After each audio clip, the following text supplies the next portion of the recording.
Alright, chat. So we got Zelda lined up. We're gonna play some Titanfall. And around 5 o'clock, be heading out to go get some bud. And then it's gonna be Titanfall all night with avocado and some friends.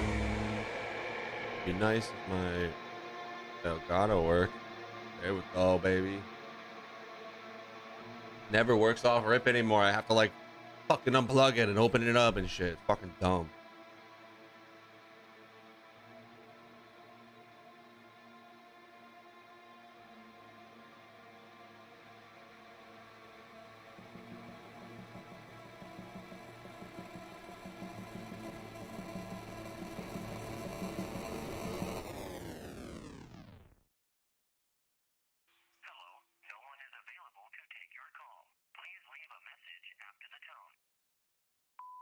Fuck you!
therapy for me throughout the years. I've had the privilege of going to lots of shows, and as such, I've had a taste of both sides of concert etiquette.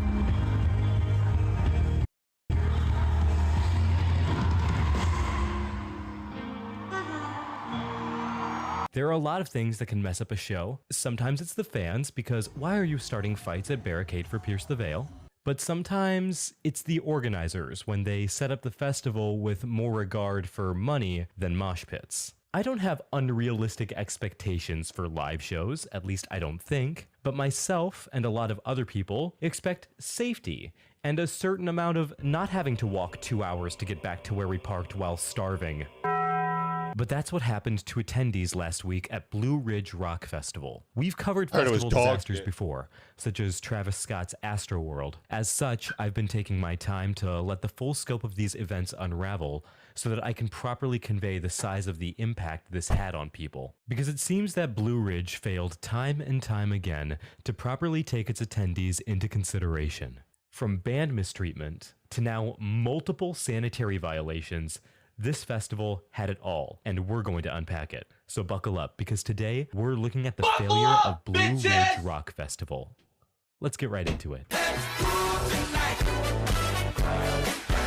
Welcome back to the channel, new and returning, young and old, fans, haters, and everyone in between. If you're new here, why not subscribe? It's quick, it's easy, it just takes a second, and you can always undo it, but it really does help out the channel a lot, so thank you. So what is Blue Ridge? Well, if we go to their website, which looks like it took a class straight out of the Liver King School of Graphic Design, Primals. We'll see that Blue Ridge is billed as the ultimate rock and metal weekend, the festival created by the fans. Which is ironic, since it seems they're trying really hard to make sure they uncreate those fans by making them die on a Virginia racetrack, crushed beneath Budweiser and Sprite cans, and yes, that is an actual picture from the venue. Why are we still here? Just to suffer. But a rock and metal festival is cool. I like those. I'm sad they didn't ask Baksune Miku to attend, but I get it, she's busy with that whole Europe tour. The festival, to its credit, had a promising lineup. If it had gone better, this would have been a great way for all of these bands' communities to come together in one big place and enjoy one another's music. But if that happened, I wouldn't be here leaving a mean comment for Jonathan Sly on this news interview that he did. I really wanted to make sure that I could connect with all the different departments. Yeah, that's the guy that organized all of this. But I really shouldn't do that. It's funny, but I shouldn't do that. I should just tell you about all the shit that this living Birkenstock did to these kids. So living Birkenstock. The head of the Blue Ridge Rock and Country Festival is speaking out in his first TV interview. Today, Pennsylvania county leaders also announced that they're owed more than $300,000 for both events. We had been in consistent communication with the county, and information was together. He provided documentation to 10 News attempting to finalize plans. The county's letter also says the company was past due on paying the meals tax for their previous rock and worship festivals. Oh, my bad. This video is actually from 2 years ago. Looks like he's always had a problem with communicating and paying taxes, apparently. And that's just rude, because I have problems paying taxes too. But I never crushed a band manager's leg over it. From the PRP News, tour manager who worked 2023 Blue Ridge Rock Festival calls it an utter show, reports of festival staff strike emerge. Yeah, so according to one of the managers for the bands, who goes by Tank, we'll talk more about him later, apparently there was a flatbed truck provided, but with no straps to secure the gear for the drive. So his band's crew had to ride on the truck to secure the gear manually for 1.5 miles, which led to one of the unsecured carts smashing the production manager's leg and giving one of the stagehands a close call. Now more about Tank, because he's a very important inside source. He's the tour manager working for the band Electric Callboy, and he posted a YouTube video and some Discord messages describing his experience. I'm gonna give you some of the highlights. From his Discord, he says, Blue Ridge was an absolute shitfest even on our end. No joke, worst show I've been a part of in almost 20 years of touring. I told the promoter straight to his face that it was the most unprofessional, unorganized, unsafe pile of shit festival I've ever seen in my life. 7 oofs. He goes on to say, there was 1 forklift and 1 flatbed for every band and stage for loading. Trust me, backstage wasn't any better than the crowd. Our load-in was 6 hours, load-out was 5. No stagehands, no water, barely any food, AC didn't work in dressing rooms, production crew had no idea what was going on. He also goes on to say catering for lunch was pretty much non-existent at all. I was told that because of the storm the night before that catering was all unorganized and they didn't really know what was going on. There was barely any water backstage, there was no hospitality in the dressing rooms. And I know that sounds like a diva thing, but these are the things that are advanced. By which he means these are things that the festival venue gets an advance notice of so that the band can expect them on arrival. Tank also says, what I started realizing in that moment was that every single fucking thing that I advanced with that festival never got relayed to anybody. So I realized that the staff at the festival was basically flying blind. The stage manager had no advances on anything. Crazy, man. The stagehands that were there, which was not many of them, nobody knew what was going on. And if you feel bad for Tank and fans of the band like I do, then you might be happy to know that according to Tank, Electric Callboy's performance was great and that the audience responded really well. And the air conditioning in their dressing room was working after their set. Tank really concludes with the sentiment that I think we're all feeling here. Quote, people need to be held accountable in this business. I'm so fucking tired of things happening where nobody has any accountability. The fans were treated horribly, the crews were treated horribly, the staff, the bands, nobody should have to experience this ever. If nothing else, I just want people to be aware. I definitely recommend checking out the full video. I'll leave a link to that and this article in the description below. Much like Tank, people were sharing their accounts all over Twitter and social media. Like this one, Blue Ridge Rock is an absolute fucking joke. 90+ degree weather, 2 hydration stations, only one is GA, the other is VIP. Price gouging, a bottle of water is $4. Campers waited over 12 hours to get into the festival grounds. There's only a handful of porta potties, shuttle bus lines are ridiculous. Oh, and not enough security either, so you can have fun getting robbed by some guy with snake bites. Still reverberates! They're right about the price gouging though, some of these are ridiculous. $12 for a slice of pizza, $21 for spaghetti with meatballs. Oh, do you have a gluten allergy? I hope you have $25. $20 chicken, $18 vegetable platter, and it just goes on and on. This is another account from a staff member. This is from a lighting tech. They say, glad it's coming to an end. We have no labor help anymore from the hands striking due to poor accommodations. We only got to run one successful day of show, and now about 15 of us are heading in to break down all production on both main stages by ourselves. This is what happens when the stagehands, the backbone of all music festivals, are treated like the lowest of the totem pole when they are one of the most necessary components of a successful event. To my stagehand friends who are striking, y'all did it. I'm so proud of y'all. I don't know how many of you have been to concerts and especially bigger festivals, but those big main stage displays, all of that equipment is no joke. So I'm imagining 15 people trying to do that on their own, and it sounds like a nightmare. So after they were done letting these kids get tropical stormed, Blue Ridge canceled the final days of the festival, citing concerns over the weather even though the skies were clear and the storm had passed. Hey, but you know what is out there? Waterborne bacteria. Anyone that feels any nausea or having stomach issues, I just tested positive for Giardia. I saw this on Facebook. Someone, however you say it, it's a waterborne bacteria that makes you shit your brains out. Apparently it's pretty rare, less than 200,000 cases a year. So it would take a pretty bad fuck up to make more cases, huh? Oh. Blue Ridge Rock Festival violated numerous health standards, VDH says. And the VDH stands for the Virginia Department of Health, aka the guys you call when you poison a bunch of people with Shinedown tattoos. Details about the canceled Blue Ridge Rock Fest from this past weekend. The Virginia Department of Health found numerous violations regarding the sanitary conditions from that festival.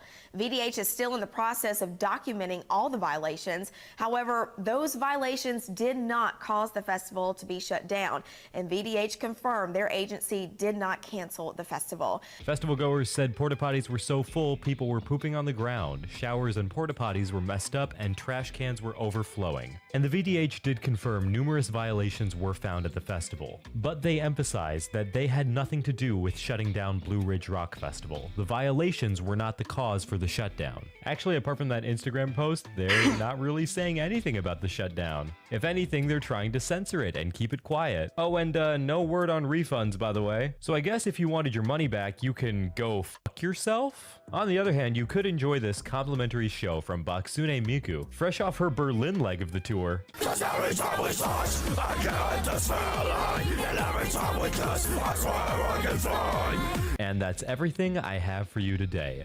So thank you so much for watching. If you enjoyed, please leave a like and share the video around. Spread the word. Whenever you're watching this, I hope you have a good rest of your day and an even better tomorrow. And I'll see you in the next episode of whatever Today's I make. gonna suck. And until next time, this has been the Hot Box. Bye.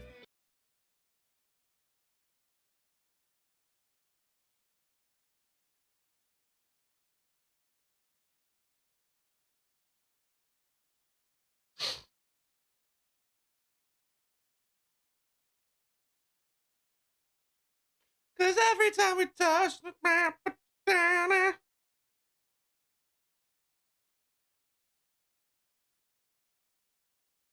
I'm uploading shit to TikTok because I'm fucking lazy bum and didn't do it earlier.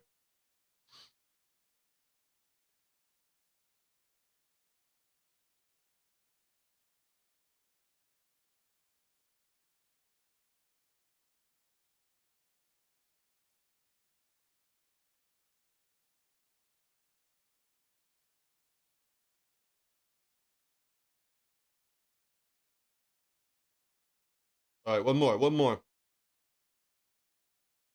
I put like 3 or 4 videos up at a time on TikTok, and then I don't look at them again all day.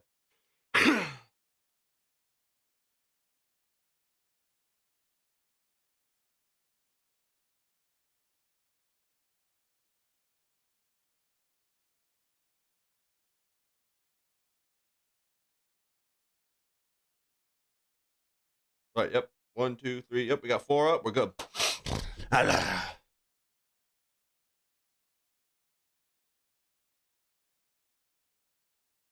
Hey, Jay, you dress like a metalhead. You look like a member of Van Halen. Yeah, the van. You look like a fucking van, dude.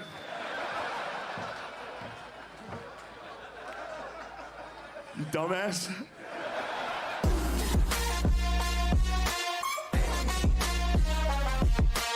I don't have much, because this is gay. Ari used to host the show This Is Not Happening, a show named after his comedy career. Ari is edgy and shocking, which is a really cool thing for a 50-year-old guy to be. Isn't it cool? Ari's yoga videos suck and are gay. Ari, it's sad to see you failing like this. Ari is having a tough time selling tickets, which is sad. I got pulled over by cops leaving Billy's, and they thought I was undercover. Oh, yeah. The cops did? The cops thought I was an undercover cop, so they were like, pull over, we gotta chat. I look like a cop that much. They pulled me over, and I was like, what the fuck did I do wrong? You were They probably came dressed up- like a kid who went to high school to buy drugs. Yeah, for real. They pulled me over, and the guy goes, 369?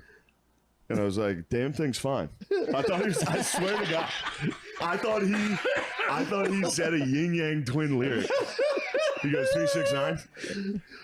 Damn thing's fine? They were like, no, we thought you were an undercover. Damn thing's fine? Damn thing's fine. That is so fucking... I just wrote this song. What do you tell me what you think? Okay. Rock me, mama, like a wagon reel. Rock me, mama, any way you feel. Hey, mama, rock me. Rock me, mama, like the wind and the rain. Rock me, mama, like a southbound train. Hey, mama, rock me. What do you think? Gay. It's a song. You're good. No, I know it's a real song. Oh, God damn it. I love that you're wearing a Jordan hoodie even though you can't get up in the air. No, that wasn't funny. The only thing you put in the air is your ass.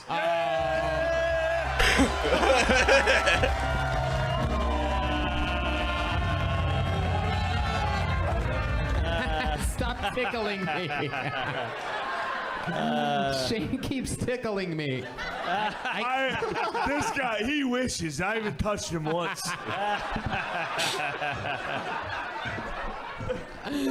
This goddamn fruitcake.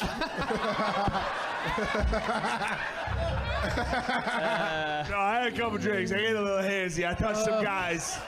I touch some guys sometimes. It's a fun joke. I would do Molly with my dad. That'd be really nice. Mm-hmm. And he would, I think he would do it. I think you need it. You need to give them the opportunity to like get those emotions out that they've had bottled up. Yeah. They're going through something that's made them so bottled up they can't share a single fucking emotion, and that's got to be They depressing. weren't allowed to have emotions. Maybe that. Until right? like 1998. And like, so, okay, so my dad's... Which they are kind of right about. I don't mean to cut you off. No, you can. The Go. older generation is correct. Dudes with emotions fucking shut up. Look how emotional you've been today. I'm You've been very sharing emotional. so many great things. It's been very beautiful. emotional. I'm an emotional guy. Show It's embarrassing. do the one emotion that you do really. Do the one. Oh, dude, that was beautiful, bro. He's got two. Dude, that was fucking cool. Now imagine there's a loud noise outside. Ah! You have a soft blankie in your hand. You're good at that, dude. I'm not. Yeah. You're a good actor. Daniel Thanks, Day. bro. Have you guys seen Jamie Foxx's Trump?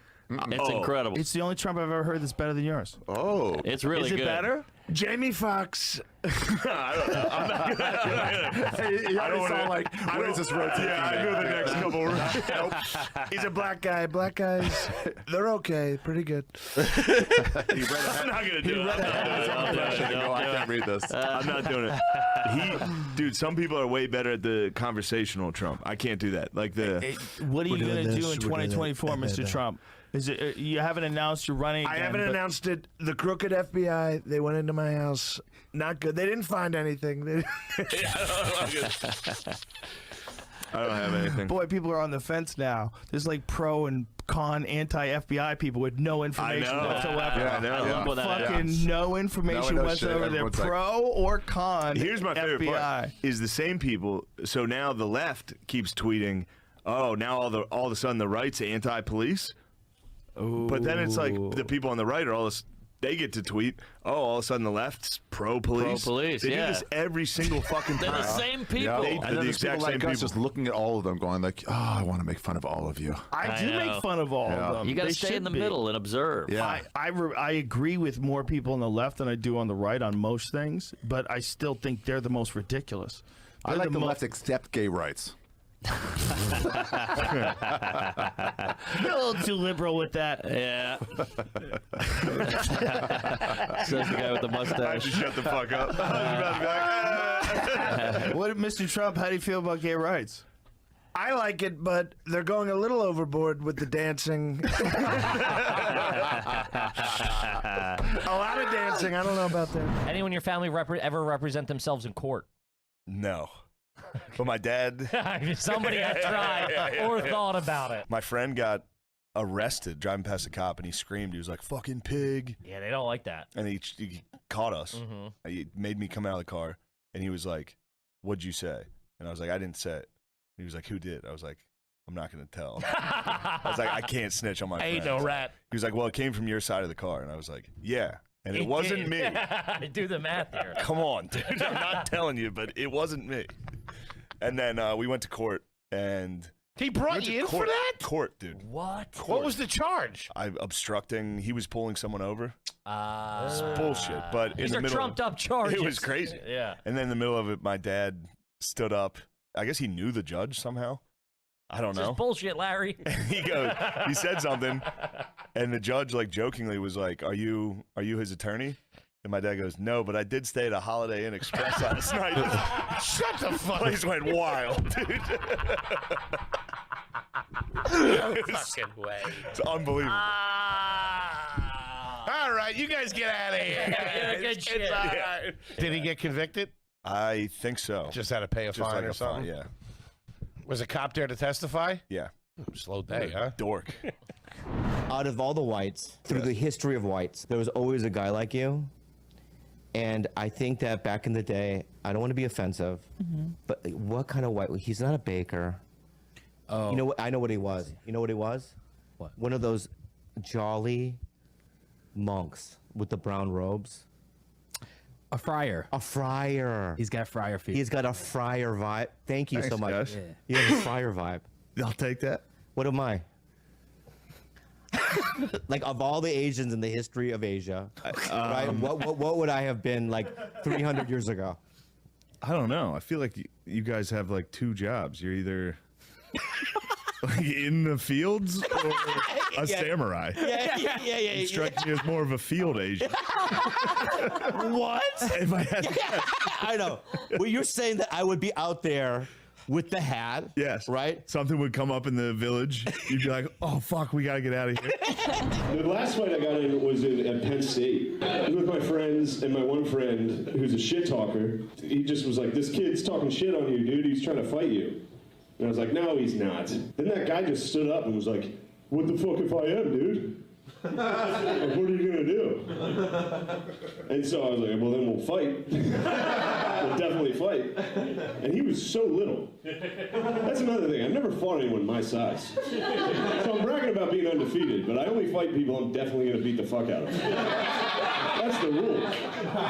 You never fight a wrestler, and you always fight someone you're definitely going to beat. Like women. I'm also undefeated against women. Actually, that's not true. My fucking sister's here. She used to fuck me up. She's 7 years older than me. She played college basketball. She fucked me up. And then in 5th grade, I saw Goldberg do the spear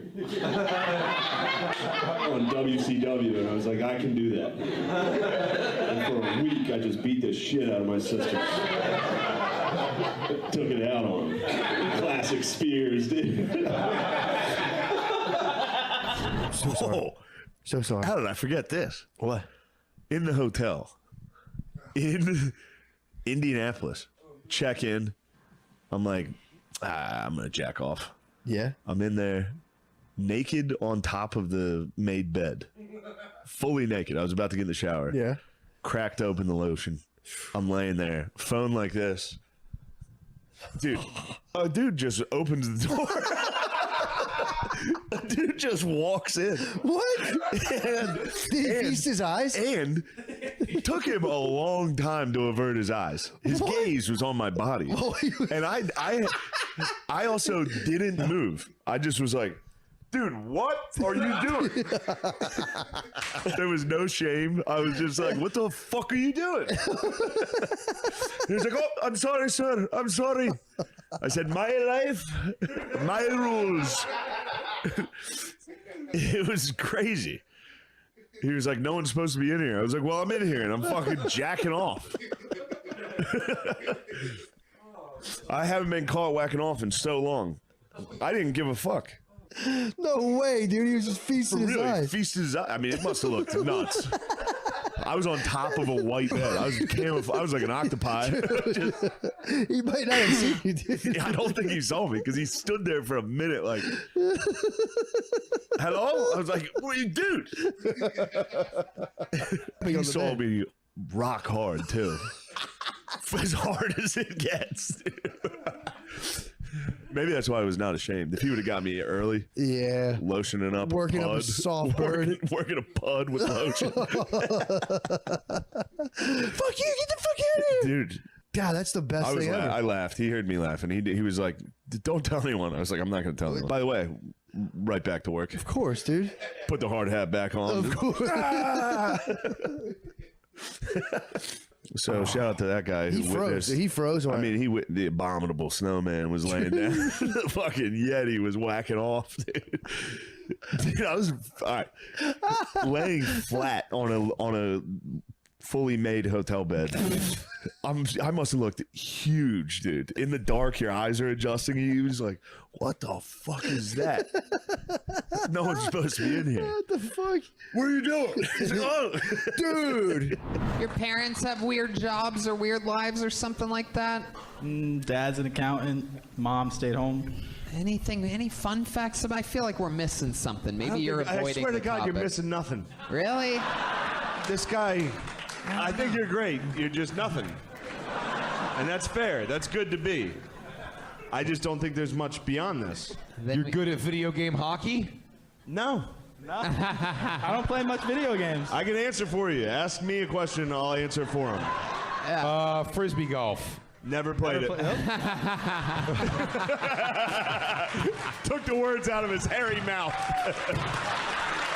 He reads a lot of true crime novels. Never. Hasn't read a book in fucking years. Didn't read a book all of college. Yeah. How about cooking? You ever cook yourself a nice, delicious meal? Lunch meat. Shane, has he tried to fuck multiple things in his house? You know what? I feel like he hasn't.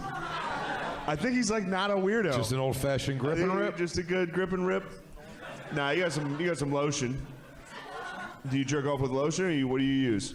Ooh, I think we cracked into a weird category. Here we go. There it something is. weird here taking place. My guess is no lotion. He just spits right on that hairy palm and lets it rip. Feels like a gorilla's giving him a hand job. It's like fucking an old lady's pussy.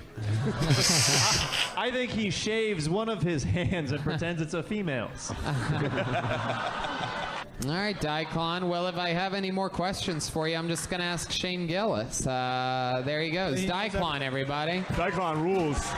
So I was in Key West when it started, so I was like working my way back up to New York. So you were in? Were you Airbnbs were like working in Key $100. West? Yeah. Were we doing that little club? Yeah. It's a little room. And it's Key West. So What are those people like down there? Those are like checked out, flip flop wearing drunk ladies. Like you say, dick. They're like, oh, yeah.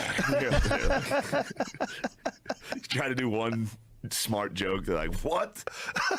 What'd you just say? They're not here to think. They don't They're understand to drink the nuance. margaritas. Yeah. That would be hell. Would be stuck around people that you could never have a smart conversation with. Yeah. You know, there's some people, like, you start a conversation, you go, oh, this is like level 2 forever. Yeah. We're at level 2 forever. We're never getting to level 10. I hate when someone makes a point that you're like, yeah. You know what I mean? Like when someone, they're like, here's what I've been thinking lately. Oh, no. And it's like, dude, I thought of that in 8th grade. What are you talking about? It's like, maybe God's not real. It's like, yeah. I confronted that in 6th grade. Will you, like, experiment and go, let's 69 it, or? Yeah, every once in a while I'll toss in a good so anything where I'm laying. Yeah. It's pretty easy. Yeah. Because I'm more of a bottomy guy. Are you bottomy, or? Well, no, I don't think. Yeah. You're a toppy? I'll get up there. Yeah, you'll get up there. I'll get up there and ride a little. He doesn't at all. Well, I'm also have little legs. You know what does that even mean? Yeah, I just have little legs, so I can't do certain things that he can do. But what am I lacking that's not experimental or? He just are such a good boy. You're just a good boy is what all I have to say about that. Yeah, but isn't that kind of nice? It is. It's very sweet and it's very harmless. We've been together a long time, though. Yeah. Well, I'll be honest with you. So you guys would say you guys have loved each other long time? It's fearless. If you would, I just love. If you had to say, you know what I love about you? The fearlessness, right? Shut the fuck and up. the gall. Shut up. Oh, the top of it. The comedy. Shut up. Yeah. Yo, he's so fucking funny, man.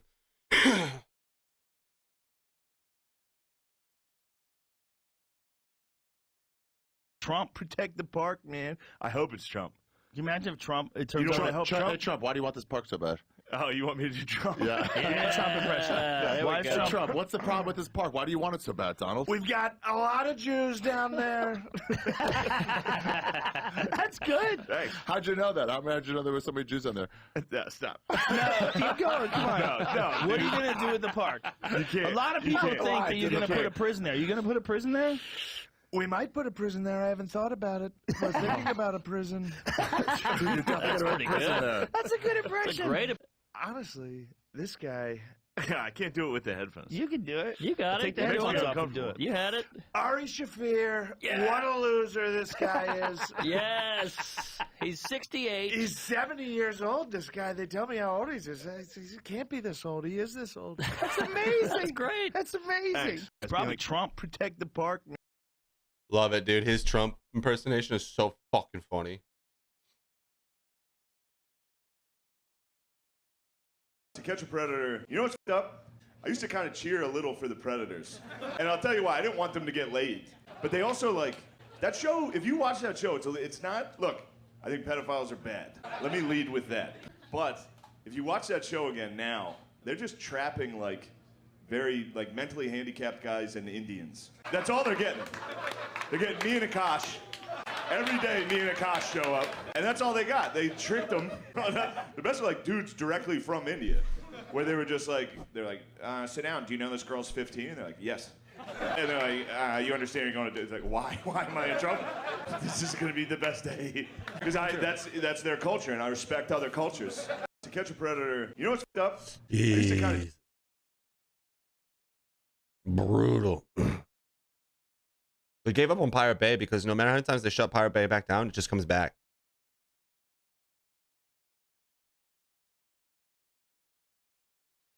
Hey, Mr. Postman.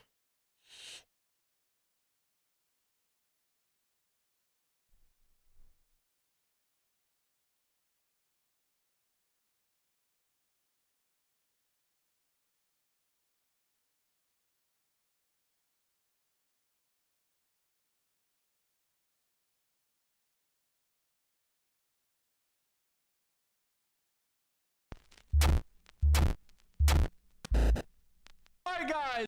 Roster that might not be working out, might be working out. We don't really know at this point. Is Dark Zero. Jen Burton did go live earlier. We watched that yesterday, apparently. God freaking impersonate anyone.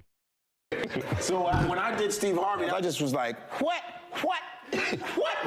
When? Yeah. Your ass, see. I'm going to tell you right now, I'm from Cleveland, y'all. It's not about Steve Harvey. This is about y'all. 85 South. I'm real proud to see that. You know? Because I done work. I remember when I had $5 in Cleveland. I had one shoe. One damn shoe. See, y'all walking around here got two shoes. I used to do comedy barefoot. But God has blessed me. God done came in my life to see what he done did. See, I got a game show. I got a whole bunch of shows. You gonna ask me why? And you gonna ask me where? Well, I'm gonna say, who the fuck are you? See, I understand. You guys got to believe in yourself. You can't just walk around here. When I did that shit, I didn't know that shit went viral. I got clapped at 85 South. That's hard earned.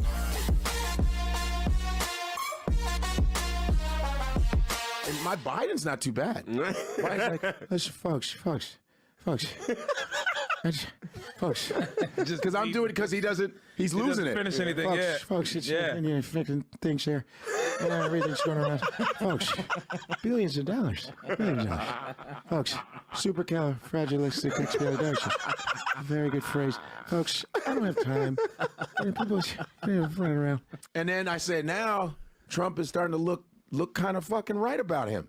Sleepy Joe, very sleepy. Yeah. Very sleepy. Yeah. Very slow. You know, I've done stuff now where the voices I'm doing now, the Trump shit. This is a very good show. I'm very proud to be here. This is Bill Bellamy's show. I think it's a very good show. I don't go to a lot of shows because they're very average. Very average. You're a very good comedian. I'm a little better than you. I'm a very good comedian. Very good. And I've seen a lot of shows.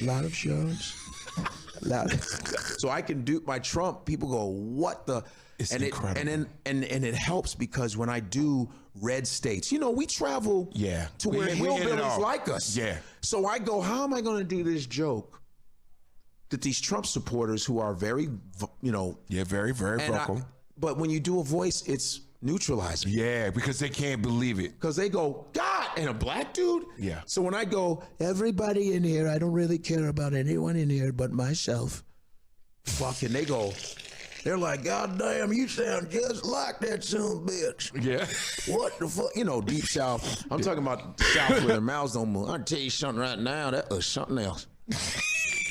Ah, damn, you son of a bitch. Ah, shit, that was crazy. Oh, shit. That dude that has a little bit of a little bit of snow. I'll tell you something right now. I don't watch a lot of comedy. But you, holy shit, you and that little enemy. What's his name? Yeah, MTV. Yeah. Holy shit. Yeah. That's why where all this shit comes from is my dad, man. That shit, you know, your father's a disciplinarian. You gotta go to the library every Sunday. You gotta bring a book. What? My father said, okay, you go to the library, bring back a book report. You have to put it on my desk or I will beat you. You understand? And we're like, let me get that. Let me go write about the ants real quick, son. And this is real shit. This is what we would write about. And my father was cool, but education was like, hey. And they didn't know I had a lot of voices. None of them knew that, because all of them have been on TV shows. Yeah, your impersonations are very slept on. Because when I did the Steve Harvey thing, which legendary, was like, that was almost an accident. And I remember Afion Crockett called me one time. He goes, nigga, I didn't know you can do Steve Harvey. I said, I thought everybody does Steve Harvey. It's like everybody does Cosby. You see, everybody does the but everybody. And it's like, no, I didn't do Steve Harvey. It's like, nobody does Steve Harvey? Wow. And so that's where people were like, man, we didn't know you can impersonate so many people. I said, I always could impersonate. I just never was on a TV show to show the shit. So I would go against Jay Farrow, me and Afe would go against each other. So, and then Steve Harvey, he sent me a little DM. He's like, when I see you, I'm gonna kick your ass. I just see him going, yeah, you got me all fucked up. How you even read? I just see Steve Harvey fought. I don't know why or where. But then when I see your ass, I'm gonna beat your little ass. Yeah, you done did some fucked up shit. See, you don't do that to Steve Harvey. Yeah, comma, yeah, comma, yeah. You have to see Of Mics and Men. Okay. It's Of Mics, M-I-C. M-I-C-S. Yeah. Okay. Of Men. My favorite is when these motherfuckers made it, right? They made it. And they're like in Hawaii or something. You know, Raekwon. He goes, yo, man, yo, son. And they're looking like at the ocean. Look, man, got the ocean, the birds, and the trees and shit, man. Look at, man, niggas wasn't looking at no shit like this. Yeah. Now you looking at nature, though. You know what I mean? You looking at, man, this shit is crazy right now, man. You know the way they talk. Yeah, This shit it's is so so like, slangy. man, from the projects, man. And now we looking at garbage up the birds way. and trees and mountains. I ain't gonna- It's I ain't like garbage we up looking the at way. mountains and shit. I ain't gonna hold you. Mountains and birds and shit. I ain't gonna Nature. hold you. These guys that are just super talented. What a great fucking impersonator, right?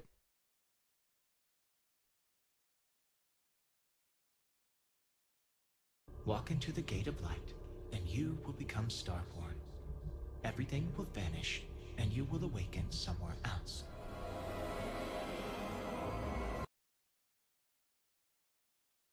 Now that I have officially been crowned the best Apex player ever in the state of Pretoria by ranking the #1 Apex Predator 25 seasons in a row, I think it's time I officially retire from Apex Legends and finally go and play Titanfall 2. You know, the game that actually put Apex Legends on the map. Oh my god, this intro is going to be fucking stupid.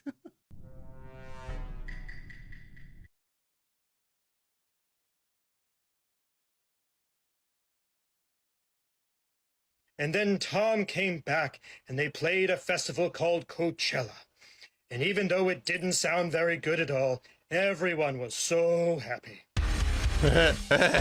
Even though it didn't sound very good at all, everyone was What's up, everybody? so I'm happy. Finn McKenty. This is the Punk Rock NBA, and if you've watched any of my other videos, especially the ones on my second channel, then you probably know that I believe the 2000s is the peak of human civilization. After all, that is the decade that brought us the OC, Whale Tail, Von Dutch hats, and of course, the golden era of pop punk. Bands like Blink-182, Sum 41, and Newfound Glory were all over TRL, Green Day dropped American Idiot, Simple Plan were in the Olsen Twins movie, Travis Barker had a reality show. Meet Travis. He's the ultimate musician. He's a wonderful father. Did you have good baby dreams, huh? And a hopeless romantic.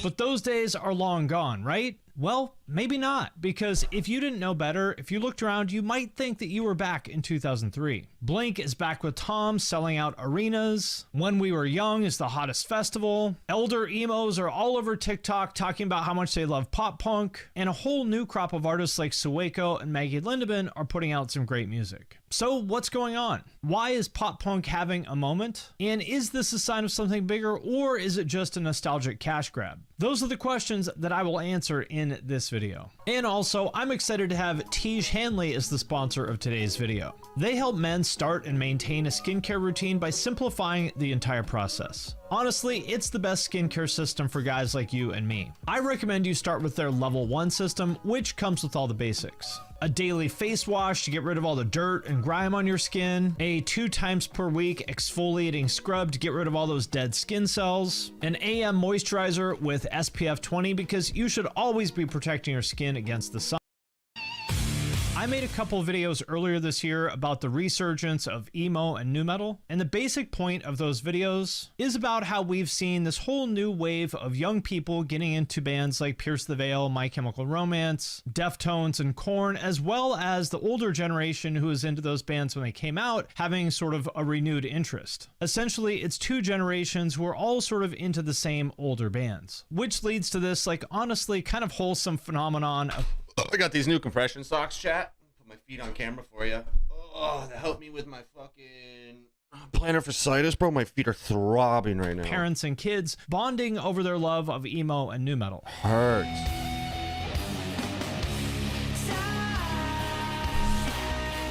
But the pop punk revival is a bit different. It's almost like 2 separate revivals happening at once. One for the kids and one for the old people like me. And to be clear, the pop punk revival has actually been happening for a while. I think it started back in 2020, with maybe the first big sign that was happening was all the TikToks with Dear Maria by All Time Low, where 32-year-olds assured you that no, it was definitely not a phase. Mom, it was never a phase. It's a lifestyle.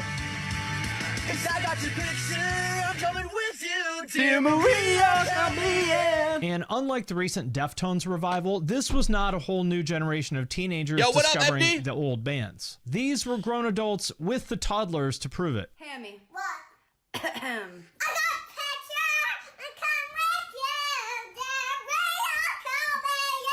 The same year, Simple Plan was also trending on TikTok with the I'm Just a Kid challenge, where people would look back at themselves as kids compared to now. Again, sort of getting at this theme of like, man, we are old now, what happened? And eventually even getting huge stars like Will Smith on board with the challenge. You're spending every day on your own, and here it goes. I'm just a kid.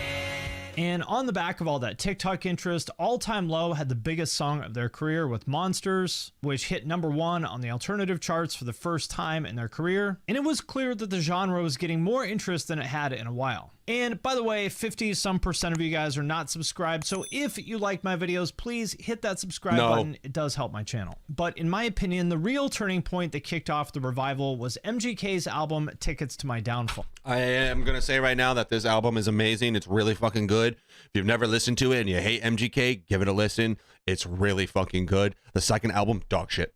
From later that year. And he had dabbled in rock before, like he played Warped Tour back in 2012. He did a song with Sleeping with Sirens in 2013. He had covered Operation Ivy live for years, but he was primarily known as a rapper. And so it kind of came out of the blue for him to drop an entire album of pop punk that sounded pretty much like an unreleased Blink album from 2002, even including Travis Barker on drums and In My Yed in the lyrics.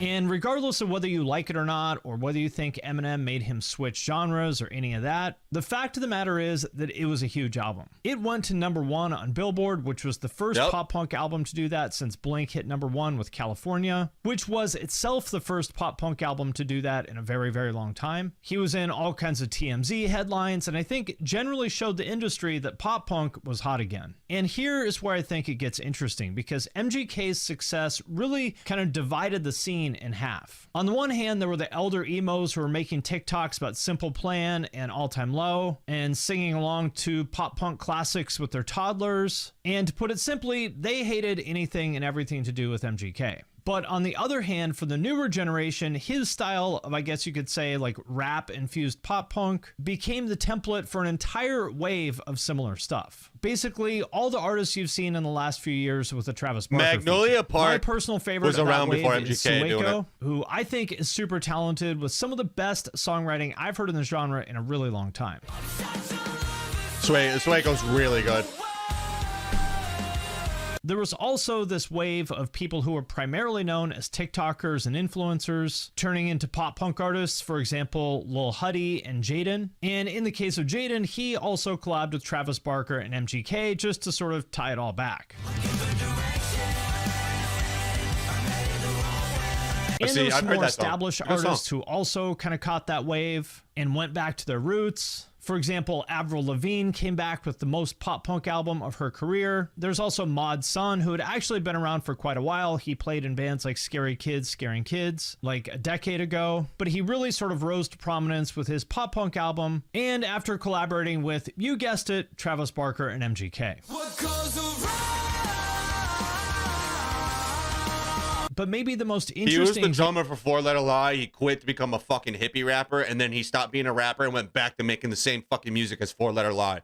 What a fucking ass backwards type of career that is. I used to like Mod Sun. I don't like him now. He's a fucking sellout. Example of one of those established artists coming back to pop punk is... He never would have made it to where he is now unless he fucking bit MGK style. Demi Lovato. You may know Demi from being on Barney and Disney shows. No, I know Demi Lovato because she's a fucking psychopath addict who fucking changes her pronouns every fucking 2 years. She was a kid and later becoming one of the bigger pop artists of the 2010s with songs like Sorry, but she's recently gone back to her roots as a 2000 scene kid with her album Holy Fuck.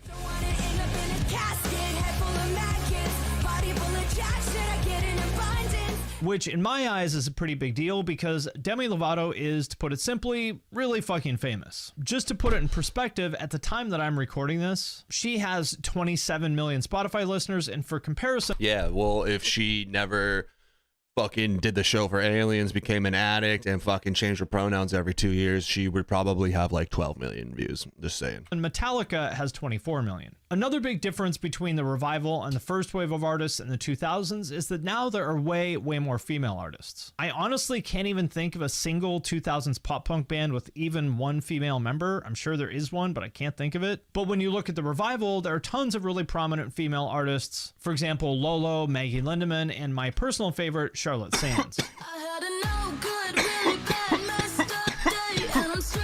And again, I think this really matters. I'm not big into identity politics or any of that kind of thing. And I don't think that the 2000s bands were misogynist or anything like you may hear other people say. And a lot of girls obviously loved the music, but I do think it's fair to say when it came to the bands themselves, it was kind of a boys' club. And the most recent development, which I find pretty interesting, is this entire wave of former emo rappers turned pop punk artists. Like, it feels like within the past 3 years, everybody stopped doing emo rap and turned into a pop punker. And there's tons of examples of this, but maybe two of the best would be Smart Death and Lil Lotus, both of which are on Epitaph now. Fell in love with the girl next door. Fell so hard I almost went to the floor. Even Fat Nick has a pop punk album, which honestly, I never expected that to happen. It's good. And I know that all these guys will hate me for saying I love this, but to me, it's kind of like the underground version. Fat Nick's song, Wishful Thinking, is so fucking good. I can't wait to listen to the album. I've never listened to it yet. Of MGK's pivot, in that none of them were really like rappers to begin with. These were all emo and pop punk kids who rapped, but they didn't really have anything to do with hip hop culture. And oftentimes they would sample bands like Census Fail and stuff. And so it really makes sense that they would go back to their roots and just play pop punk. And speaking of that, another big difference is that the current wave of pop punk is really dominated by solo artists as opposed to bands, which I find pretty interesting. Like, the idea of a pop punk solo artist would have been pretty weird 20 years ago, where it was all about bands. But now being a solo artist in the genre is kind of the default. And I think that's for a few reasons. For one, it's a lot cheaper and easier to be a solo artist and either record everything yourself if you can play all the instruments, which a lot of these people can, or if you can't, just have a producer make the tracks for you. Like, why put up with that annoying bassist in your band if you don't have to? But more than that, I think it just really makes more sense from a marketing perspective. Because really, it's always been easier to promote solo artists over bands. I mean, if you think about it, how many groups are there in pop or hip hop, for example, as opposed to solo artists? There's obvious exceptions like...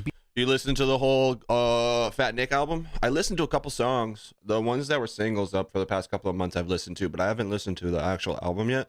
And I'm expecting it to be really fucking good. BTS or the Migos or whatever, but they are just that. Those are the exceptions that prove the rule. And this is especially true now in the TikTok era, because sort of the default pattern of human behavior is that we connect with other individuals over groups. This is the reason why people think of Jeff Bezos as the face of Amazon, right? And this shift towards solo artists makes even more sense considering that a lot of these people are really influencers first and musicians second. For example, Jaden, who was a popular TikToker before he started making music and signing to Travis Barker's label, or Sueko. I'm not sure if his music or his TikToks came first, but either way, he is pretty great at TikTok. You're a piece of shit. No one cares if you go missing. You could jump right off a bridge. And that matters because, as we all know, the entire music industry is basically driven by TikTok. So if what you're doing isn't marketable on that app, that's a problem. But maybe the biggest difference is that basically none of this new generation None of my music that's going to be coming out next year is going to be marketable. Of pop punk artists Just saying.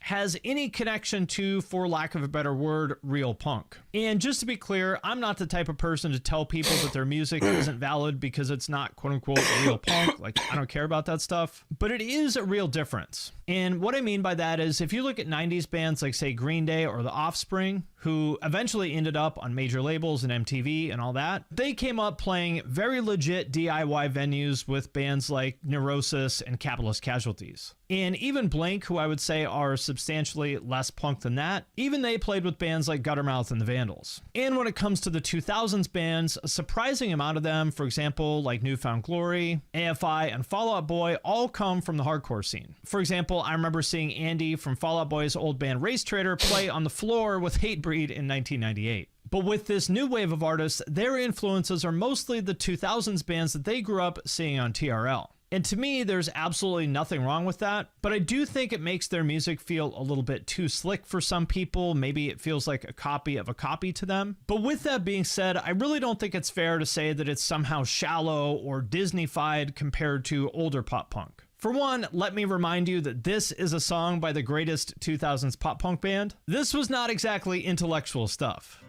Tried to fuck your dad in the ass. Could only find the dog. Could only find the dog. And I think lyrically, a lot of this new stuff actually is pretty great. For example, Demi Lovato's album, which talks very openly about her struggle with addiction and mental health. For those who don't know, she's been through a lot. She had an overdose where she had a stroke and almost died. And she just kind of lays it all out there on this album. God damn it, I just wanna be free. But I can't 'cause it's a fucking disease. And if you're unfamiliar with a lot of the artists that I just mentioned, let me be clear. I don't think addiction is a disease because you had to do something to do it first. You know what I mean? Like a disease to me is like you live for 30 years and then suddenly you wake up and you have cancer. You're like, oh, fuck.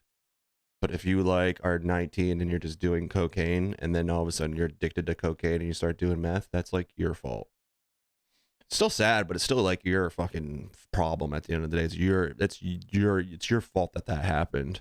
Unless someone like forced you to do it, which normally doesn't happen. Like if you're peer pressured into doing like cocaine at a party and then all of a sudden 5 years later you're doing meth behind of a fucking Chevron, that's your decision at that point. These are not small artists. They are putting up very respectable numbers. Yeah. For example, Sueko currently has 3.6 What million up? listeners on Spotify. What up, Nemesis? Maggie Lindemann has 4.2 million, which really isn't too far off from some of the biggest names of the 2000s. If you like can't Good control Charlotte, addiction, who are coming then why is there people that are able to get to kick it? You know what I mean? About the wake and bake. I just fucking smoked, dude. in at 5.7 million. And so what's really interesting to me is how little attention any of this is getting from the music media. Like, when was the last time you heard anybody talk about half the artists that I mentioned? I would guess that for a lot of people watching this video is the first time you've heard of a lot of these people. And part of that, I think, is just the usual dynamic where the new generation of artists is ignored or rejected by the older generation, and they don't really get the recognition they deserve until their fans get to be old enough to be where they're the ones writing the narratives, which was actually the case for 2000s pop punk to a certain extent, in that even bands like Sum 41 and Blink-182 They were hated. didn't really get that much respect back in the day. For example, here's what Entertainment Weekly said about Sum 41's All Killer No Filler before giving it a C+. These four Canadians mostly stick to the sort of annoyingly generic grade school punk that Green Day outgrew several albums ago. Getting over more on speed and spirit than hooks and substance, Sum 41 ultimately don't add up to much. And so maybe it will just take another 10 or 15 years for people to put Sueko, Lil Lotus, Jaden, and Maggie Lindemann up there with Blink and Sum 41, but I don't think so. Because to put it simply, it's a different world now. Unlike back in the day where people like very much rejected Sum 41 and Good Charlotte and all that, I don't think that anybody is rejecting this new wave of artists. I think they literally don't even know that they exist. I talked about this in my video about the emo revival, but there's a concept called the monoculture, which essentially refers to the time where we pretty much all followed the same things in pop culture. Yeah, like I've Friends, tried other stuff. Seinfeld, Super Mario Brothers, I've done a lot of SpongeBob. stuff, but I'm not addicted to anything. You know what I mean? I almost got addicted to cocaine. Like I did a bag of cocaine one day, and then in the same day I was like, man, I wish I had another bag. And that's when I was like, I got a problem, and then I never did it again. Even if you didn't like or care about any of those things, you at least knew about them. Like everybody knows the Seinfeld bass line, even if you've never watched the show.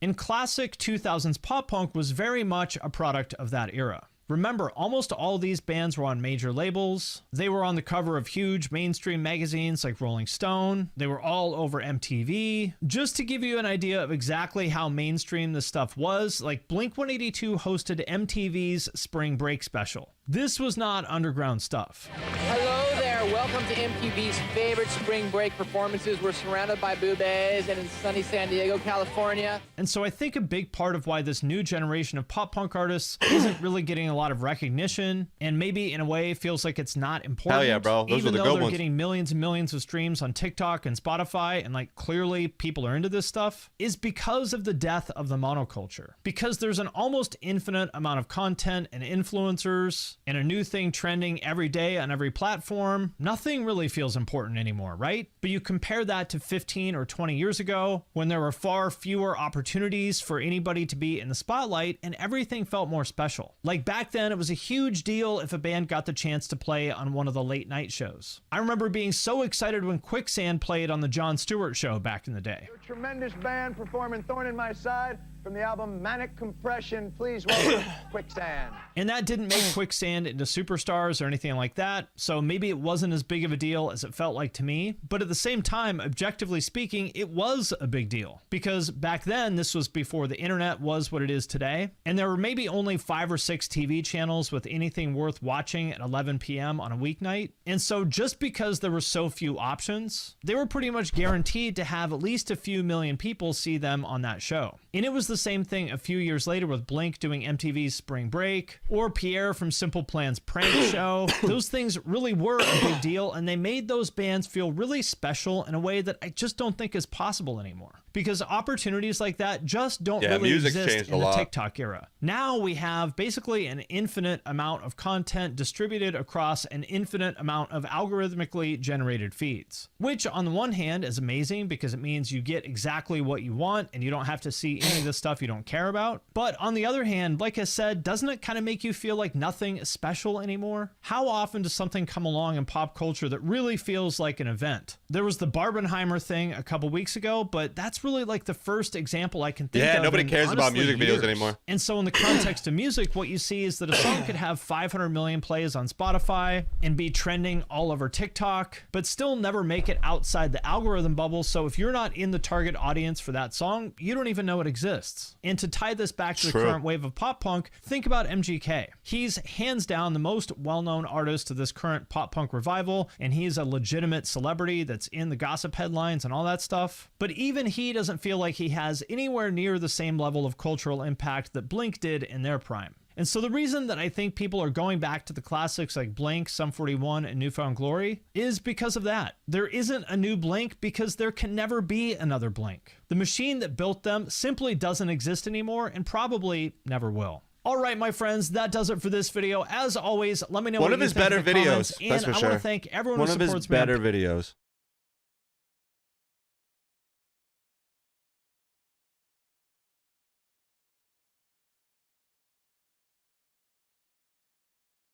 have you ever had a moment after a stunt where you're legitimately injured? Right, you've had a few of those. Sure. You've had like Plenty. dozens of them. Do you ever think, I wish I didn't have to do this? Yeah, I mean, like all this. Obviously, I would just call him an artist at this point, man, because like I listen to his rap stuff and it's real. I like his rap stuff, and I've listened to his rap stuff for a while now. And if you listen to the last rap album he did, Hotel Diablo, half of it is rock, half of it is literally guitars and shit like that. So like, and then he's been on Warped Tour in 2013. Like he's always been there. So it's like he's just an artist, man. He's just like. He just makes what he wants to make, and I think that's what it needs to be. There should never be like, oh, you make this type of music, you need to stay making that type of music. It's like, yo, if you want to branch out and do something else, do it, dude.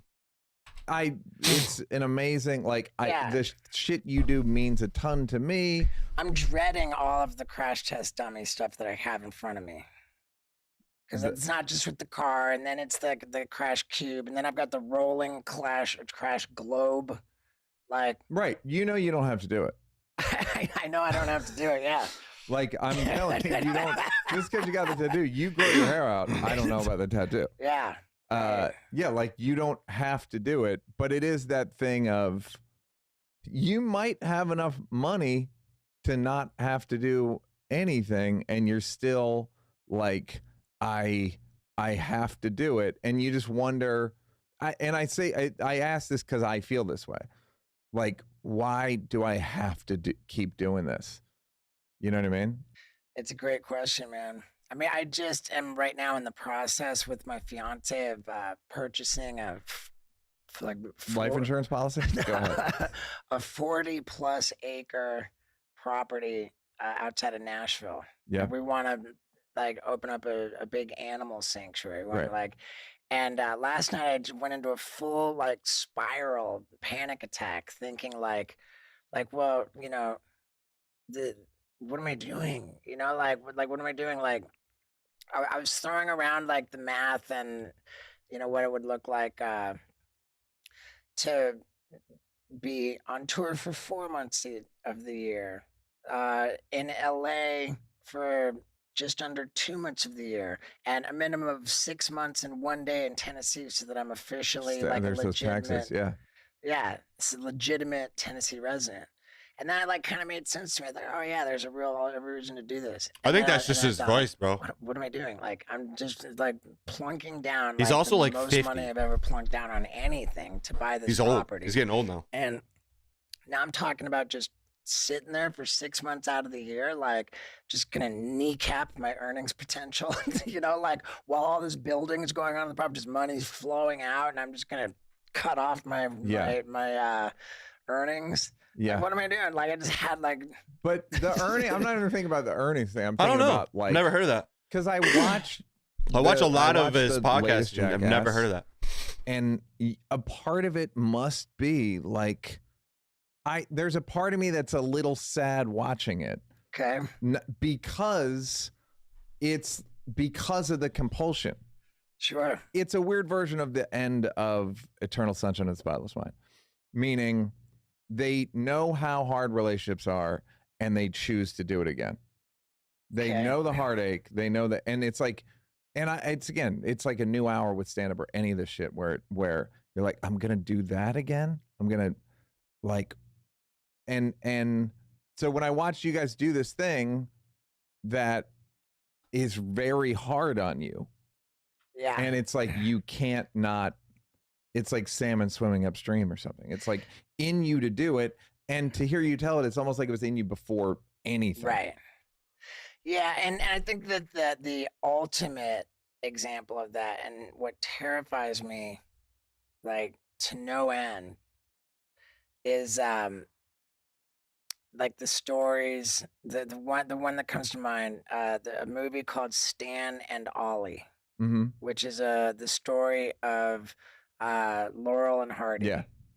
These guys, and there's another one about Buster Keaton, which is an Mhm. actual documentary. Yeah. Like these people who are like physical entertainers and like got raw deals in their contracts, like weren't good with their money, found themselves in their 60s, 70s, and like just suiting up and getting on stage, like to beat themselves up, like when it's just dark and tragic and sad to watch. You know, like the same feeling that I got from those I got when I watched the movie Judy, where Judy Garland is like just, you know. There's something so physical about what you guys are doing. That's not. It's like, and it gets more dangerous every time. Right. That with every age, every day of aging, and you right. And so it's really scary to me, and I think that like what's interesting is hearing your story. You're like a real fucking raconteur. Like you like telling the stories. You're telling them well. They're interesting. Like you're not just a stuntman. Well, I've definitely evolved. And by the way, thank you. I Yeah. appreciate the kind words. I've evolved with my comedy, where it's Weird. a multimedia thing. And then the new hour that I'm putting together That's now, crazy. as violent as it is, it's an examination, violent as largely it an is. examination of how I It's an am examination of confronting how middle age. So you can do that. My aging process. In my aging And process. there's a lot of lashing out. There's a lot of lashing out of that. like, Time, you know. I'm just taking it dead on and acknowledging. dead on and that I'm acknowledging. at that time. That you know, time. And here's how it goes. You just gotta So- vibrate so your I think throat that when you there's talk, something dude. About like being deliberate and upfront. Ah, about no it, way, and dude. Not just pretending that that's not going on. I'm just that, pretending like allows that's me to not be going on, authentic and like, and do it what I'm doing at this age. I hope anyway. But it strikes me as interesting too, because I was about to say that there's the sad and depressing Buster Keaton story and Laurel and Hardy's story. But what's sad and depressing about that is that they were in true financial distress. True financial having distress. To do that to I survive. got some true financial distress. But there's a difference between what I'm doing, where it's like, you know, I'm not in financial distress. I'm doing it by choice. Yeah. And that is an absolute, like, exactly the same thing as what I said about alcoholism. You know, like my family member was like, you know, it's gonna get me anyway. Yeah. I'm just gonna try and enjoy it. You know, like it's like yeah, I got alcoholism, but I'm gonna, you know, like. I know. Well, that's what's interesting is like, are you a heat-seeking missile for, like, are you just a kamikaze pilot?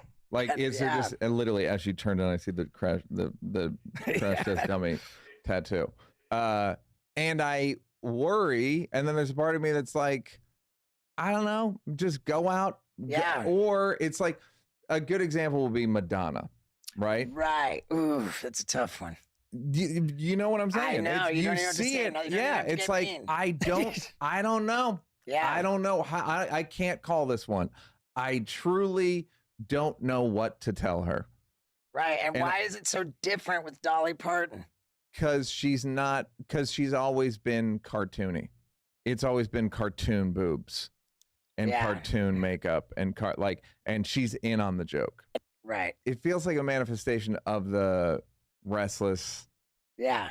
And dissatisfied. I can't remember what the I. Restless, irritable, and discontent. Yeah. Restless, irritable, and discontent. Bro, I don't even. I'm gonna be honest. I don't even know if I'm gonna play Zelda. I think I'm just gonna play Titanfall all day. I think I'm just gonna play Titanfall all day. I walked in this room. I said, "Wow, what a beautiful room! What a big room!"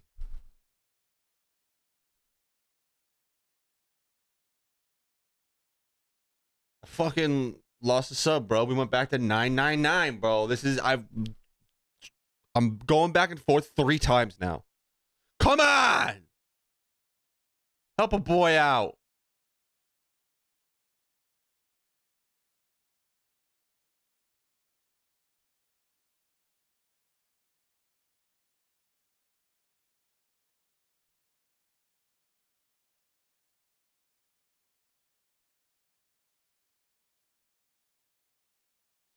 Just love Titanfall, bro.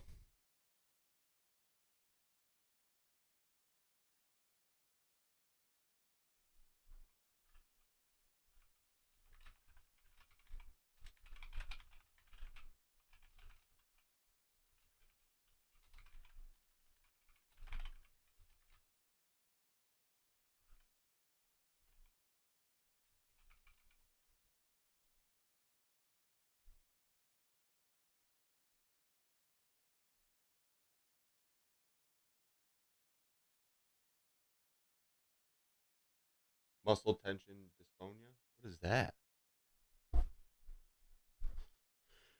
Oh, that's what he has?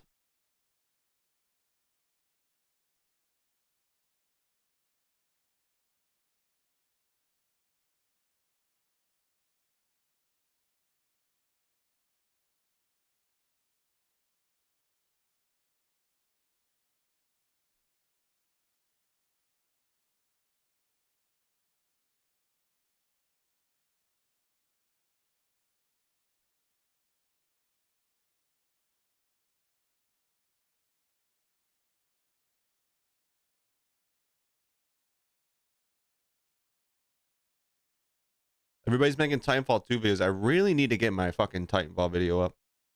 Good Charlotte? What about Good Charlotte? 145643 and 4564346H. Fuck. Yes. Exactly. Couldn't have said it better myself, Avo.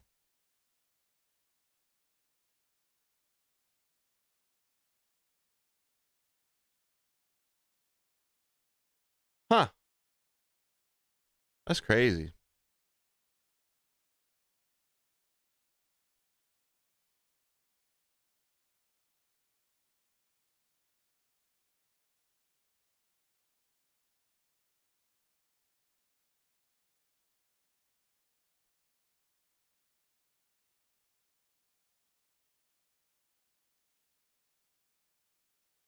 That sounds terrible, bro. I love talking. I miss you. Come home. Just quit your job and come home.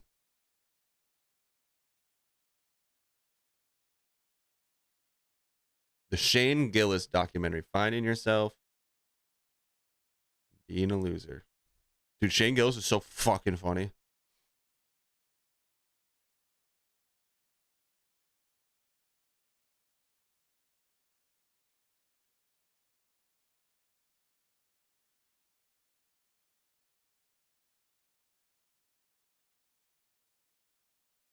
Anybody here plumping up these days? Yeah? What are you doing, buddy? What are you plumping up on? I just weighed myself today, 315. 315. How tall are you? 6'3". 6'3". All right, we got a right guard in the house. Nice. Why? What are you eating? Anything? Do you have like a, huh? What is it? Heath Bar Blizzard from DQ. See, this is a man that is spiraling, right? Because it's such a specific order in a specific place. He didn't say ice cream. He didn't say whatever you got. He said Heath Bar DQ. They know him by name over there. That's awesome, dude. That's great. Do you live near a DQ? No, but it's within like the DoorDash. Within door? Oh, you get ice cream delivered? Newfound Glory is really, really awesome, man. Oh man. How far behind are you? This guy is applying pressure to the Guatemalan man on an electric bicycle. Ice cream delivered. Respect, dude. You must be drinking half of that, right? There's no way. The Blizzard, it thicks. Yeah. That's awesome, dude. I love that. How many times this month have you gotten a DQ Blizzard delivered? Bad this month? Huh?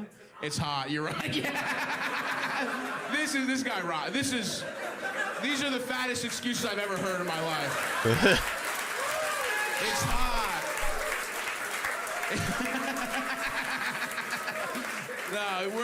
we're cut from the same cloth, brother. That's so awesome. It's hot. Come on, it's fucking hot. I need ice. I need to spend what I'm guessing with tax, tip, service fee is $17 for a DQ Blizzard. All right, nice. So is there something going on that's leading you down the ice cream everyday path, or are you dealing with any traumas, any disappointments? Being bad? Bad little, okay, interesting. Did you just get a little hard when you said that? I'm a bad little boy. Mommy doesn't like when I have ice cream, but I don't care. Yeah, nice. All right. So you just like food has always been your thing, probably. Yeah, nice. As a youth, did you go back to anything? What do you think? I mean, just always Always have food in the house. Is your family fat? It's all right if they are. Sure. They're up there. Yeah. Whole family fat. All right, yeah. I'm with you too. We have addiction in our family, and my mom thought like, oh, as long as we don't get drunk, it doesn't matter. But I would routinely catch my mom just like, you know what I mean? Just like, she's like, at least addiction skipped me. And she's like pouring brownie mix in her mouth. That's my girl, though. She rocks. That's cool, dude. That's nice. I'm with you. Okay, don't listen to him, all right? Not that his sentiment was wrong, but I just can't have that but you're happen. like really. I think you were really far behind. It's coming through, but you were talking about Newfound Glory and Good Charlotte while we were watching this. And that was like 15 minutes ago. Yeah. I think you were just behind. You had to refresh. Because I was responding to you. I don't guess anything. I can't have random audience members triggering applause breaks, all right? It's a matter of fucking like what's the word I'm looking for? It doesn't matter, but fuck that guy. Just give it up for the mom. Who the fuck are you to ask people that? At least you picked a non-controversial thing. At least you were like, how about keeping whites pure, huh? How about keeping the bloodlines pure, huh? At least you just said give it up for the moms, but it's just a slippery slope. We start giving up for the moms, and then some guy in the back with a weird eagle tattoo, he's got some ideas about what we got to give it up for next, all right? So it's not about you, buddy. It's just, it's a bad precedent to set. Anyway, how about a nice hand for our plump friend over here, huh?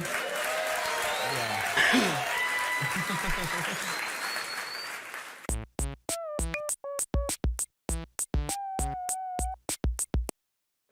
Anybody here been with a strong girl before, like a bodybuilder, like CrossFit? Horse girl. Horse girl? Just like a girl that was into horses? That's not. Was she strong? She's like built the same as me. Built the same as you. Nice. Hell yeah. Okay. We'll allow it. We'll allow it. How? What do you mean your body? Like exactly your body? I miss you. Just you with long hair? Is that what you're saying? Did you beat off to you in a wig? Is that? Did you put on lipstick, look in the mirror, and jack off? He's on those little horses outside of a grocery store. Yeah, he's out here again. Can you please get it? Yeah. He's wearing a wig. He's got his lipstick. He's rubbing his penis on the little horse. I mean, it's the third time this week. He's got to go. How'd you meet her? Well, she was a lesbian in my science class.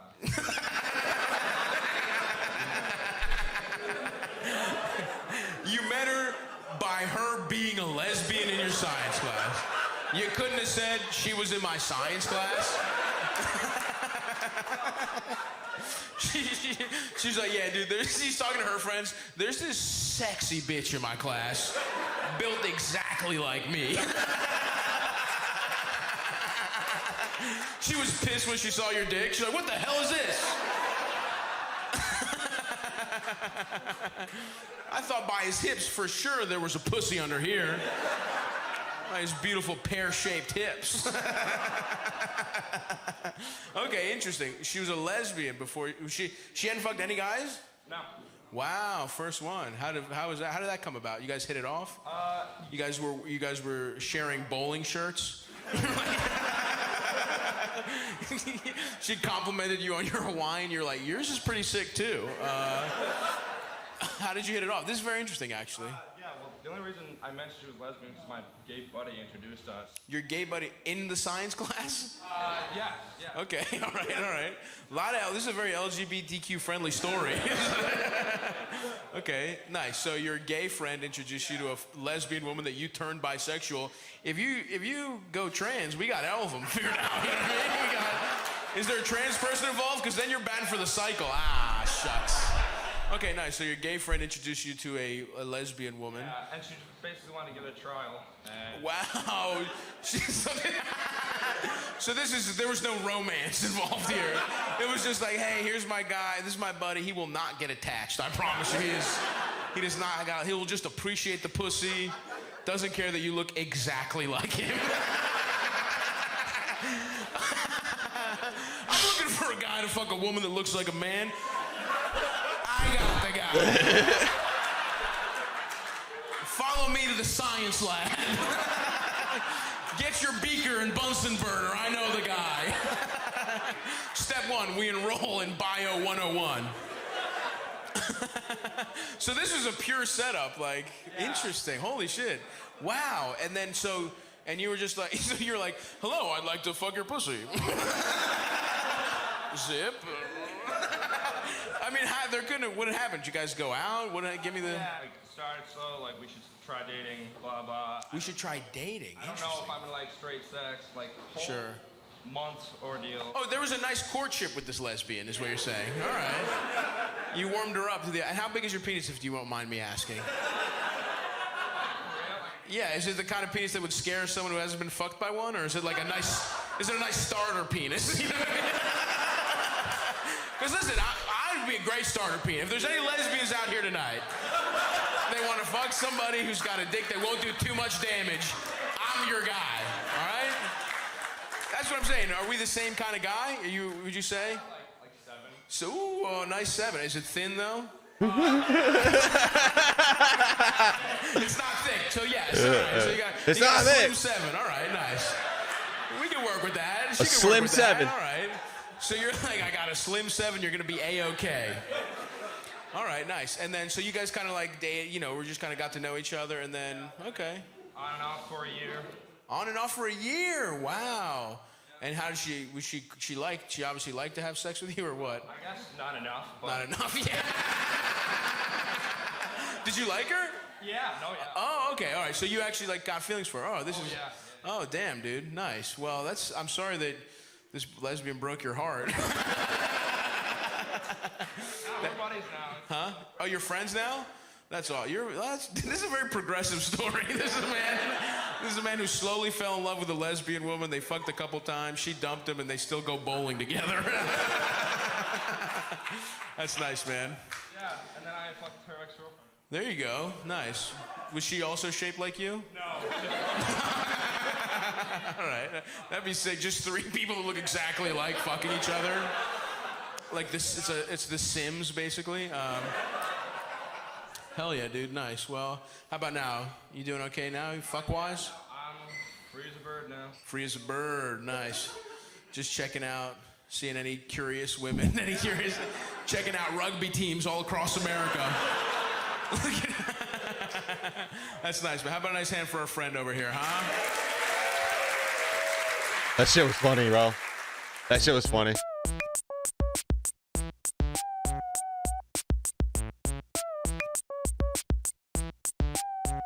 Yeah, he's pretty funny. Him and Shane Gillis are like my favorite right now.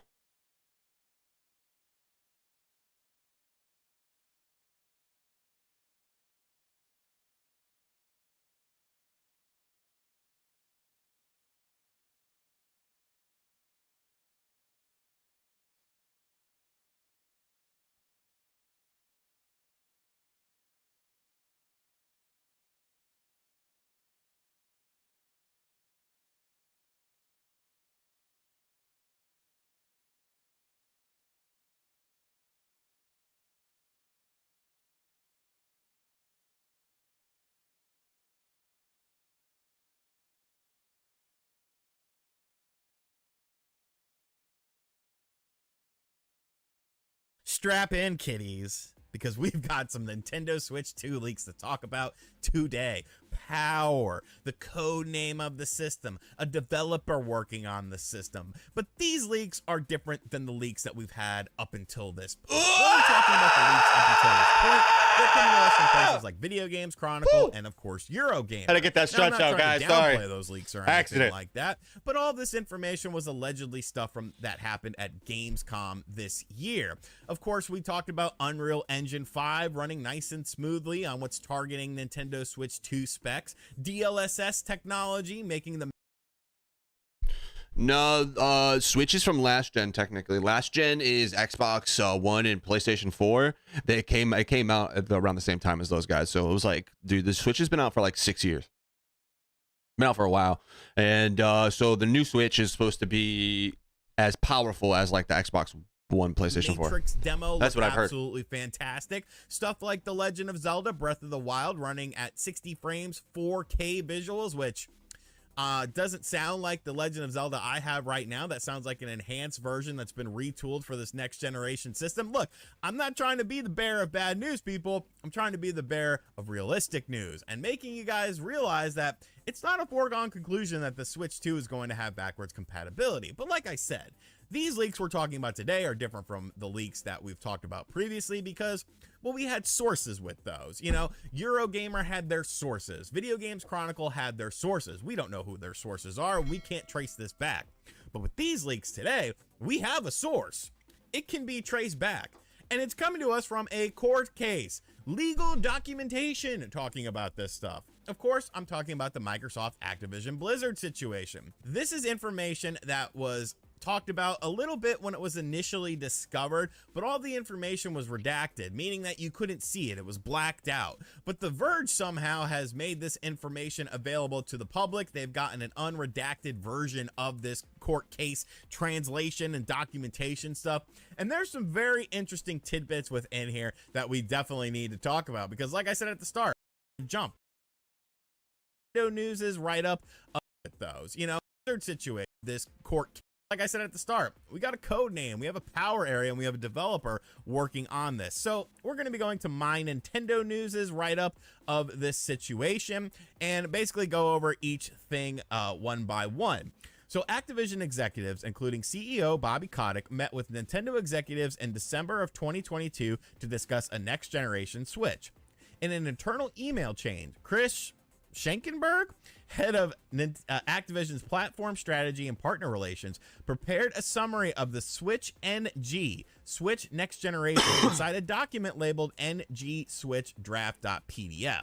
So we're learning about two different things right there. We're learning about the code name of the system and that there was a meeting with Activision and Nintendo. Now, we talked about this before, and I had some doubts on this Activision Nintendo meeting because everyone was making it seem like it was a direct thing from Furukawa to Bobby Kotick. It wasn't. It was a call done where other people were on the discussion. So, you know, I guess I was a little bit wrong when I talked about this when this news was initially out there. So, you know, I'll take my L on that. There was a conversation that had, but it wasn't like, you know, Bobby Kotick flew out to Nintendo of Japan or Furukawa was like, here's the system in front of us. So it was a bit embellished by some people, but maybe I downplayed it a little bit too much. But what's interesting here is the Switch NG name, because that actually tells us quite a lot here. We've been wondering, is this going to be a hybrid system Switch like what next we gen have now? And I think this kind of almost confirms it,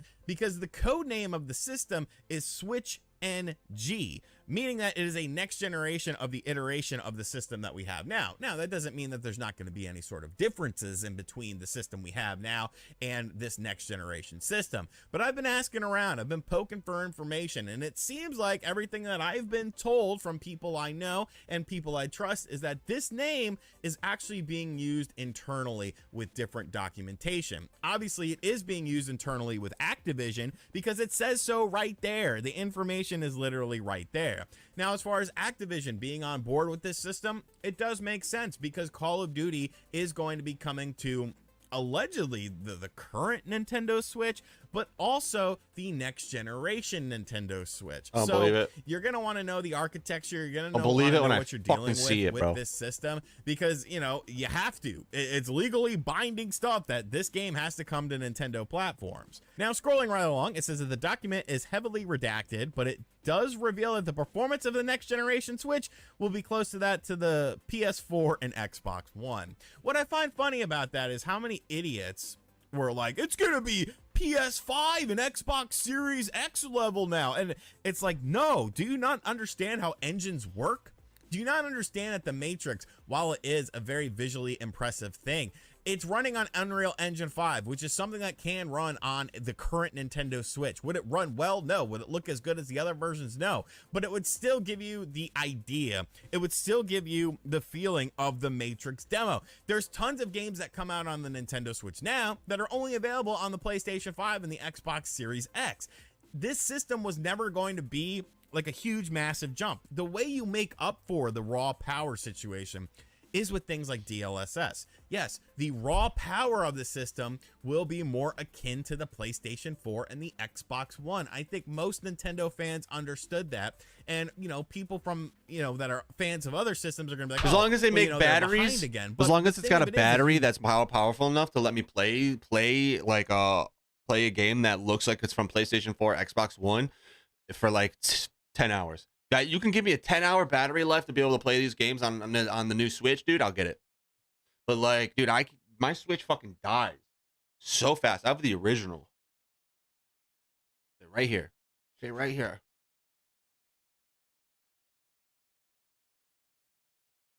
Make up for it with things like artificial intelligence. The whole point of DLSS is to make mid to low end PC hardware run PC games at higher frame rates and higher resolutions. That's what you should expect from this system if you're expecting this to be a reasonably priced, reasonably battery sized system. It just makes perfect sense, and it makes sense with leading up to everything we have heard about this system thus far. Yes, it probably can run the Matrix demo. Yes, it probably does look pretty good, but I'm sure if you put it side by side compared to a PlayStation 5 or an Xbox Series X version, it would. Gotham Knights coming to Game Pass. I'll definitely play that.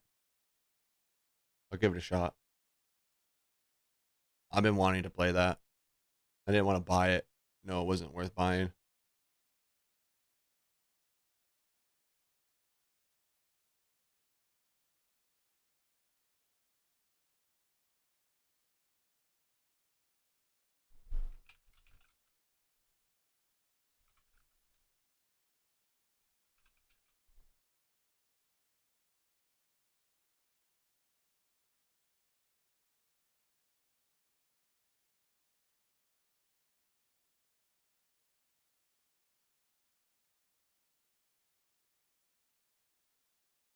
Would not look that as good as those versions. You only have those versions in order to compare them to.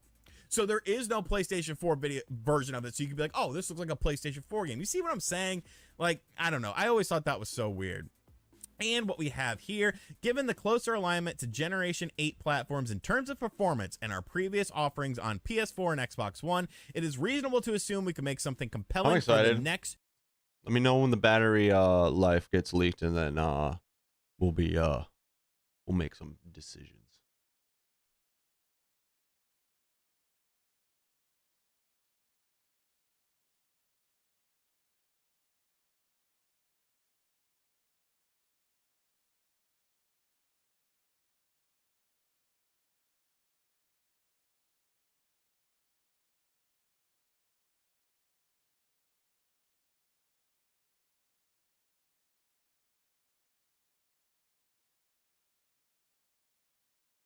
Foot, man, my feet feel weird.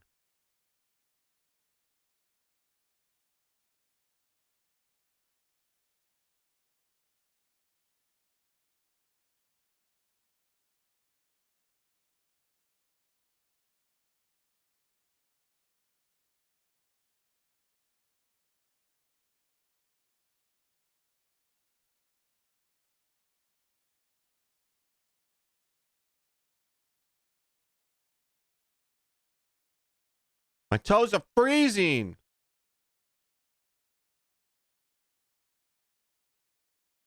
Oh, dude, I've been trying to remember what that rapper is.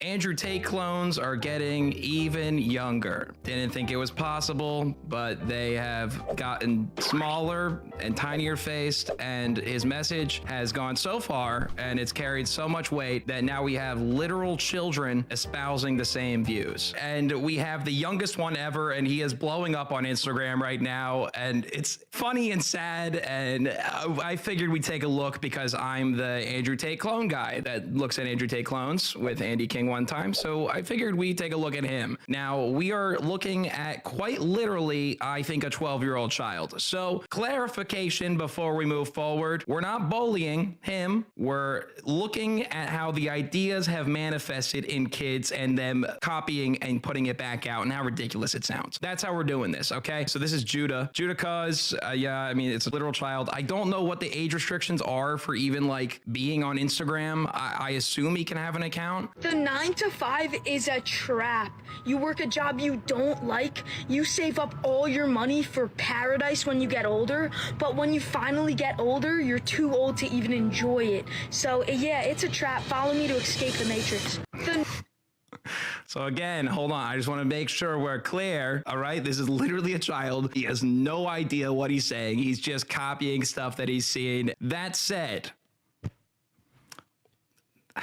the audacity. I mean, come on, the audacity. Yeah, I think more so than anything, the Escape the Matrix stuff is already so preachy and annoying to people that are like working their jobs and trying to get by. But I think people got extra pissed when it's like a kid telling you it. Bro, you haven't worked anything yet. You haven't done the 9 to 5 yet, so don't tell me to quit mine. It just hurts extra when you see kids doing it, and it's like, it's gotten so deep. It's gotten all the way to the lowest child class of society that they are considering dropping out of school. And I hate to spoiler it here. Judah has dropped out of school. According to him, apparently. A lot of people are saying I just learned from TikTok education, so let's just look at the stats. Public school, you work 8 hours a day, you don't get paid, you become the same as everyone else, you stay in the system, and when you finally graduate, congratulations, you get to pay an extra 100K. So now let's look at my life. A few months ago, I left school by the suggestion of a few teachers. I didn't pee on the walls, by the way, you have no... Whoa, I don't know where the second bar is coming. Anyway, this segment, again, isn't to rag on Judah, but it's to look at the fact that the sentiments of Andrew Tate, Red Pill, whatever this idea is that just like quit everything and just go for your dream without any risk management. This is what happens. This is what happens to the kids of our society when you're left unchecked with that ideology and no one looks the other way and thinks maybe they shouldn't do that. I don't know what teachers have suggested it, but whatever. Also, I do think he peed on the walls. I'm just gonna guess that. Sorry, Judah. I think you might have peed on the walls. I've done 5 marketing courses. I've read 3 marketing books. I'm going to a private mansion with 40+ millionaires. Judah, I don't want you at that mansion. I don't want you there. You shouldn't be there. Don't be there, Judah. It's not the place, all right? I'm going to Funnel Hacking Live in September, and I have a passive income job that makes me $100,000 a month. So let me know, what do you think is more valuable, TikTok education or the public school education? Let me know in the comments and follow for more. That's my bad, guys. Not $100,000 a month. That's pretty crazy, but $1,000 a month, it's still a lot. Okay, at least it's honest. Look, here's the thing. Again, I love the hustle. I like the hustle mentality. I think it's good for anybody who wants to do business to go through what I'd say is probably a cringy grind phase, like a cringy, like, oh, I could take on the world, I could do anything kind of thing, you know? I've had that phase. I tried e-com, I've been there. I did real estate, and then I bought some books. It's a good phase to have. It really is. You start to learn, like, okay, when do I turn it up, and when am I just being a little too much? When am I neglecting the rest of my life for knowledge that hasn't actually moved me forward anywhere? Kids got hustle. It's great. Don't quit school. But don't quit school, Judah. Even in college, when I was doing YouTube as like a side gig, I knew it was a side gig. I was in school getting an education because that is statistically the best chance you have to have a higher yearly salary than your peers. It's a good backup plan or main plan. Education is top of mind for me, at least. And then after I graduated, when I was doing real estate, I was a real estate agent in Miami. I still did that while I was doing YouTube because YouTube wasn't paying bills. I didn't go all in on YouTube. I was still making money, doing a job, and then doing doing YouTube. That's how you should think about the hustle stuff. It's just like, it should be a side thing until it can become your main thing. Obviously, I'm not winning points here, debunking points that a child is making. I'm just saying these are the ideas of Tate that have persisted for the last fucking year, and we're seeing them being regurgitated by a child. All right, let's keep going. Guys, if you were in middle school or going into high school, honestly, I'm being serious. Tell me what the point of school is. You work 8 hours a day, you don't get paid, and for all of that, you might go to college. Congratulations. And at the end, you're going to have to pay $100 grand.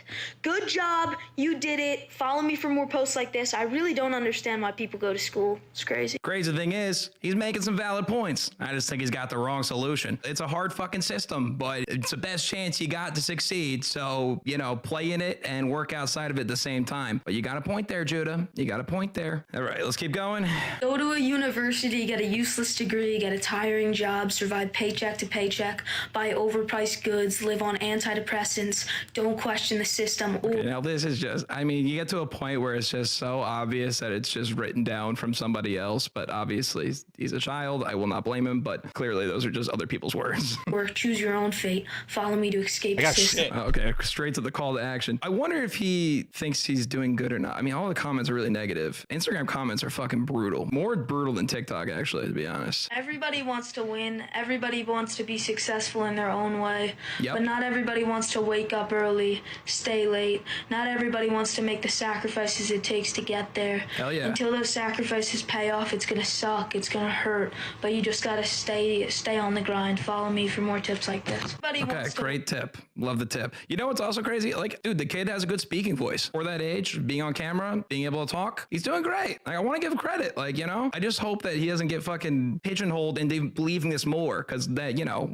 whenever someone espouses these views, I'm talking usually older kids, when they start thinking this stuff, and people tell them the opposite, they just think that you're still in the matrix. You know, if you say, hey, no, school's actually kind of okay, they're like, well, you're just in the matrix. You can't see it, so there's no point talking to you, actually. And it's tough to get past that. These are kids' genius levels at their age. 5 years old, their genius level is 98%.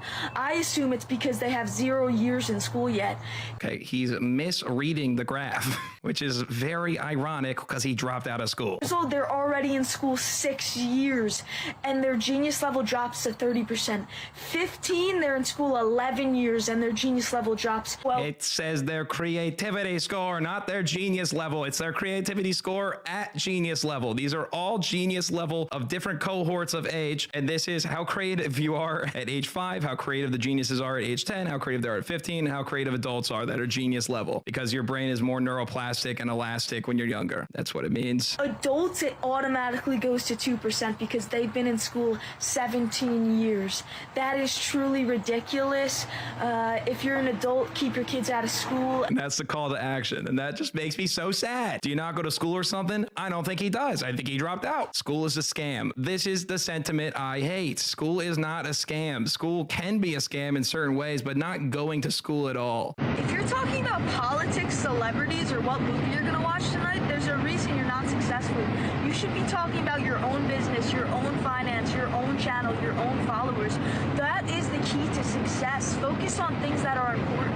Again, this is a sentiment you hear a lot. It's like one of those Instagram graphics that like unironically get pushed around for like alpha males or whatever. It's like, if your circle isn't talking about fitness, health, and success, then you gotta drop them. Fucking drop them. And I've hated that idea. I thought that idea was really stupid. I always have. But I just think it's extra sad when kids do it, because like, you have so much life to live, and if you're already thinking that way, like, fuck, you're gonna miss a lot of good times and good conversations. You know, actually counteracting the last TikTok, your creativity is gonna go down if you're shutting out so many creative, cool things you could be talking about and only talking about business, finance. So boring. You were gonna work all the time. What's life for? What's life for? Live a little bit, Judah. Live. Experience the arts. Talk about them. It's okay. Poor kid can't even be young. That's what I'm saying. I really hope that Judah is maybe fucking like 40 chessing me, and maybe he's just saying these things and doesn't believe any of it. Like maybe he's actually like a super like base kid that like gets all of this and thinks it's all cringe as shit. And he's just like, this will blow up. I know this is going to blow up, because it did. It did blow up. You're 13 years old, dude. Go play Fortnite or some shit.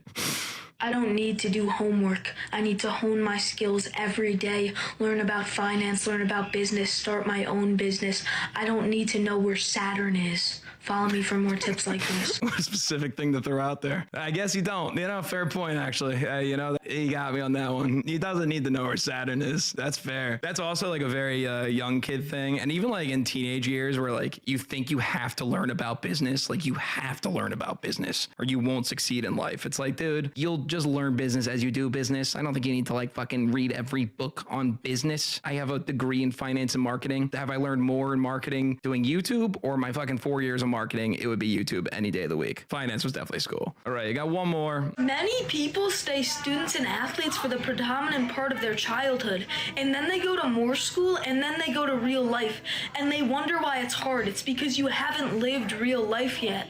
You've been living in a fake environment. Follow me for more tips like this. And I think that's a good one to end on because it's the most hyper ironic in a bubble thing he could have said. Where you're a child that has everything taken care of for you and you say that other people haven't lived their real life yet. You gotta quit the 9 to 5. Something I've never tried because of child labor laws. I literally can't get a job. Yeah, anyways, that's Judah. Again, Judah, hey, great speaking voice, man. You have confidence on camera, so I hope you could take that and run with that somewhere. But besides that, the ideas of Andrew Tate aren't all they chalk up to be all the time. Supposedly, they're just leaving. I'm supposedly they're going to go.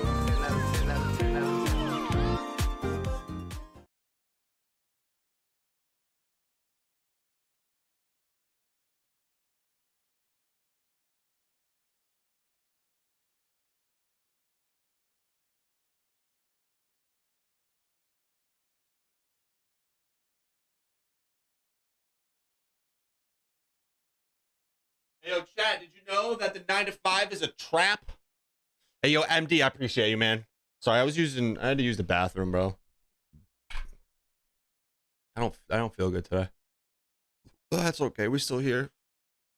And I appreciate that, man. Fucking, we got that 1K. We're fucking chilling. I'm very excited.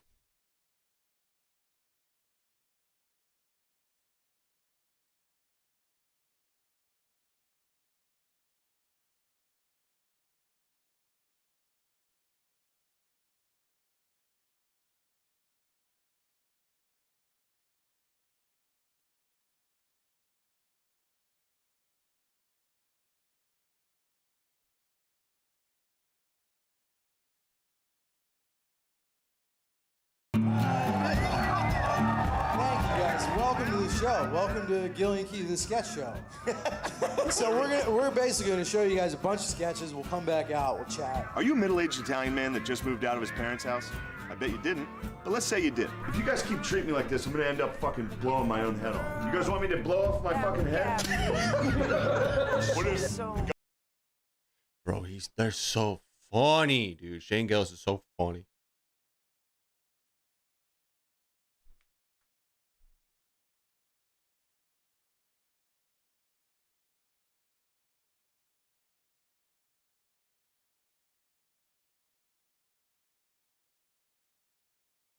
We need new Twisted Minds, bro.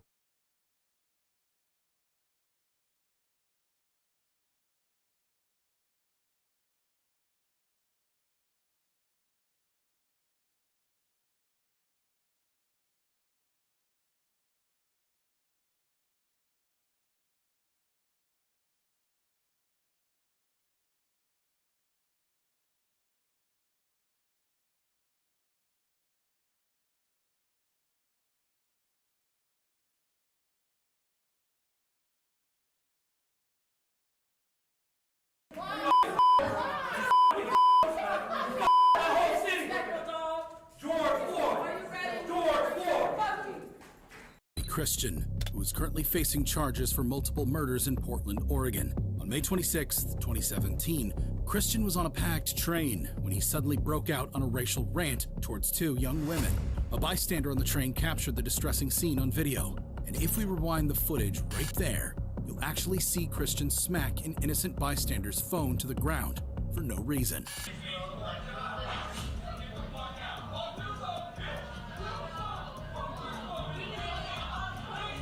I'll fucking beat the shit out of him. I'm pretty sure he stabbed somebody on that bus. That's why he's in prison. The situation quickly spiraled into chaos as passengers... He killed the dude in the Deadpool shirt. Fletcher and Taliesin Namkai Mechi bravely confronted Christian to protect the targeted girls. Christian became increasingly aggressive and confrontational. The situation only escalated from here. Christian pulled out a folding knife and attacked Fletcher, Namkai Mechi, and Ricky Best. The attack resulted in the deaths of Best and Namkai Mechi, while Fletcher survived but sustained serious injuries. Look at that. He fled the crime scene. The passengers of the train followed him, and he was arrested about a mile away. After the arrest, shocking footage emerged of Christian in the back of the patrol car.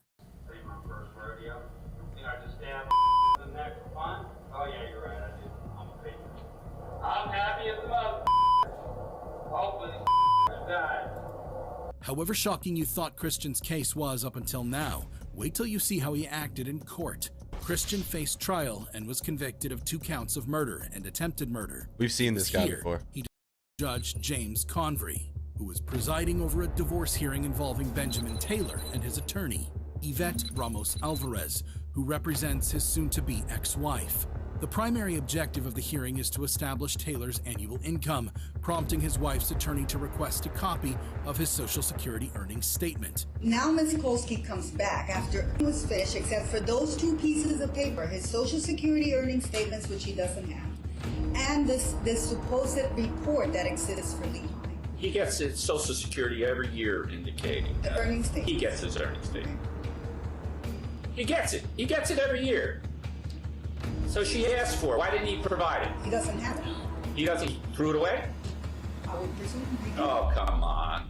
Judge Convery isn't buying the story, so he decides to poll the people in attendance to prove a point. Judge. I get it. I don't get it. You get it? You get it? Everybody gets it. Everybody gets it. Social Security sends it to your home. They do. Every year. Alvarez, however, dissents based on her personal experience. They sent it to my home 4 years ago. I haven't received it in the last 3. This disagreement leads to a tense moment, and Judge Convery makes a comment that ultimately costs him his job. Good. Well, when did you become an illegal alien? Taken aback by the judge's comment, Judge? Alvarez, who is of Hispanic heritage and formerly served as the president of the Hispanic Bar Association of New Jersey, expresses her dismay. Judge, I am going to... That was a totally inappropriate comment. I didn't mean it. I'm only... Doesn't matter. To me. You still said it, bitch. But fuck you. Right as Judge Convery attempts to backpedal, it's too late. After a brief period of silence, Alvarez returns to the courtroom 10 minutes later. Although Judge Convery expresses his regrets, the harm had already been done. Soon after this altercation, Judge Convery was publicly reprimanded by the New Jersey Supreme Court. Judge Convery crossed the line and lost his job for it. However, that's how is crazy. it compared to a 20-year-old convict who used his car to intentionally mow down a crowd of anti-hate protesters? That was the case of James Field Jr., who is facing charges for murder in Virginia. Her injuries, but it's very noteworthy. She had a lot of psychological injuries. She was not injured when the car drove into the crowd of protests. Are just plowed through hundreds of people downtown Charlottesville. Fields, Wow. an avowed neo-Nazi, drove his car into the crowd during a white nationalist rally, resulting in 35 injuries and the death of counter-protester It's Heather fucking Heyer. crazy, Heyer, bro. a 32-year-old paralegal, End was white a crowd of supremacy, protesters bro. demonstrating against Fuck white Nazis. nationalists and white supremacists, Fucking opposing the losers. removal of a Confederate statue. James faced state trial and was convicted of first-degree murder, multiple counts of aggravated malicious wounding, and leaving the scene of an accident. However bad you think his crimes were, the reactions in court were worse. Outside of the courtroom, supporters of James gathered to argue that Field's crimes were an act of self-defense. That boy was scared by your mom. That's so fucking, what a dumb piece of shit. Beat him up. Beat these people up, dude. Fuck these people. Do you have any accountability for this death at all? Not at all. These radical leftists are the ones that brought violence. They're the ones preparing for violence. They said in their chants, the Nazis, the fascists, they came prepared for war. A defense James and his team would also argue in court. You lost. It is alleged that Fields acted in this case because of the race, color, religion, and national origin of that crowd that was at the bottom, the intersection of 4th and Water Streets. However, prosecutors and ultimately the jury saw it differently, and James Fields Jr. was sentenced to life in prison without the possibility for parole by Charlottesville Circuit Judge Richard Moore. Today, this defendant will spend the rest of his life in prison for violating that law. James seemed pretty emotionless as the sentencing and proceedings were underway. However, the same cannot be said for the case of Jose Torres and Kayla Norton, who are facing numerous charges, including assault in Georgia. Not me. That is not me. That's not him. I would never walk up to you and say those words to you. I'm so sorry that happened to you. The incident occurred when Kayla and Jose joined about a dozen other people in a convoy of pickup trucks, waving large Confederate flags around Douglas County, a suburban Atlanta community. According to police reports, the group passed by the victim's residence, which was hosting an 8-year-old child's outdoor birthday party that included a cookout and bouncy castle. They then proceeded to park their trucks nearby and began shouting derogatory racial slurs toward the black partygoers. But it didn't end there, because after someone at the party threw an object towards the truck in an attempt to make them leave, Kayla Norton retrieved and loaded a tactical 12-gauge shotgun and handed it to her boyfriend, Joe Torres. Torres pointed the loaded shotgun at the group of African-American partygoers and stated he was going to kill them, while his co-defendants stated that the little ones can get one too, referring to the young children at the party. Listen as one of the victims describes what happened that day. I mean, they terrorized us. I mean, this is what I'm saying, dude. Called us racist slur, and they threatened to kill us, and that was terrifying. If their actions were bad, and their behavior in court was even more shocking. Norton couldn't hold back tears during their sentencing as she apologized to the family suffering. I would never walk. That's so crazy. Now you want to cry. Now you want to cry and be sorry because you got caught. Because you got caught. In a surprising turn of events, Aisha Bryant forgave the couple. The couple could only cry at her apology. They were sentenced to a combined 19 years in prison. Jose Torres and Kayla Norton showed remorse for their crime. However, not all racists have that presence of mind, like in the case of Travis McMichael, Gregory We've seen this one. and William Bryan. All three men are facing We've seen that one Courtier, a dozen times. who is facing multiple charges, including murder in Oregon. In August 2016, Russell, a white supremacist prison gang member, ran over Larnell Bruce Jr., a black adolescent, with his Jeep, killing him. Throughout the trial, the prosecutors highlighted Courtier's racist motives and a deep desire to be part of a white supremacist brotherhood, ultimately leading him to join the European Kindred Gang, the largest racist prison gang in Oregon. You see that tattoo that says bitch? Oh my God. This was discovered through the Klan's shield being tattooed on Courtier's leg. Despite this, Courtier's mother was public about the fact that her son was not racist. Never been racist. We have, like I said, I have a friend that I've known for like 35 years. Her family is black and white mix, and they call her Aunt Betty. She's black. In court, Courtier was facing multiple charges, including murder, failure to fulfill driver responsibilities, and violating Oregon's hate crime law. Courtier was emotional and had tears in his eyes for a majority of the trial. Colleen Hunt, Courtier's girlfriend at the time, played a role in the crime by allowing him to use her Jeep. She pleaded guilty to manslaughter and received a 10-year sentence for her involvement. After a thorough legal process, Courtier was found guilty on all charges.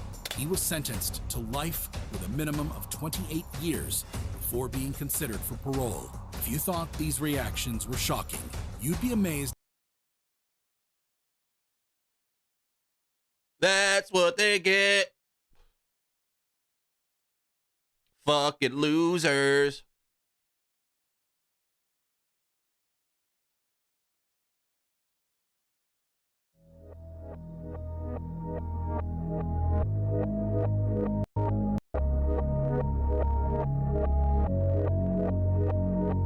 Although it's gonna be people actually doing it.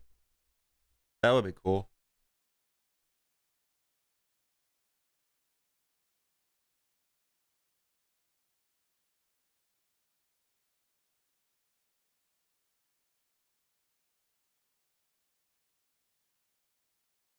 So you probably heard of McCamey Manor at some point. Talking about the haunted house that's less of a haunted house and more of a torture chamber. This is Russ McCamey. He is the man behind McCamey Manor. I hadn't heard anything about McCamey Manor in a while, so I went to their YouTube page. As you can see, they haven't made any updates or any videos in 5 years. It looks like they have transitioned their updates and their content.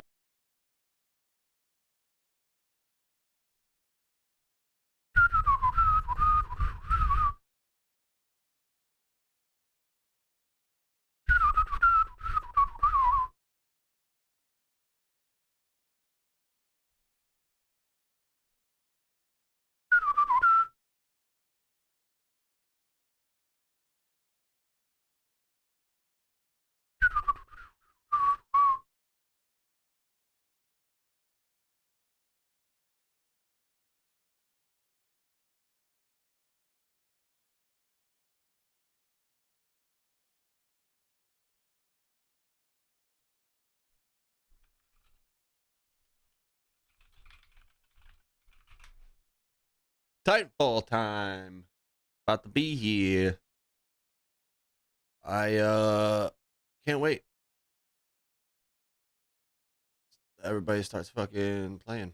I got a tattoo on my head right now. My head is big shaven, as close as you can get it. I've got this yarmulke tattoo. It's like literally the crash test dummy logo on top of my head. It's just, yeah. And my neck is feeling like awfully messed up because I bought a smart car so that I could crash it into a wall to make sure the airbags work. Yeah. While dressed up as a crash test dummy. Yeah. The airbags worked. I got gnarly whiplash. The footage is great. This is the first bit for my Gone Too Far tour. I got a tattoo on my... Ridiculous, bro. You should well, just get the boobies like you said. He said he wanted to get tits. He wanted a boob implants.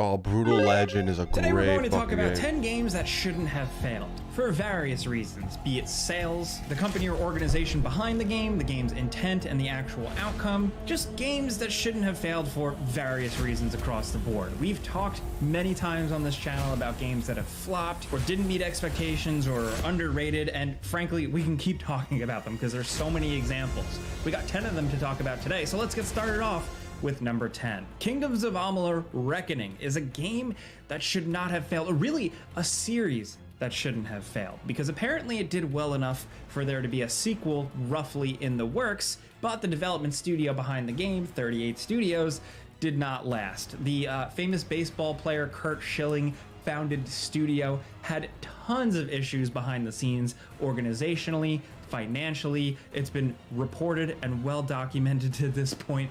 I highly recommend reading up on it because we can't cram it all in a video, but basically all that stuff got in the way of what was a pretty fantastic game. A lot of the lore and stuff behind this fantasy world was conjured up by R.A. Salvatore, famous fantasy author. The music was done by legendary Grant Kirkhope of Rare fame. There were famous artists behind this whole thing. Kingdoms of Amalur should have just I've never become played this. a big thing. Another good fantasy series, because it was a pretty solid RPG. Yeah, it had its flaws. It was very much a 360 PS3 style game, but people liked it enough that it should have lived on, damn it. Thankfully, it did get kind of like a re-release remaster later in the PS4, Xbox One life cycle. We did a whole video on it and it was pretty good. They actually brought some content into the game that was never released. But Kingdoms of Amalur was a series that never really got its day in court. I mean, the 38 Studios definitely had multiple days in court, but the game itself, especially if there was a sequel that would have fixed a couple of things, man, this series could have been something. Next, over at number 9, we have God Hand. This was created by Clover, the studio that will go on to become Platinum Games. And this is significant because this is a Shinji Mikami joint. Shinji Mikami, of course, the director of the original Resident Evil, Dino Crisis, eventually Resident Evil 4, and so many other things. Dino Crisis is kind of like the weird black sheep of the family. It's one of the more unique games to come out of Capcom for the PlayStation 2, and at this point, it's kind of infamous. It's basically a 3D beat 'em up.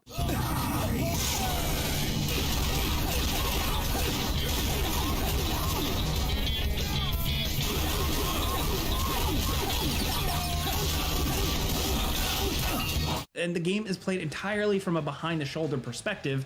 You've got tank controls, a few basic dodges, and a lot of different fighting moves. It's about punching dudes.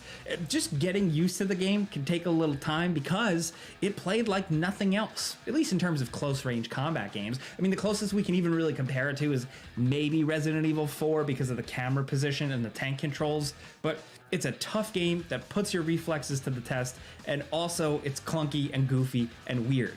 But it's charming. It wasn't a failure by any means. Sales-wise, it did sell some. Reviews were in the 7s, 8s, and 9s, but we couldn't find any record of it selling anywhere near 100,000 units by the end of 2006. And unfortunately, it was the last game to be made by Clover before they shut down. Of course, Clover went on to become Platinum Games, you know, who made so many incredible games after that, but God Hand is often forgotten. It I never even heard of thankfully it. managed to hold on and get some cult status. The people who played it absolutely loved it for its quirky, weird, almost wrestling style charm mixed with some cool Japanese influences.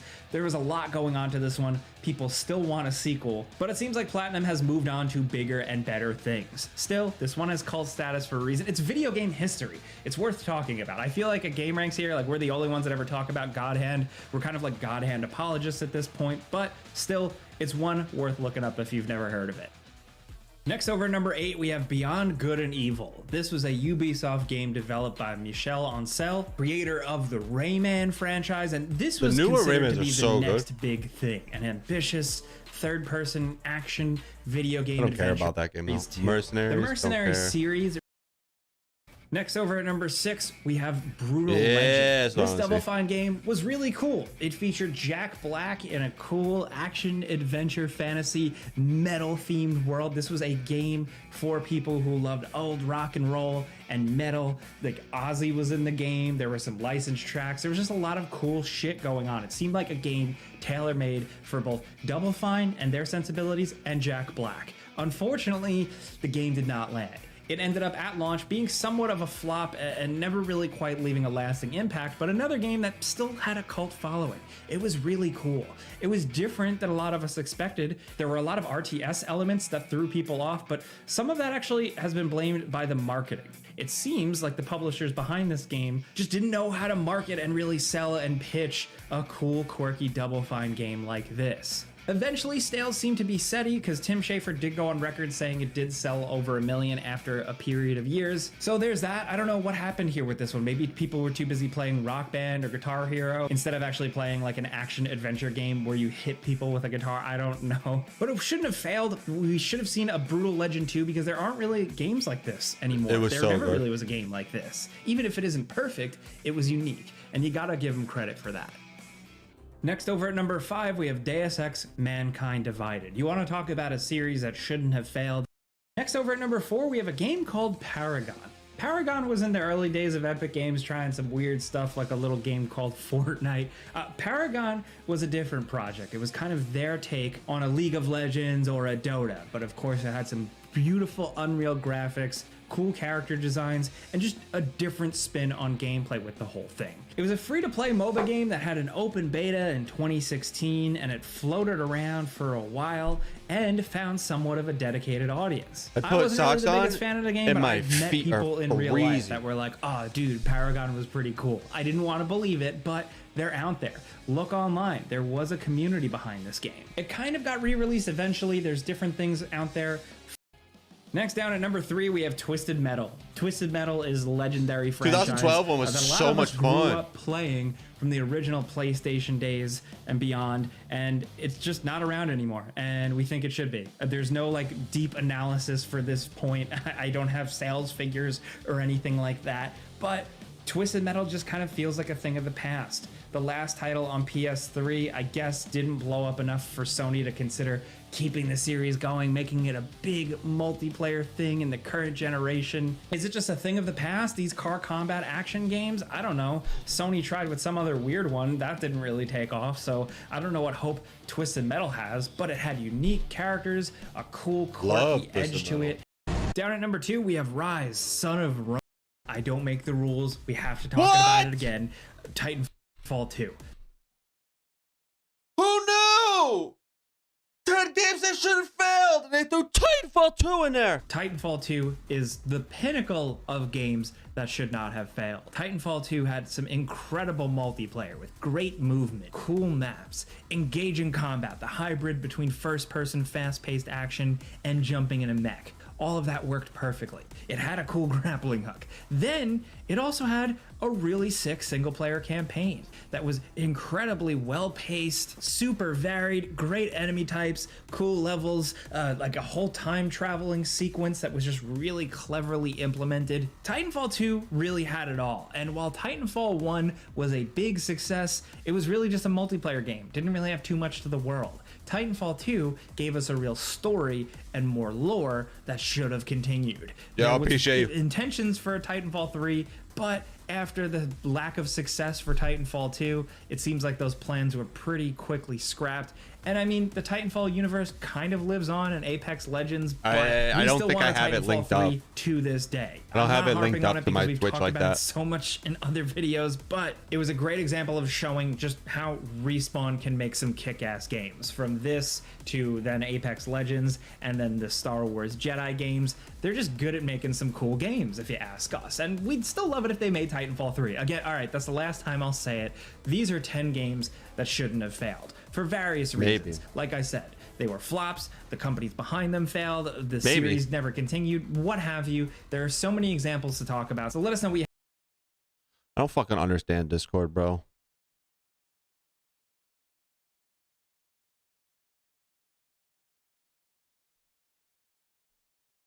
Helium. I was driving back to our house, and there was just like a finance bro on a bike, and I was just driving by him, and I was like, "Pussy," and I hit a red light, and I saw him flying, dude, for like a mile. I saw this dude like pedaling to catch up to me. My windows were down, and I had a thought. I was like, "Do I pull the window up?" I was like, "No." I get whatever he's about to give me. I genuinely had that thought. I was like, he deserves it. Dude, he stuck his head in my window, and he goes, "Nice car, you fucking faggot." And then I went, and we both started laughing, and he pedaled away. And I was like, yeah. He laughed. He was that's like, funny. As soon as he hit me with what he said, and I didn't react by like, yeah, right, I laughed. When he said it, I was like, yo. Dude, I can't believe you said that. Helium. Holy shit. Oh, love it.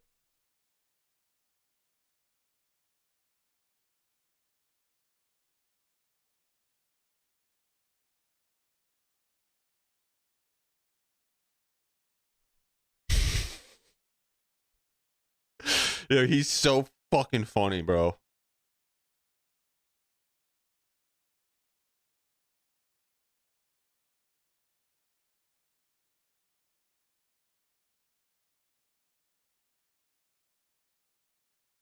Ice cream so good. Have you seen those? Have you seen those non-playable characters? Whatever that is. Have you seen those ladies that do it? It's I've watched it, crazy. yeah. What There's is it? one lady named Pinky Doll. She's on TikTok. Yeah. She's the GOAT. You like it? Well, see the black or Spanish she's lady, black. right? And Yeah. she goes, wow, gang gang, wow, gang gang, ice cream, so good, so strong, so strong. Like, ride it like a cowgirl, ride it like a cowgirl. So I was doing them. Damn, you've been watching that. Well, What's her name? Pinky girl something. I've been That's doing them at crazy. home. I've been doing my own for Katie. While she's watching TV, I'll stand next to the TV and I'll go like this. I'm sorry, does that have cilantro in it? I'm sorry, does that have cilantro in it? Gang, gang. Gang, gang. Oh, yeah. Oh, yeah. Oh. I would have been racking up. Yeah, it's her. Yeah. She takes a hair curler and pops popcorn.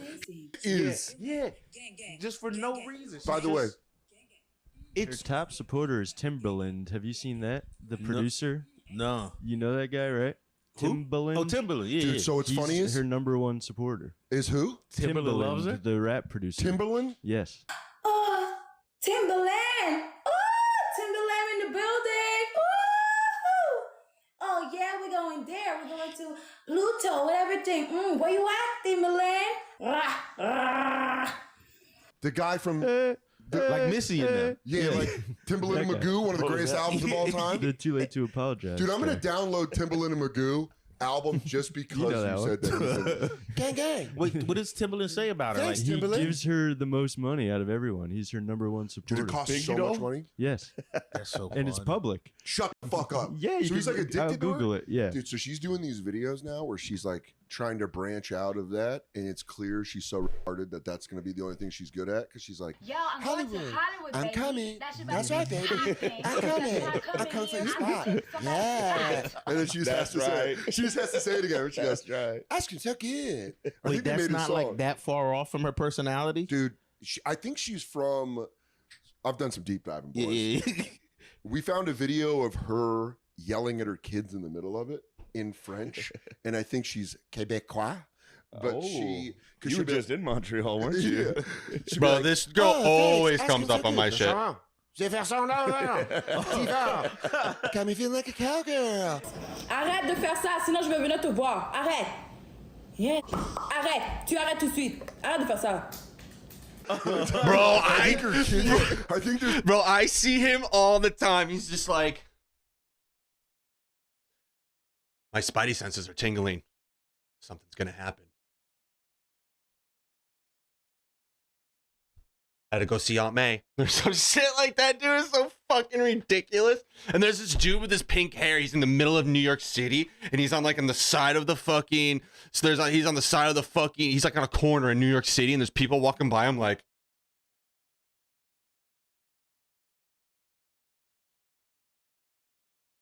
Did you see this fucking guy? Like they're just making faces at him and shit. And he's got pink hair. He looks and he's just sweating. There's that, bro. There's this one that pisses me off, bro. It's this big fat black dude, and he's got like he's just like, buy my art, buy a picture, please. And like he just sits there, and it'll be a picture of him sometimes, and he'll just be with like all the messages, and it'll be like, buy my art, please, buy one get one free, and it'll be just a picture. So fucking fun. It's so annoying, and it'll say like getting kicked out on the 28th, buy a picture please. And then when the 28th comes, it'll be like getting kicked out on the 1st, buy a picture please. And then when the 1st comes, it won't say anything.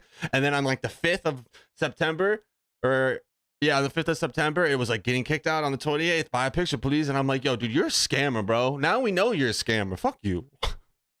There's a clip of her kid shitting himself because she goes like, in French, she goes like, that's disgusting. You're 5 years old. Because she's like, you're 5, ça fait si fort. And then she tries to rush off, but it's so funny when she speeds up and she goes, gang, gang, gang, gang, ice cream so good. like she's finishing up work at the office. Wrap it up. But wait, so does she say that when somebody pays her to say that? Yeah. So you pay her. Yeah. And She says gang, gang. And she says like, ice cream so good. And guys are jerking off to this? it'll Is be that like- all this is? it'll be they're like- just watching. This is just jerking off? Yeah. I think so. And it'll be like you give like little gifts on whatever. So Yeah. if you buy like an ice cream gift for, She says, ice cream so good. Dude, Yeah. this black dude tweeted out a full picture and he goes, yo, man, I'm riding for this bitch. Ice cream so goot or whatever the fuck she says. He's like, we gotta protect this queen. Yeah. Pinky doll. She's A like, lot of the "Yes, stuff that I pinky get, doll." I'm not Dude, interested in Yeah, at people all. are trying to talk shit. Dude, it's really funny. Yeah, they're like, finally, Pinky Girl's falling off. But she's getting negative comments. why are you mad at this girl? Yeah. It's such a niche thing. But it makes you feel like, yo, we're done. We're done. We're done. We're cooked. We're cooked. When you see the people that try to do it that aren't her, Yeah. you're like, damn, she's actually good at Was this. she the original? Yeah, she's the OG. It's like It her. has to be Asian. There's a white lady with elf ears. Cherry Crush. That's hilarious. Look her up, Cherry Crush. Because she, what is going on? she does, you know what she does? She does the num num num noise the best. She goes, Yum. Num, num, num. yeah, she goes, Yum. because then like Pinky Doll goes, Wait. Wait, what's his other person's name? Cherry Crush. Cherry Crush. Dude, I'm team Pink Doll over here. Pink Doll for life, dude. Catch me sleeping in these streets. I've seen this one. I've seen this She one. got the elf ears? Yeah, dude, that's her.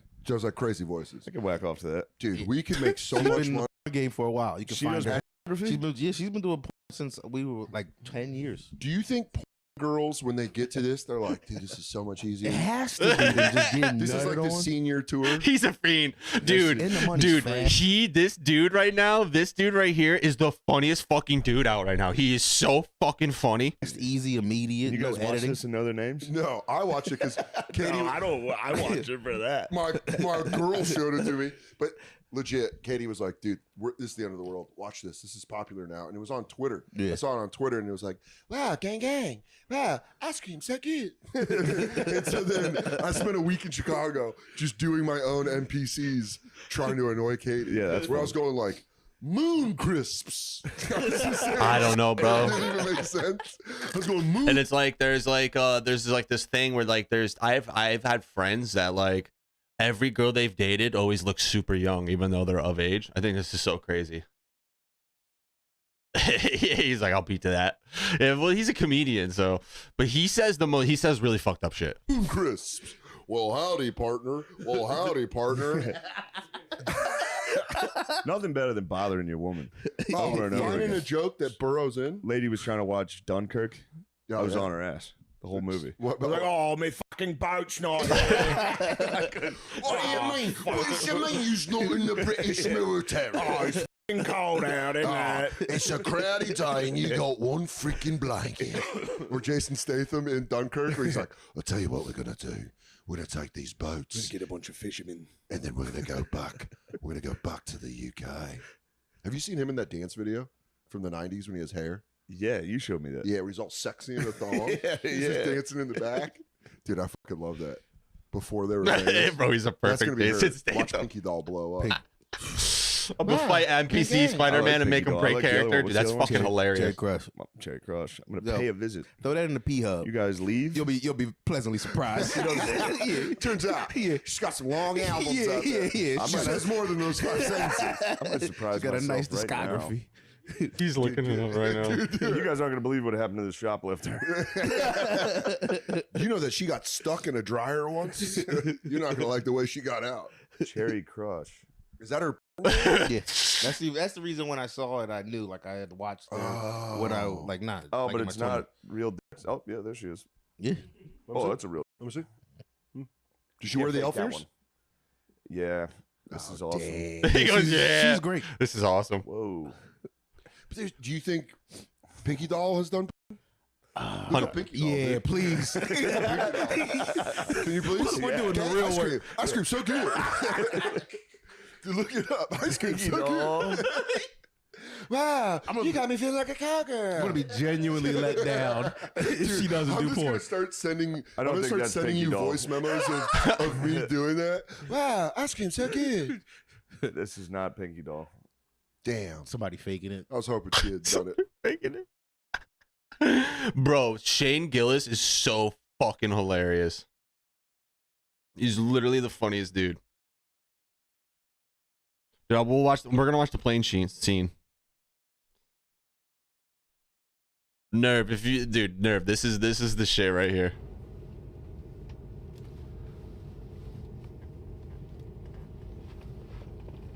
I love this. This is the funniest shit I've ever seen. Sir? I'm gonna need you to go ahead and put that seat up for me. Why? Safety protocol, sir. Please, seat in the upright position. This is for safety?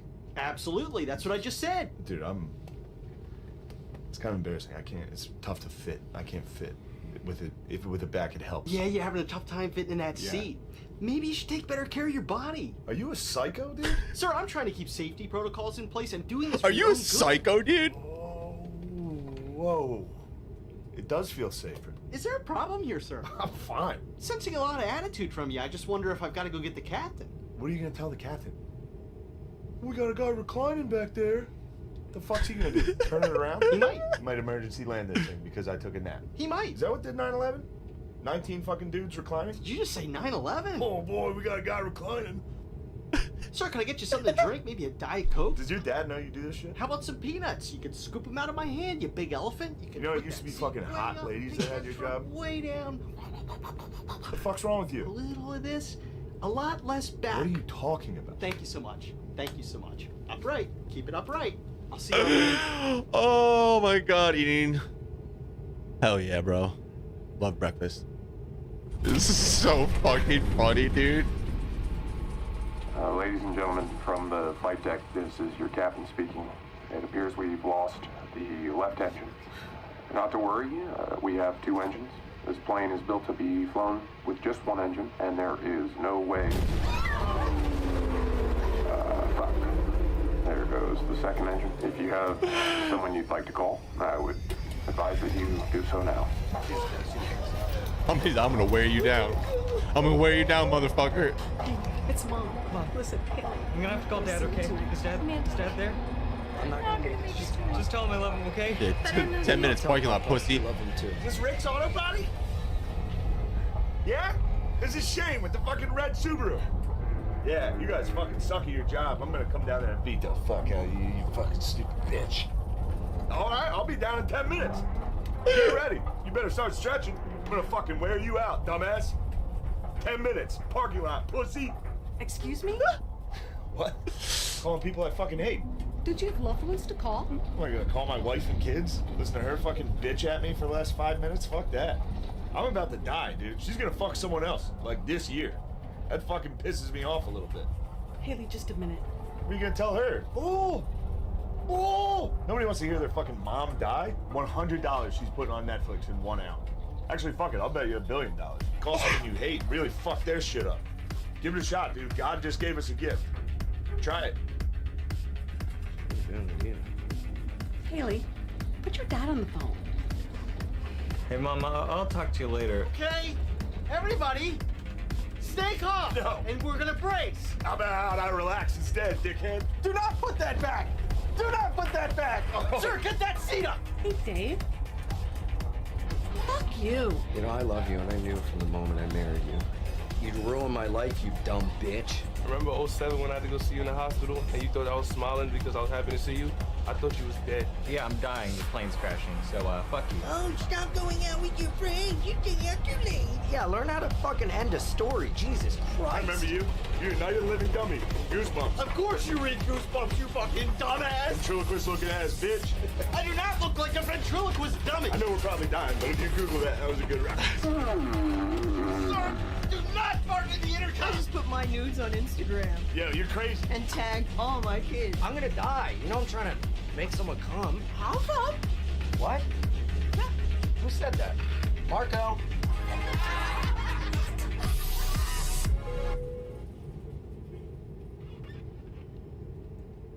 We're gonna make it. No. What the fuck? No! Oh, Shit. You don't know what I tweeted. Are you fucking joking me? Crush this fucking blade! I was just kidding. We're all gonna die.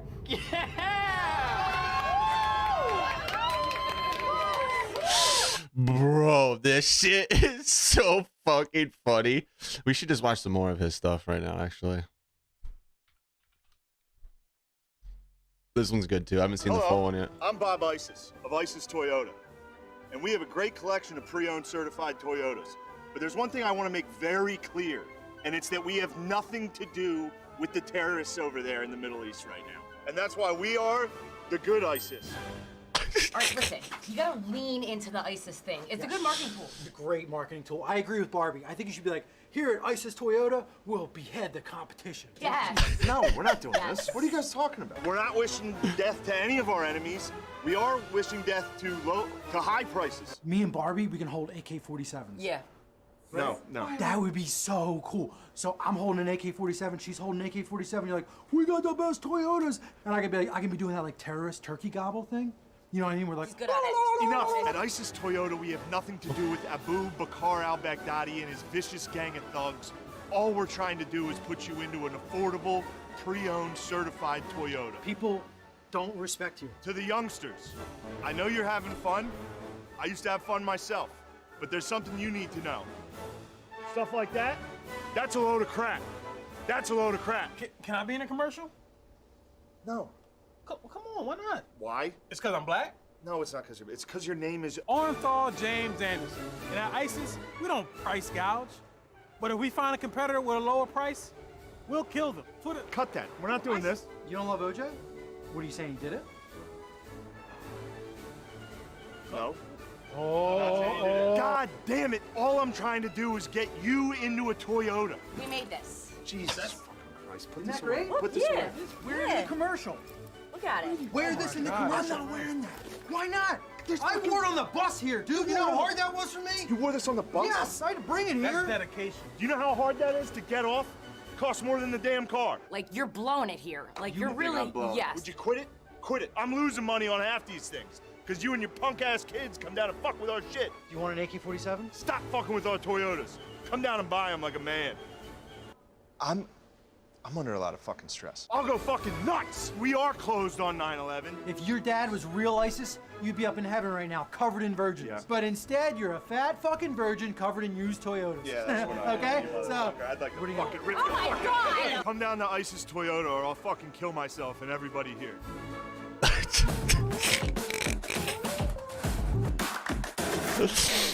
Oh my fucking god, dude. It's so fucking funny.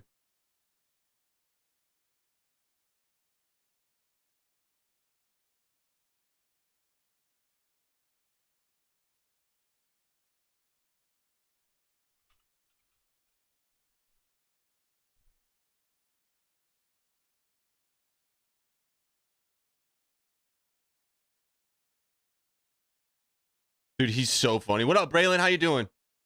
Reminds me of Eric Andre. Eric Andre is good too. We just watched what was it called? Bad Trip. That shit was fucking hilarious.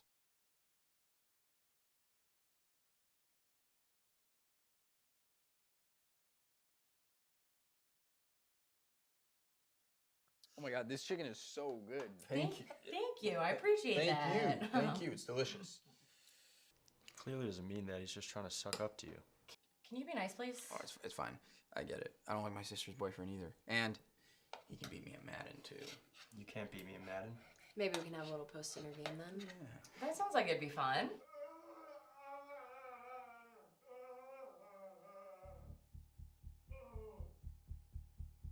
What was that? Oh, boys, my knees are burning. Is that okay? He's fine. He's working. Is he hurt? No, he's not. He sounds hurt. He's fine. I'll go check on I've never seen this. I'll come. Yeah, I bet you will. Ryan, you don't need to check.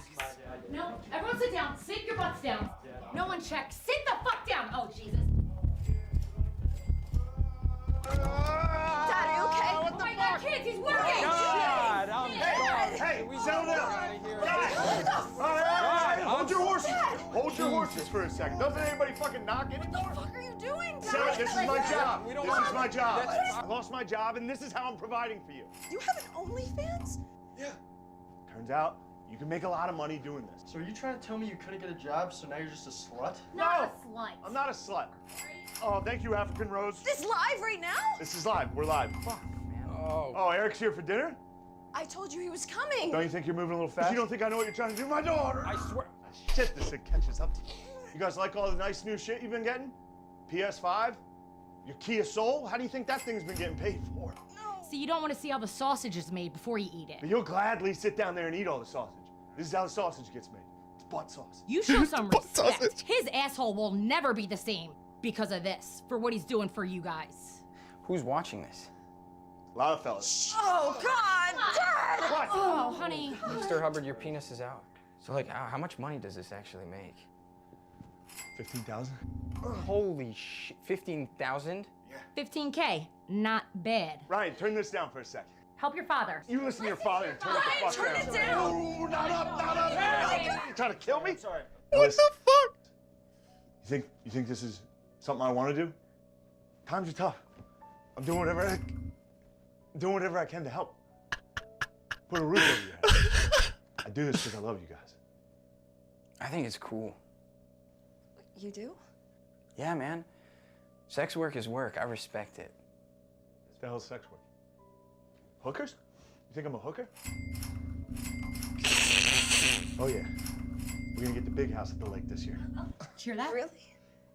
Oh my God. The big one? The biggest one. Eric, you like water skiing? Or are you one of those wakeboard pussies? I do both. I like water sports a lot. Ah, shit! Why don't we go downstairs and finish dinner? You'll join us? I'll come. I bet you will.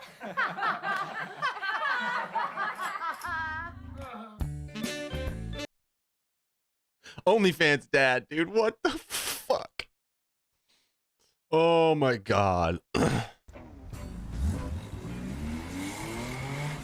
What's up, gang? I'm Toby Pictarin. And not only am I a military vet, but I'm also a grilled meat connoisseur. I went through hell and back to defend this country. Now I'm traveling all over it to find the best greasy grub. When I was in war, I went through a pretty traumatic experience that left my memory fragmented, but my taste buds perfectly intact. Whoa! And sure, sometimes...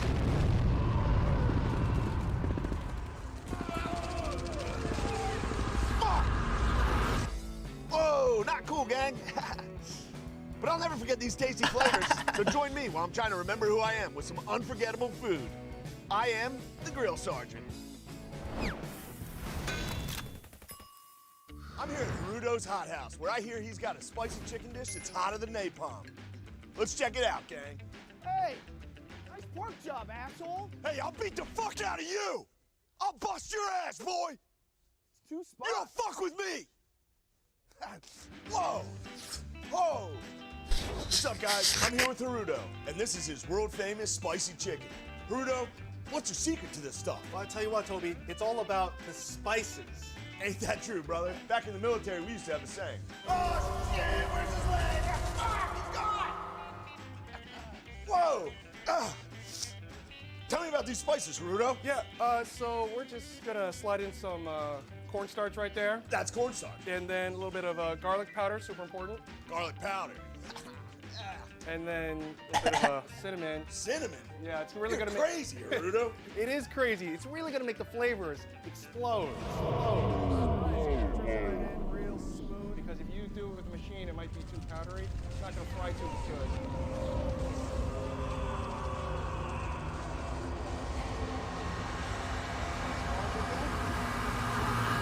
Okay? You motherfucker! I just love the crunchiness on the outside. I know what you did, you son of a bitch! What? Juicy chicken on the inside. I'm so sorry! I don't really like the Chinese shit on the walls. That's why I don't wear my glasses. This chicken is unreal. Jesus Christ! It's okay. He's just having a flashback. You're doing great. Talk a little bit more about the spices. The cinnamon, that's a little goofy, huh? You know what I love about this restaurant? They play loud music in the bathrooms. What the fuck, man? Okay. Can you just get back to the chicken? Can you get back to the chicken?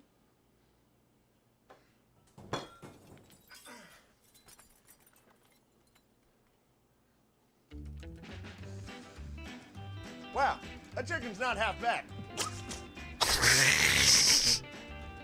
Whoa! Whoa! Hey, Harudo, you can really taste that cinnamon. You want a bag of ice? Yeah, a bag of ice might help. You dinged me up pretty good back there, Harudo. Also, the spices getting into the wounds pretty bad. That's it for Harudo's spicy chicken. Wow, that stuff had a kick. Coming up next week, we're headed to Denver to check out... Christ, are you all right? Yeah, I'm driving around a convertible eating pussy and sandwiches for a living, asshole. Fuck you, suck my dick. Hi, my name's Holly, and I run Happy Hands Daycare. The Fuck you, coronavirus suck hit my our dick. Daycare center. People just didn't feel safe sending their kids. We were about to close our doors, but then we had an idea. We realized that there's probably so many people stuck inside with family members that they just can't stand. So we decided to reopen as a daycare center for uncles. Hey! Uncle Hank, good to have you today. I got a hemorrhoid like a monkey knuckle. All right. When most people have an uncle, they never think they'll spend all day with them. Hey, you guys think fire's beautiful, right? Good morning, Miss Holly. My mom told me to say thank you for all the prayers for our iguana. Once COVID hit, that My nightmare mom said became to tell me to thank you for all the prayers for our iguana. Good morning. Wow. Nice shirt. What sound does a wolf make? Wolves. So we offer a solution. We give uncles a place to go during the day. What sound does a wolf make? Each day Wolves. starts with a morning meeting. Wait, what? We give all the uncles a scratch-off ticket with their schedules on it. Yoga? God damn it. Fuck. Then the uncles participate in a variety of activities that suit their skill set. Okay, Uncle Tommy. Yeah. How old are these girls? Are any of them underage? Well, you can do this. I know. Okay. Go ahead. They're all beautiful angels. Right, but are any of them underage? I don't know. So, I have to assume they're all underage. All Great yeah. job, Tommy. Yes.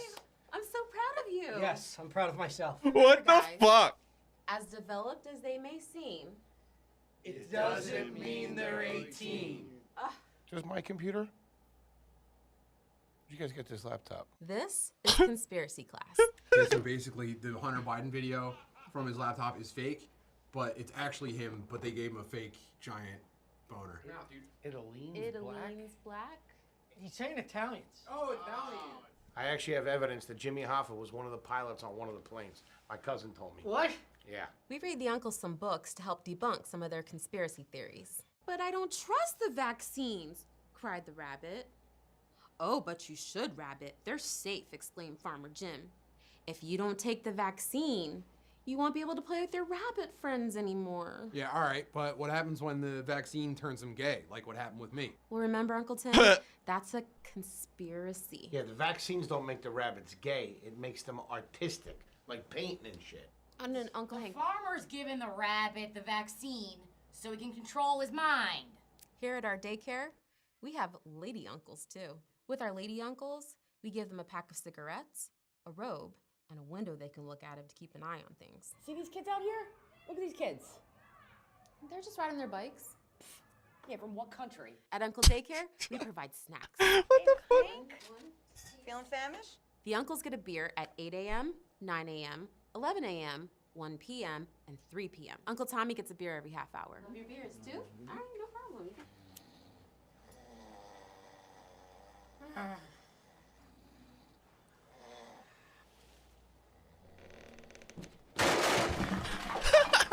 We make sure the uncles get plenty of exercise every day. Gushers here? Yeah. What kind of bullshit is They that? gave me a breathalyzer, and now I can't ride my Harrow anymore, so. Uncle Tim, that's great. We do exercises like taking out an air conditioner and moving it from the house to the car. Put in that hatch back! Put in that hatch back! You did that. We have other exercises like bringing in the groceries when someone else buys.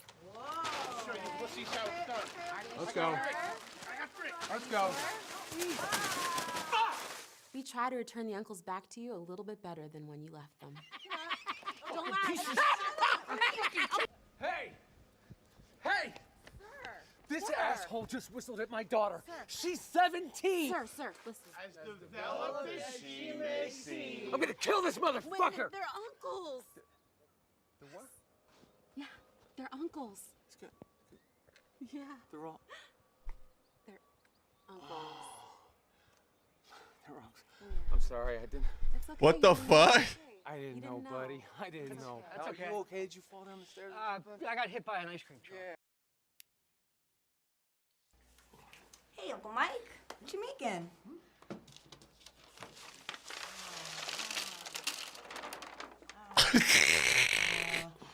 Uncle Mike, don't you think something like this would hurt Miss Holly's feelings? A statement like this, it might make her feel unseen and unloved. She knows I see her. I stare at her all day. She knows that. Yeah, she does know that, but that's not really what I'm saying. I think you can do better than this. Come on. Yeah. Good. What do you have, Uncle Tommy? It's a beer. Oh, your favorite. favorite. That's awesome. Yeah, now go get me one. Fixed it.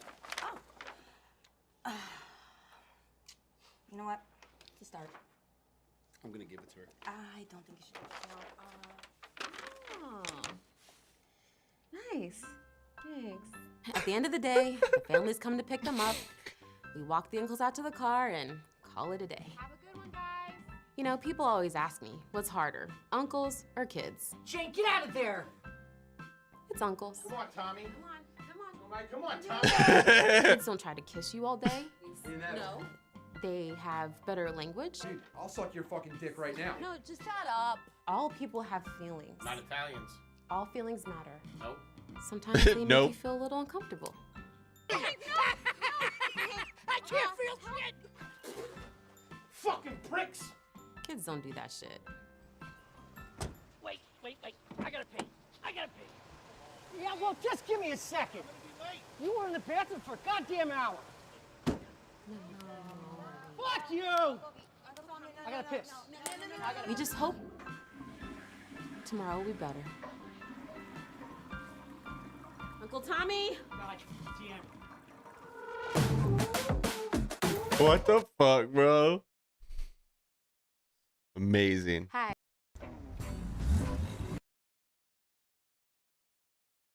Fucking OnlyFans dad was really funny.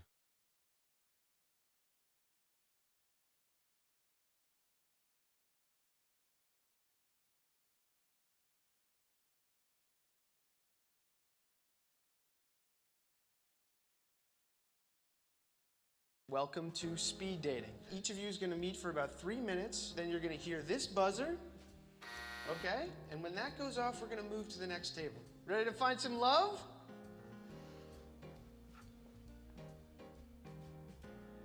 Tana,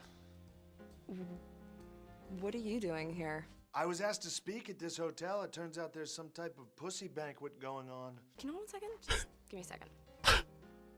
Fuck you, you fucking piece of shit, ugly, fat, orange, fuck. Social media. They had to take it away. I was too good. In fact, go ahead, put it back up. Put it back up. People say I've got bad makeup. Tana looks like someone painted her face like a clown. That's what we're gonna call her. Tana, it the clown. She looks like him. She looks like she should be in a sewer, bothering children. You are utterly disgusting. I'm disgusting. I saw you walk in. I said, "Who's this? Is this a pig?" I didn't know they were letting pigs in. You're a dictator. Old sage, what a loser. What a loser she was. Somebody needs to tell her that her pussy stinks. When you walked in, I could practically smell you. Your vagina stinks. Smelled You know up what? the whole room. No one here is gonna go on a date with you. There'll be no problem there. I'll get a date. There's gonna be so many dates. People, whoa, this guy has so many dates. You, none. I don't even need a date, but I'll get a date if I want a date. You can go on Tinder. Have you heard of this? There's Tinder. You go beep, boop, pop, and there's pussy. This is pretty exciting. I've never been on a date with a white guy before. Hit the buzzer. I mean, I'm just wondering what it would be like with something a little smaller. Let me stop you there, Elaine. I don't know who sat in this chair before me, but it stinks. I told her! Any interest? You're gay. Hey, blame the dairy industry. I would never suck a guy's dick. But if I did, it'd be one of the best sucks he's ever had. A few years ago, women would have the flat butts. Not you. You've got a very nice one. Thank you. You know, I polled very well with the blacks. How am I polling with you? I saw you come in. I said, that's the one. The belle of the ball. You're the prettiest one. I'm gonna be completely honest with you here. I'm not that interested in You're the ugliest. Do me a favor. Could you take your gigantic perfect tits and leave?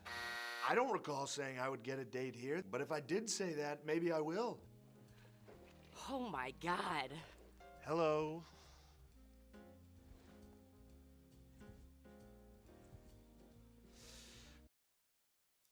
Oh my God. Do you like my shirt? I got it dyed at the special, the tackle shop. There's a 2-for-1 at the tackle shop, the bait and tackle.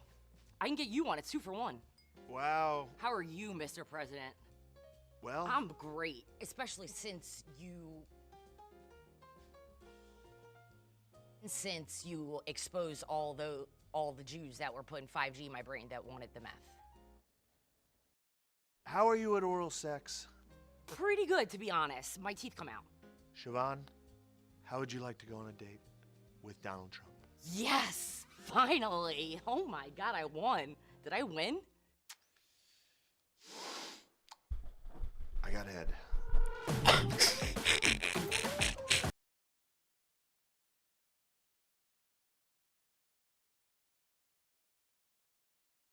You're living moment to moment. Thank you. That's great. I ran into Steve from Love on the Spectrum. By the way, let me tell you something. He's not faking. Oh, dude, I didn't say you faked. No, I know. But some people were out there. Anytime people watch Love on the Spectrum, they're bro. like, I think that guy might be faking. I think he's faking it for those tits. Yeah, I think he's faking for sure. Those autistic tits. I was like, He's not. I ran into him. He was sitting outside of a coffee shop. I was walking in gay San Francisco. Yeah. It was Steve. I asked for a photo. Yeah. That's awesome. And I got it, and he was like, said, "Oh, sure." all right." Did he? Yeah, that's exactly how he talks, dude. Me and him said goodbye to each other like 6 different times. That's awesome. Turns out I'm Spectrum up too. That's what he did We on started his. chatting back and forth, I'm and I couldn't get Spectrum away up. from saying goodbye. That's on his date. He did that. Yeah, He basically, this lady wanted a second date, and he goes, I'll have to get back to you on that. Yes, goodbye, farewell. Okay, goodbye. Dude, the dude's a master. He was like, "Have a nice day." I was like, "You have a nice day, Steve." And he was like, "Have a nice weekend. It's the weekend now."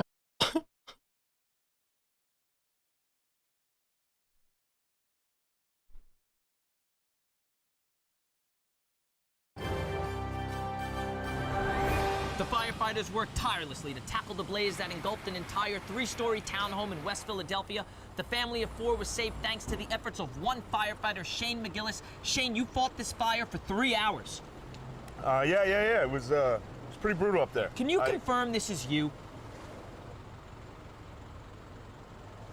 Yeah, this is. We have an unnamed source claiming you may in fact be a white supremacist. So I'm not a white. I just saved an entire family up there, and not that it matters at all, but those were Mexicans. The family was in fact Guatemalan. Well, I didn't go to college, so. Are you saying on the record that all Hispanics look the same? What's this? What are you doing? Let's see some more footage. Oh, dude, I love Trump. I love Donald Trump so much, dude. What the f? Was this you last night? Are we not talking about the fire that happened? This is about whether or not you were fit to be fighting fire the night after a bender. I was not on a bender. Breaking news, folks. Was a local conservative firefighter too intoxicated to be doing his job? There's no break. We now have Shane's best friend Barry on the line. Jesus Christ, they got Barry? Holy shit, am I on TV? Barry shared a screenshot of your text with him last night. At 1:13 a.m., you texted him, "Y'all want to get pancakes." Barry? They told me they were the FBI. Why would they be the FBI? I don't know, man. I'm still drunk. At 2:15 a.m., escorts in my area. Oh, see, I know what happened. Shane thought he was on Google, but he was actually still texting me. Barry, shut the up. All right, no problem. Jesus Christ, Barry, you're killing me. Oh, this is the guy.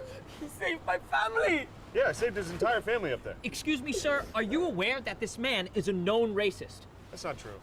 That's not true. No true-o. More on this developing story about the racist firefighter who touched Guatemalan children in their home after breaking down their door with an Why'd you axe. say it like that? Where was he when the fire started? Surely not at his home at 12407 All right, Apple Blossom that's Lane my in dad's Haverford, address. zip code 92406. Don't put that on the screen. Don't put that on the... We're getting word right now that Fire Chief Brian Connolly will be here shortly to have a press conference about this racist firefighter. Oh, hey, Chief. Hey, pal. Hey, great job up there. Thank you very much, sir.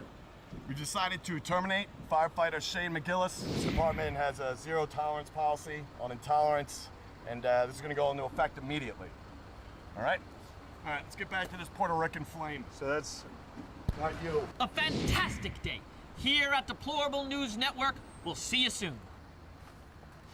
Amazing. We got the guy fired. Jesus. What the fuck?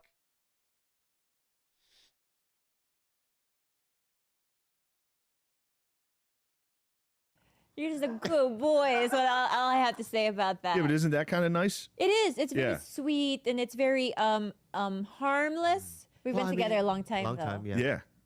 Well, I'll be honest with you. So you guys would say you guys have loved each other long time?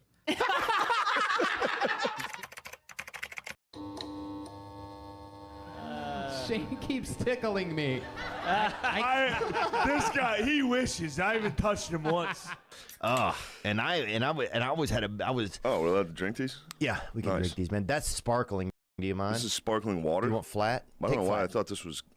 This is flat. water. If you were out drinking, take flat. Oh, Yeah, it's water. coffee. It's water. Liquid Death water. Yeah. Where's this stuff from? Flint? I don't know. Probably. That's actually a good call. Now, what's your lady? Is she? How long have you been together? A couple months, like 5, 6. Oh, months. you guys are in the honeymoon phase. Yeah. Yeah. You're just banging all the time. You ever kiss her boobs or anything? I do suck on her boobs. Cool. Yeah, I suck her tits, and if she gets an abortion, I'll fucking kill her. Yeah. If I find out she's ever had one or even thought about Ooh, it, what will you I'll do? cut her fucking head off. You cut her tits off? Sharia law. Molly, welcome back. Thank you.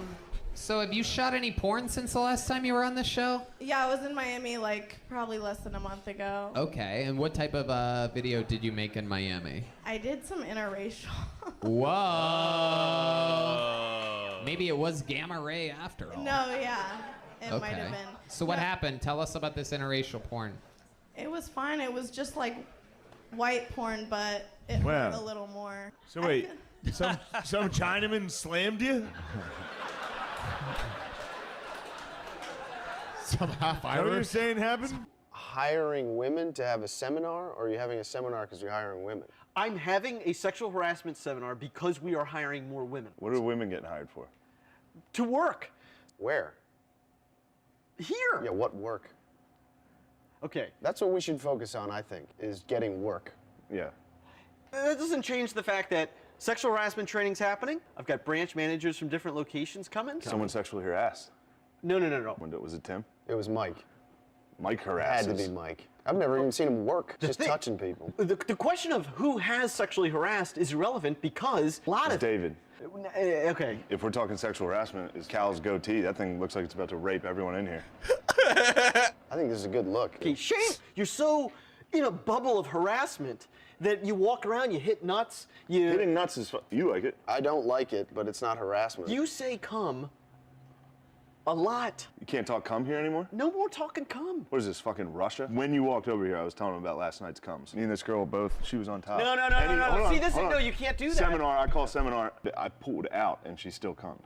It was like a ghost. She was coming after you pulled out? Yeah, I pulled out and she was still got hit with the electric boogie. She's not on the pill? Nah, we're both Christians. Both cummed at the same time. Really? I don't know, maybe she lied.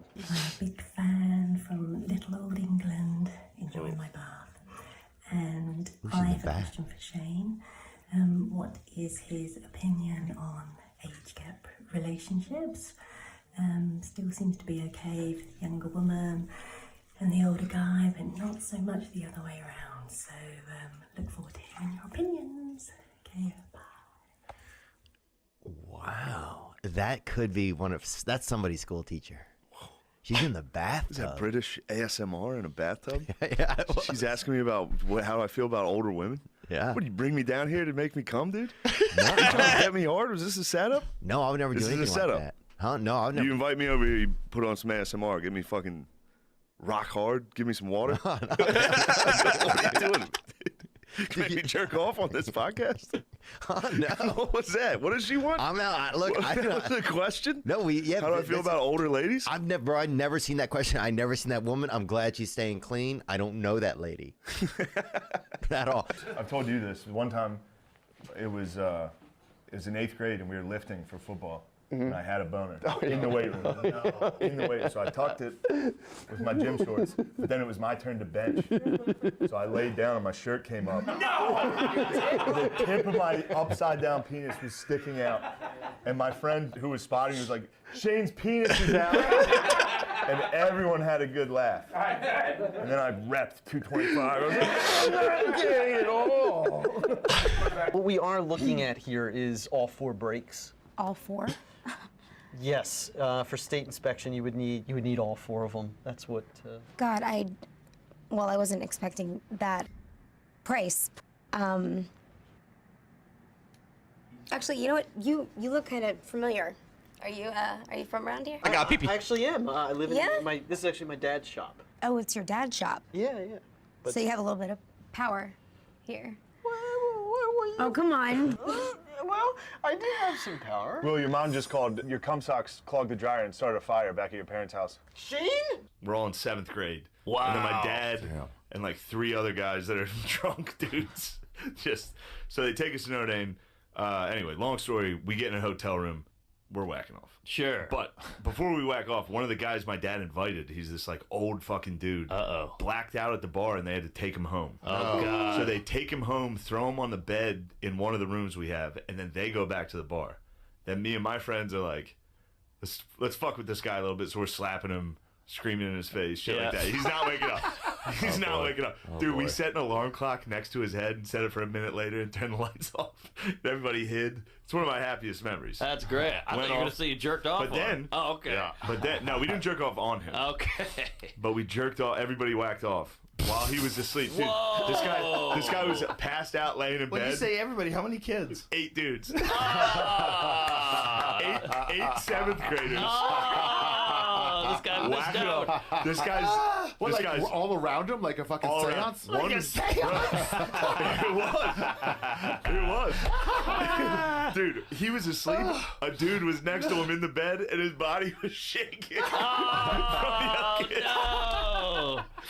Was it hard to get off with that old guy there? I did. It was I guess you're 7th grade. Yeah, he's so keyed up. Oh my God. But jizz. And then we got done coming. Everyone was like, all right, let's keep fucking with this old guy. Dude, my buddy shoved his hand in his ass. What? And you could go out to the Ozarks or something and set up this beautiful Is that tent, Tom Green? What the have fuck? The trunk of your car full of supplies. You could probably just kick back there for until this whole thing's over. Have a fishing rod. I get a cabin in like Montana, like a small shed, and start mailing bombs. Yeah, well, I wouldn't joke around about that though. They'll come and get you just for kidding around about that. I was watching the Ted Kaczynski. Don't do. Maybe clarify that you're just joking. Right, real quick. Yeah. Or maybe even mailing pipe bombs. Yeah, or elder statesman here. Maybe even just edit that part out, Shane. I don't know. I would. You can josh about bombs as long as you're not on an airplane. Feel free to josh about bombs. Okay, I don't know. I get nervous about these sorts of things. I roasted Shane enough. That's my dog, man. That's my dog. You don't have to do it, dude. Don't let them pit us against each other, dude. That's my dog. This is man. exactly what the left does, dude. You and I, it pits us against each other, dude. You guys could make a movie together. It could be like White Men Can't Stop Eating. Tony, what the fuck you got on Tony. your chest? Man? What the fuck? Shut up, Tony. This is a new Lululemon. Yeah, motherfucker. That's. Yeah, Tony, you're the one who's fucking gay. Yeah. Tony, you look like an animal balloon with that blue shit on. Oh, bro. shit. I do. Yeah. I do. I was wondering what this looked like earlier, and now I realized that I look like an animal balloon. Yeah. I look like an animal balloon. What the fuck does that make you? You like a blueberry condom, nigga. All right. Thank you. Comedy. Finish him, dude. Yeah. Finish him. I love that you're wearing a Jordan hoodie, even though you can't get up in the air.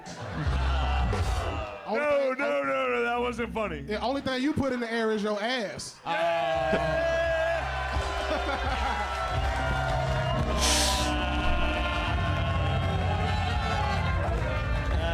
Stop tickling me. Dude, he's so fucking funny.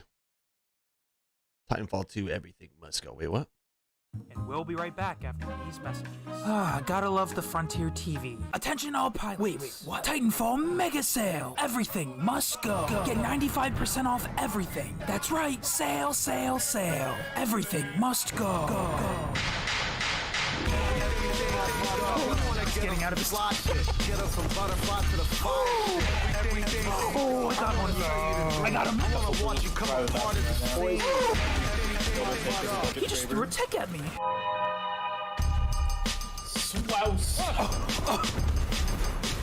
What the fuck, Spencer? Okay, listen, bro. It's I don't even know. first game on, bro. He's hovering.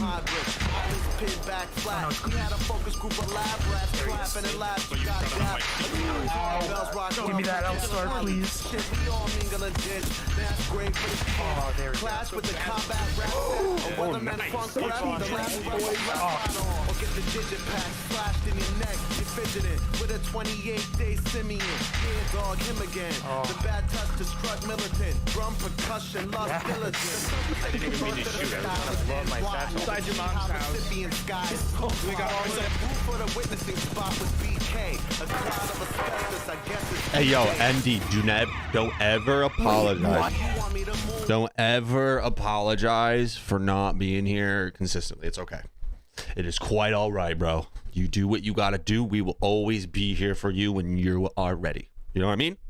And when I'm not here, always be here the next day. So we good.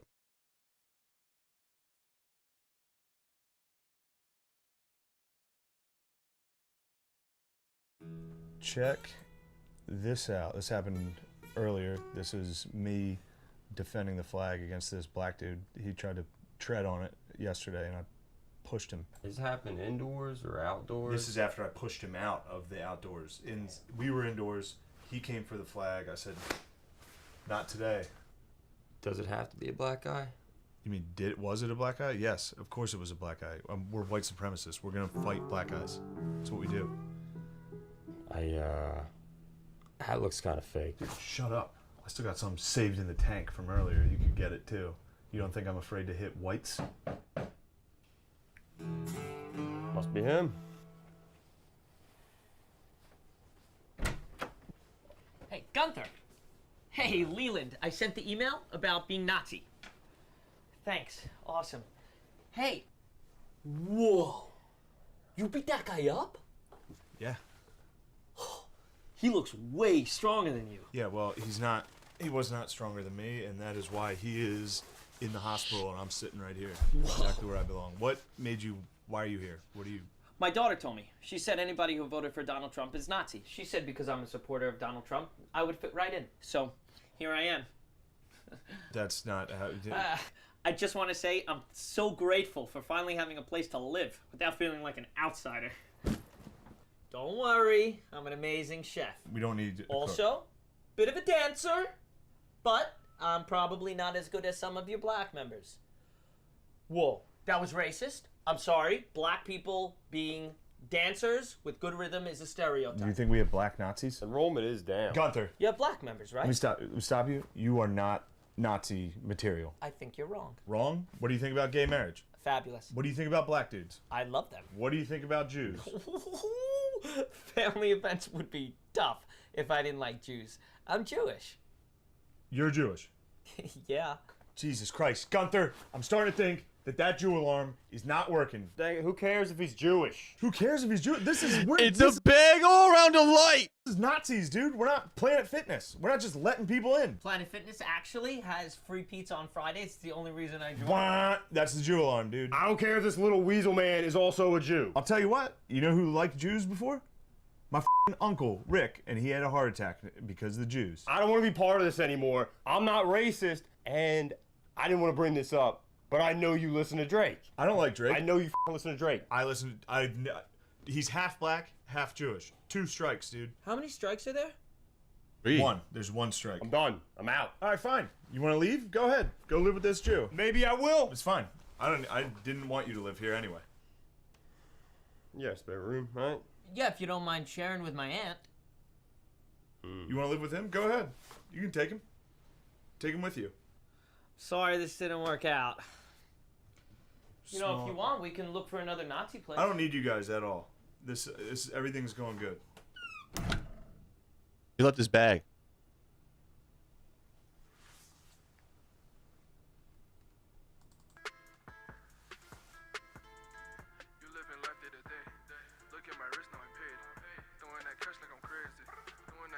Forgot my bag. Dude, get out of here. Get out of here. Why are you...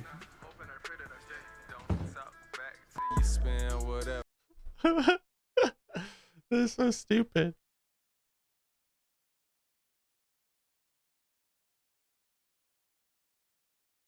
So fucking dumb, dude. There's a guy right now, somebody who's trying to buy this fucking park. There is. The last thing He he already needs has is it. some dork coming on a podcast. It's probably being like, Trump, protect the park, man. I hope it's Trump. Hey, Trump, why do you want this park so bad? Oh, you want me to do Trump? Yeah. Oh, we've seen it. Seen it. Seen it. Seen it. Should I talk about the text I got, or is that too intense? Bro, one of the craziest things. It was right after you guys saw Yay on Alex Jones. Yeah. So I'm on the flight home from I was in Austin. Yeah. I'm watching that the whole day, just like, no, Yay, no, nay, nay, nay. Damn it. I hate to spill the beans, but I got a text that said, yo, it's Yay. And Kanye contacted me. That day. That day he was that day. going in. Ton FX made a new little banger EP. Two bangers, so good. We'll have to check that out. And unfortunately, I had to decline. What? Yeah. It's a funny thing to We'll have have him to check It was it out. crazy. It gave me like my face got hot. We'll do a reaction right now, actually. I haven't done any reactions. Oh yeah, Beyond All Misery came out today. 6 Foot Sleep as well came out.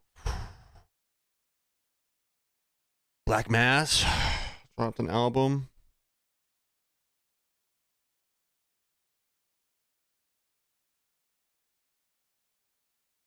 They weren't working last night. They were working for me. I played until like 10:30.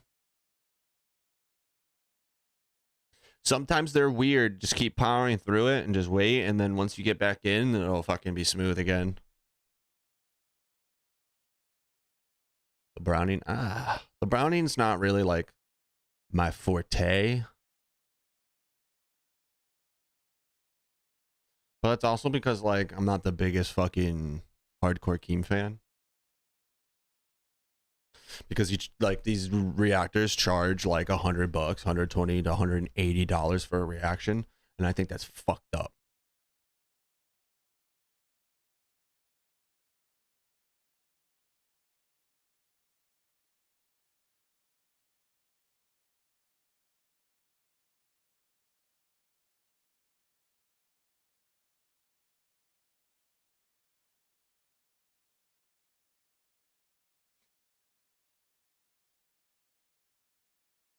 Thousand Ways to Die was actually like a fucking awesome show.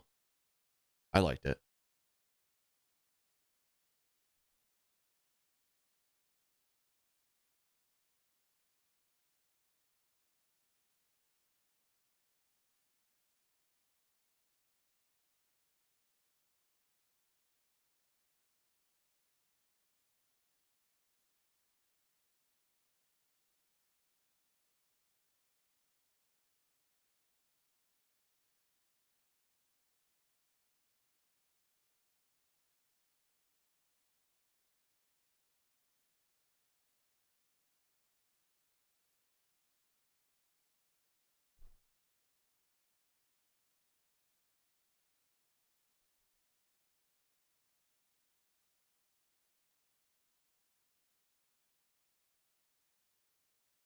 In the back of my Dragula.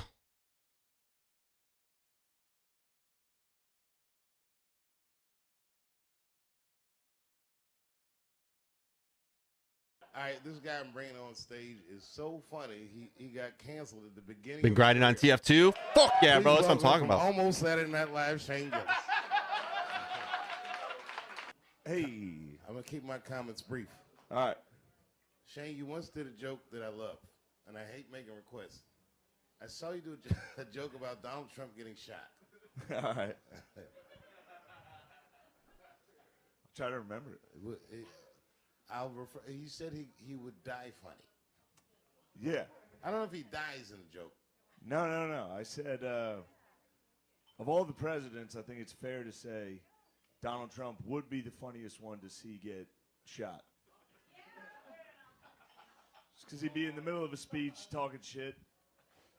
Just, you're gay.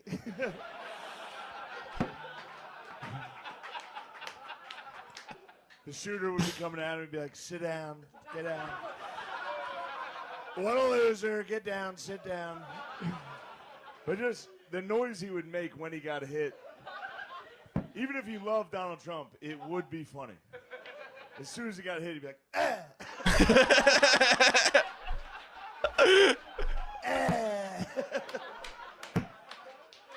But the rest of the joke, which is my favorite part, that didn't really, a lot of people didn't like it, was Biden.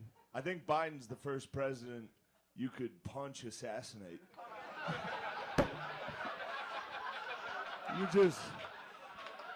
You just walk right up to him and be like, Mr. President, how the fuck are you? Dog, dog, dog, dog, dog, dog, dog.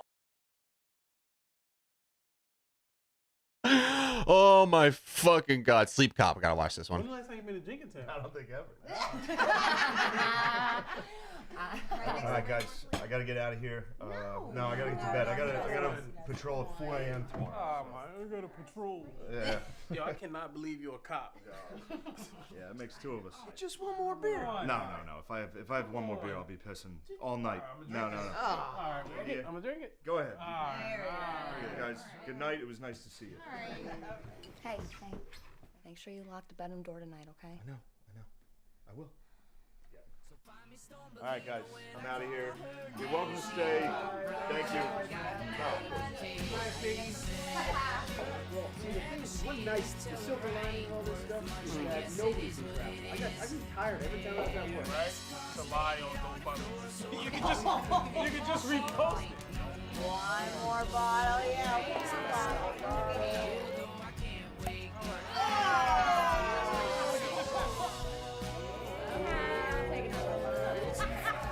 What a good night. That wasn't that time. It was a different time. And then what? Shh. Don't. He's asleep right now. What? No. He's asleep. He's asleep. Don't startle him. He's just gonna go to the fridge. He's gonna get a snack, and he's gonna go back to bed. Guys, 10 seconds. Just please, I'm begging you, please, just be quiet. Hey, let me get a pickle. Who's that? Hey, you're surrounded. This is a robbery. What is he doing? What a great. Oh my god! Freeze! Where the fuck does he have a gun in his robe? Shoot! All right, everybody stop. All right. Officer, everything is oh my god! Still playing. Oh my god! Everybody get up. It's time to Space Jam. You're gonna block yourself and not me? All right, everyone just turn around. Is he? Just turn around. Oh, fuck, man. Oh. No, he's getting fucked. Oh, fuck, you're coming back. No. Oh my god. Oh, Jesus. Oh, God. Oh, fuck. No. Oh, fuck. Fuck, that's the pizza guy. What? He gonna kill the pizza guy. Thanks, Domino's. Fuck, he's gonna eat the pizza. Oh, boy. Okay, honey. Okay, you can eat it. Hey. Oh my god. Oh my god. Guys, this is Danny. This is Frank's partner. Hey, Danny. what up, Danny? He's helped with this so many times. I've seen this. Please. It's all right. What are you doing? What are you Oh doing? my God. That's not normal. He's not. The safety's on. Nope. Safety's not on. Frank, be careful. Frank, be careful. Safety's Frank, on. come on. His dick is out. His dick is out. Stop. Stop. No. Oh my god. Is that you, Danny? He's totally asleep. You're better than my fucking wife. Frank, Oh. it's a dream. That's not. It's a dream. He definitely dreaming about you. Yep, all you. Tell my bitch fucking wife about this shit. He's I'm kidding gonna get the around. whole thing in. Frank, He's saying your Frank, name. back to the station. He's dreaming. He's No. dreaming. I don't know what he's doing. He's joking around. Are you kidding me? Oh, come on. No. What's happening?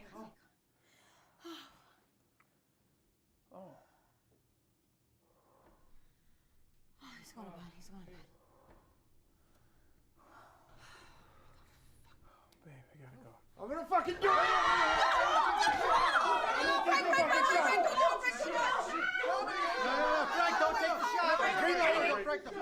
Oh my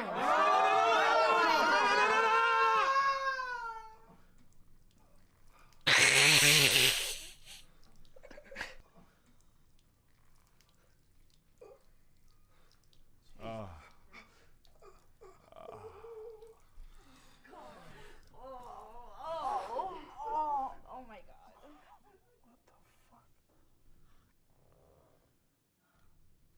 Oh my god.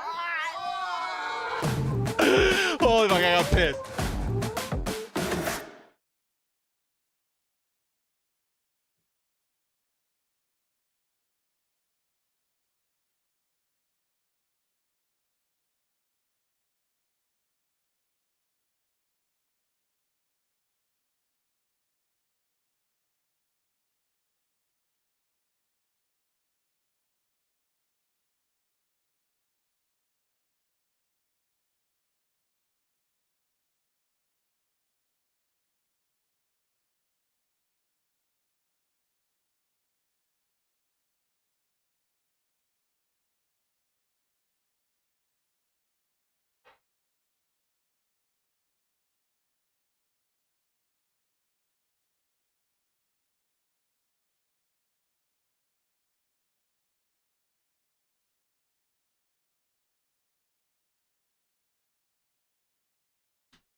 Shane goes, it's so fucking funny.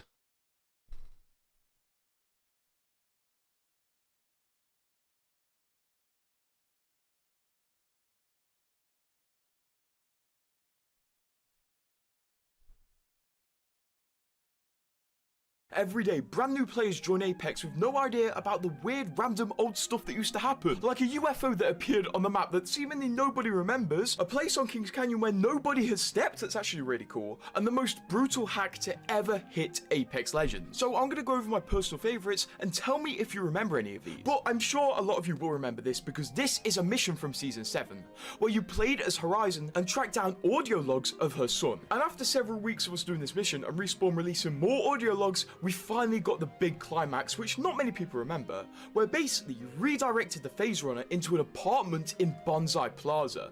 And this was Horizon's old apartment, and it teleported you in for a small time where you could see out the window, you could check her old apartment out, and Horizon will find out through a final audio log that she finds out how to time travel in the future and goes back to Newt, which is pretty cool, and it's an area of the map which we've never been back to, which isn't the only one we'll talk about in this video, but one of my favourite things that they removed, well, maybe least favourite, is the ability to put sniper scopes on the Scout. This was available up until around Season 3 or 4, I'm pretty sure, and this was so damn awesome because it added a lot more potential to the Scout, and also you could put the thermal sniper scope on the Scout, which is really cool, but unfortunately this was removed, along with the ability to put the 2 to 4 times on the R99 and the Alternator as well. Of course, this wasn't as tactical as a sniper scope on the Scout, but still it was pretty fun to mess with. But speaking of messing with, on to the next thing, because this is when hackers must have respawned in the biggest way possible. This was the July 4th hack of 2021, where hackers took over Apex Legends and locked everybody out of playing. And because they did this hack on July the 4th, there were no employees in the Respawn offices, and they had to go in and basically work overtime when they should have been spending time with their families,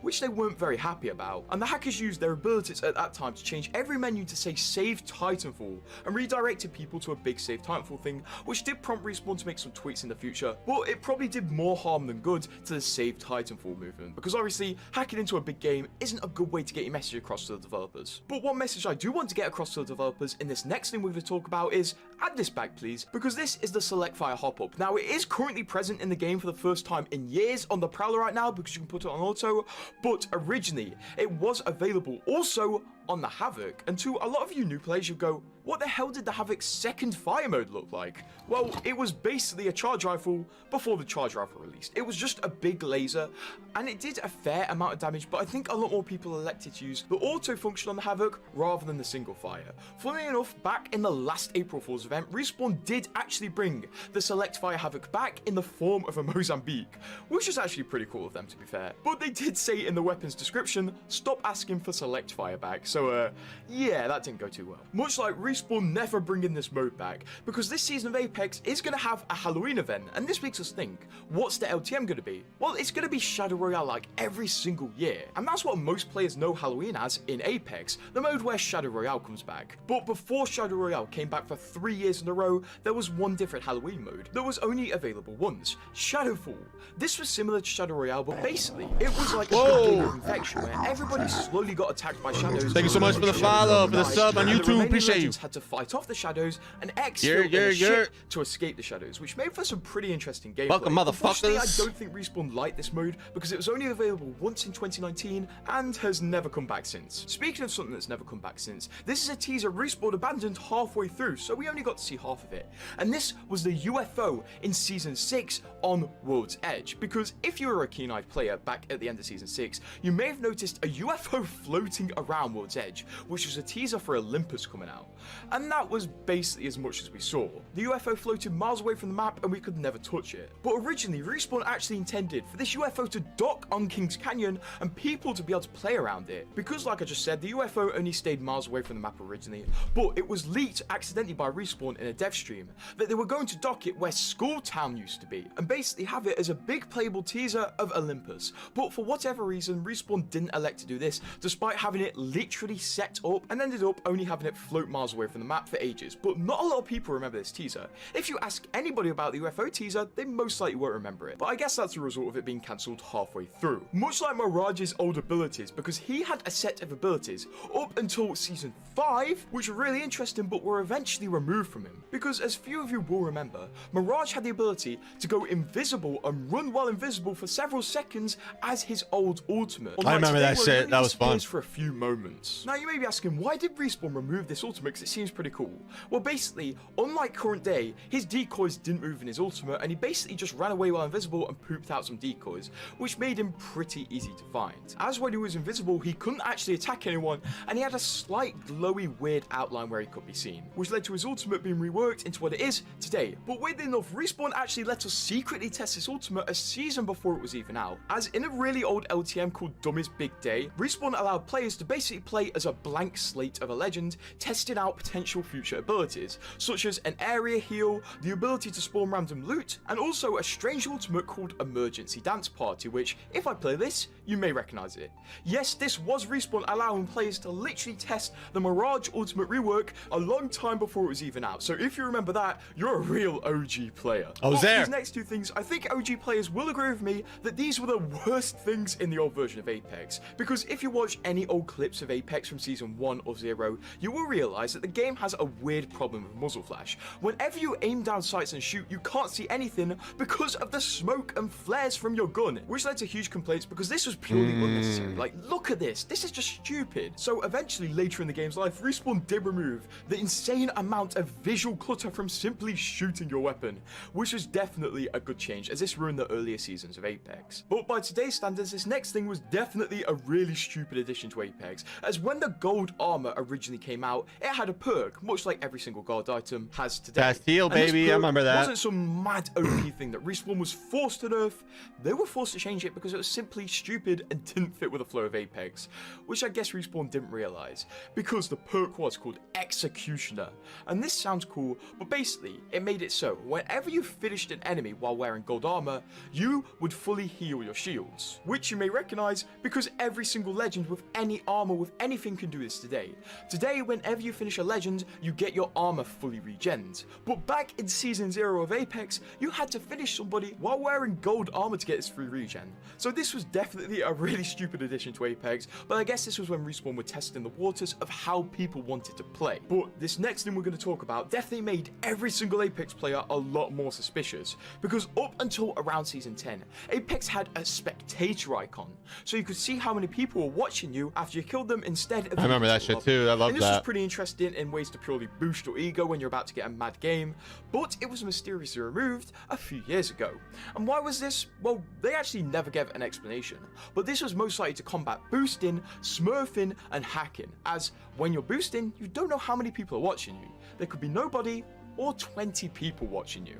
So this definitely keeps people who want to cheat the game on their toes, and has definitely led to a lot more cheaters getting caught. So I think this getting removed was definitely a good thing, although I can see why some people got mad because it removed the big ego boost. But I think Apex is definitely a better game without this. And this next thing is one of my personal favorite things, which was removed around the same time, but I kind of miss. Because pre-season 8 on Kings Canyon, there was this huge stretch of land over a river going through it, which looked like you could land there, but if you landed there, you died. And this whole area felt like a really big waste of map because it looked really beautiful down there. And with a few mods these days, we can actually go back there and look what it looked like. And it is really cool, and you can actually get a really interesting slide down this hill. But in Season 8, unfortunately, a big ship crashed into it, which made the new point of interest called Crash Site, which was one of the only instances where a map update made the map bigger because it just freed up a load of land that you originally couldn't walk on. But this original area definitely fooled a few people because it did look like somewhere where you could land and get a few items, and I like posting this video every so often on social media to fool people and be like, do you remember this place? And we'll talk about another strange Kings Canyon place that got changed later in this video. But one thing that separates OG players from modern players is the old portraits. If you remember these, you are an old player, because originally, back in Season 1, Respawn had these portraits for Wraith, Gibraltar, Bloodhound, and Octane, instead of the modern ones, which look very weird. The lighting doesn't seem right, and the models don't seem right either. Luckily, Respawn changed these because it definitely added more of a modern lick to the game, and I'm sure there's many old players these days that go on talking about the old portraits to noobs who simply don't care. But this next thing, while not as infuriating as the last thing, I remember this. Infuriating point of interest. I hated this part. That luckily Respawn removed. I hated because that this spot. Stupid hole in the ground. This was a point of interest where it had two entrances that led into this underground area, and there was literally no benefit of going in this place. If you went in here, people above you would immediately have the advantage, and it was just so incomprehensibly stupid that the only way to win at this point of interest was to simply not enter it. But I assume this place in the early days taught a lot of valuable lessons to new players about high ground and not to lose it in Apex, because the people on the outside had basically a straight shot at everywhere in that place. And finally, the final thing not many people will remember from the start of Apex is when Wraith's tactical was literally instant. This tactical hit set in stone Wraith as the sweaty meme legend of Apex because she could simply despawn when she wanted to. There was no animation, she just went. So yeah, and I'm sure many angry Wraith mains who have been through many nerfs will be in the comments right now saying she should get this back because she deserves it. But leave her where she is, she's in a good position. But how many of you OG players remember these? And also, I remember all that shit, like yo. I remember all of it. Apex new update today is fun again? Doubtful. But we'll see. Finally, after all of this time of waiting and talking about it and hyping it up, Apex is finally going to be fun again. New content is finally coming. Actual content, by the way, not those stupid just skin events. We're getting a new mode. We're getting an old map that we miss so dearly, and it's even on a dark mode. I mean, it just seems like Apex is just gonna be flawless, right? Well, no, of course, that's not gonna happen at all. It won't be 3 days until you're all complaining again. But while it's good, I'm gonna sip on this nice cold Maui Punch glitch energy that I use code JMiles to get my 20% below. Let's go ahead. Out of the loop, we did cover some of these patch notes obviously the last couple of days, but now that the event is here, here's what you have to look forward to, and also some update that happened last night that a lot of people were a little confused about. So first thing, the limited time mode, Living Shell Trios. This is a brand new game mode that's coming where basically you're gonna have this new grenade skull type thing that follows you around and tracks you down and then explodes on you. And of course, this may be broken. They said it was gonna do like a good bit of damage, significant damage, they said, and I would imagine this thing should never come into BR, right? Of course it might be annoying, but that's not the point. The point is to have fun, and finally this is going to be a new take on BR that's going to be weird, it's going to be crazy, it should be extravagant, and it should be something refreshing, and I'm excited about that. So there's a new mode that's coming. Then you've got World's Edge After Dark. This is the OG map of Season 3 World's Edge. All of this stuff is different, so if you've been playing recently, you might not even know some of these POIs. It's going to look like a new map update for you. Sorting Factory is coming back. back, and a lot of people are happy Sorting about that. Factory Fragment is not even going to be Fragment East and West anymore. I think it's just called, it's not even called, it's called Capital City. Oh my goodness, you guys are about to be having so much fun. The only one problem and gripe I do have about this is that the train apparently is not running like it used to be. So of course the train used to work back in season 3. Even though this is a season 3 version of the map, the train is not active, which is a big bummer, and I hate that they did that. Along with all of that, you've got the new event items and skins that are coming out. Now, most of these I will say I don't really like, but I do like the Bangalore skin. I do like the Fuse skin. I do like the Sear skin. I think met they did a people great like job on a lot of spat these as skins beat as and well. called them a Honestly, Russian Gibby dog. looks a little freaky in that, but also you've got That's kind the of Fuse funny. heirloom, What which I think some people are pretty kind of excited about. I drugs? think What they kind did of a pretty weed are good you job on as smoking well. before I you would go have to liked bed, to bro? see more lights on it, but I do think that the heirloom itself is pretty good. Now don't forget, there's also balance updates, so you're gonna see that the floor loot is gonna be a little bit different Too many tomorrow edibles. as well. This includes the 30-30 repeater going inside the crafter, the RE45 and hammer points going into the crafter, the Mozambique going to the floor loot, the Nemesis returning to the floor loot, also the Nemesis getting a nerf, Fuse getting a little bit of a buff. Horizon is gonna be useless tomorrow. Don't pick Horizon, she's gonna be so bad. Rampart and Revenant both got an update change as well. World's Edge After Dark has been added to the LTM. Unfortunately, that means that we're still stuck with the old KC Broken Moon Olympus rotation for ranked, and that also means that the ranked update is coming through tomorrow with the guaranteed percentage per kill elimination bonus has been raised across all levels as well. There are some bug fixes as well and quality of life changes, and don't forget at the bottom of these patch notes we saw the incoming transmission, and these 3 numbers that you could see were all the Unix dates of when Titanfall 1 was released, Titanfall 2 and Apex Legends were released. Now Apex Legends also had a little bit of a teaser kind of in Titanfall yesterday that it seems like they were bringing something new, they're adding something new, right? And we discussed this, that Titanfall 2 got a brand new game mode added yesterday, a triple question mark game mode. And although I am reporting the news that Titanfall is back, everybody's like Titanfall 2 is back, let's go, this is good, they're adding something, what are they going to do? What is this merge? Apex is going to merge with Titanfall or something going on. I tried to get on yesterday, man, and the servers did not work for me at all. It's like literally not even letting me on. So I don't know if that's just a bug or what exactly is happening. So go enjoy the brand new update for Apex Legends today. Like the video if you guys did enjoy it, and if you want to stay up to date all things Apex Legends news related, subscribe to the channel. They have to be, dude. They got to be merged and stuff. Well, we got to remember cross progressions coming and shit like that. So like, I don't know, dude. I don't know if they merge. Dude, it would be sick if they were like Apex and Titanfall opens up in one thing, and you can either play Titanfall or Apex, like how Call of Duty does. Each Call of Duty you can choose, and it has Warzone in it and stuff. You can choose which one, and they're all part of the same screen. Maybe it's gonna be like that. That would be sick, dude.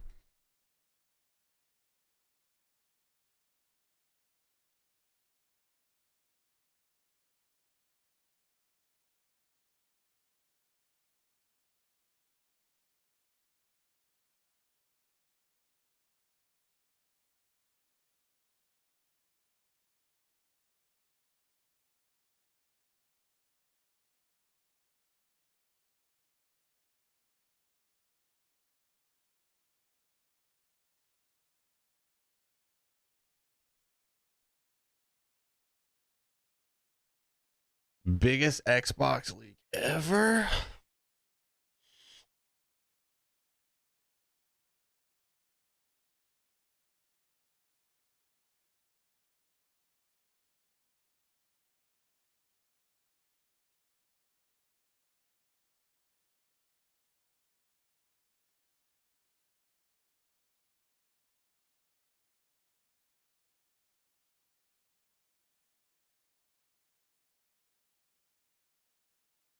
Chat, I don't think my teammates have let go of the W key, bro. Guys, 1 HP.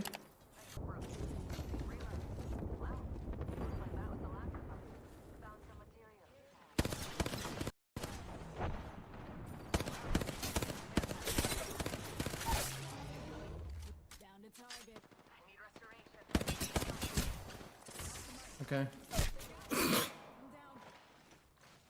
What are my teammates doing? Fuck, they keep running away! He's looting again! He's been looting the whole game!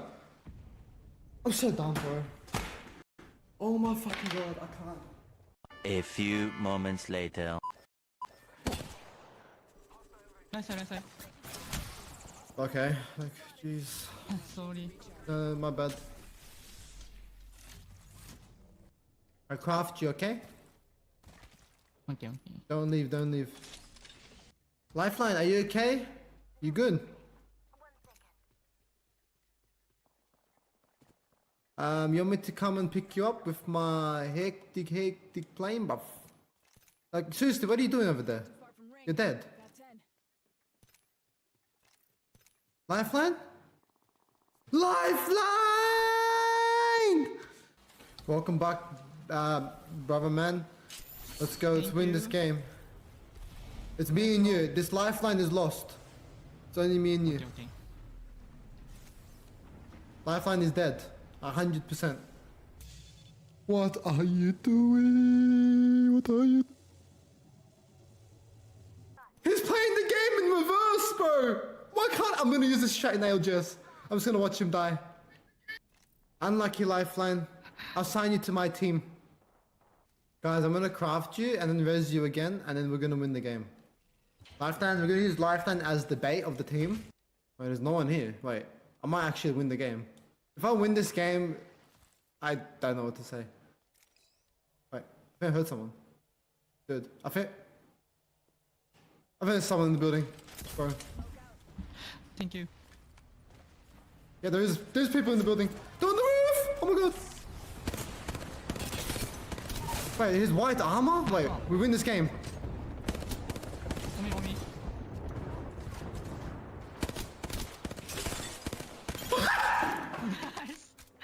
You're so strong! Are you fucking Muhammad Ali? Holy, you knocked him out! Dude! That's no shot! Let's go! We're so good! Lifeline, you're the best player! I need to use your strategy! Zero! I love you. Love you too. 0 damage! 0 damage! Oh my god. Oh my god, he got a free boost, bro. There's no way. A few more. Is one on juice? Like, this is crazy.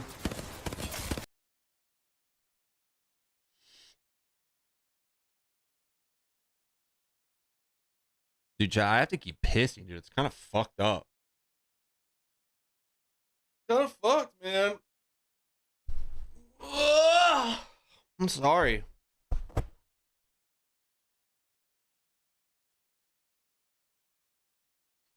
Hey.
A lot. Yeah, I saw that was out. I saw a thing for it.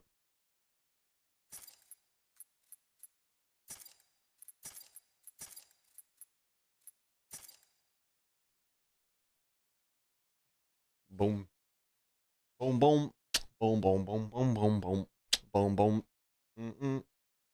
20 gigs? That's not terrible. The pills, Mason. Where are the pills?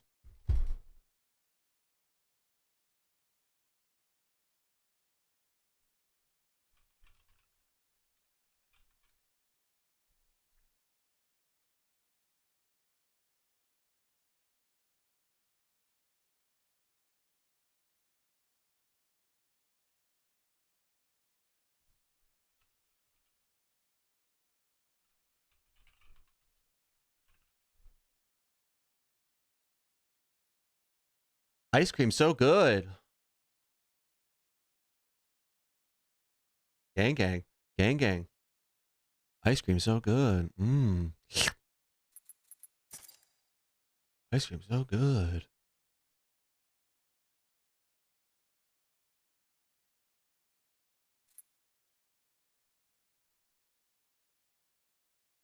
Yeah, she's making a lot of money, bro. She's making a lot of money from that.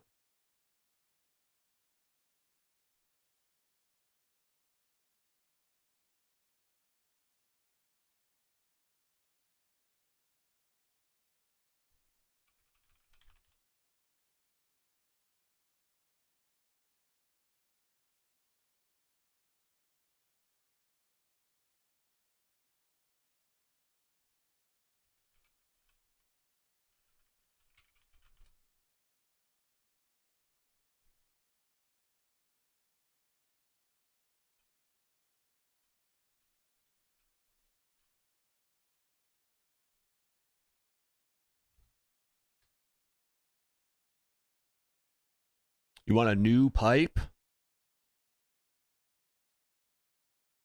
I don't really use pipes. I got this bong and I smoke on it every day.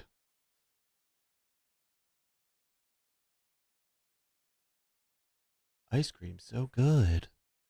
Ice cream so good. Gang gang. Gang gang.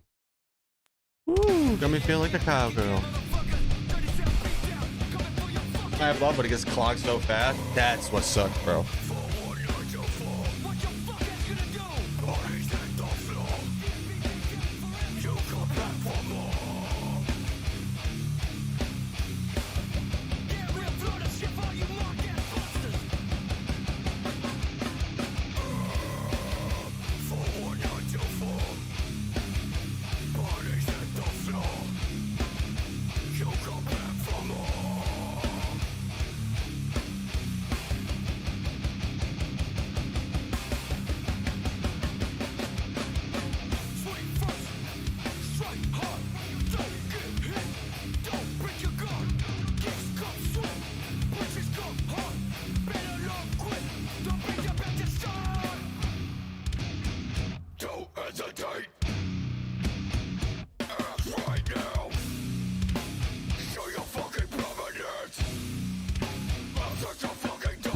What data center are you on? Go back to your main menu and then choose a different data center and see how that works for you.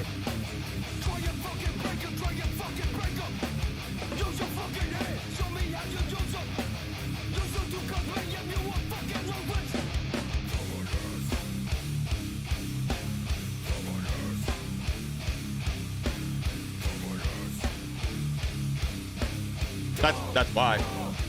It's gotta be attached to a data center. Restart the game, repair it.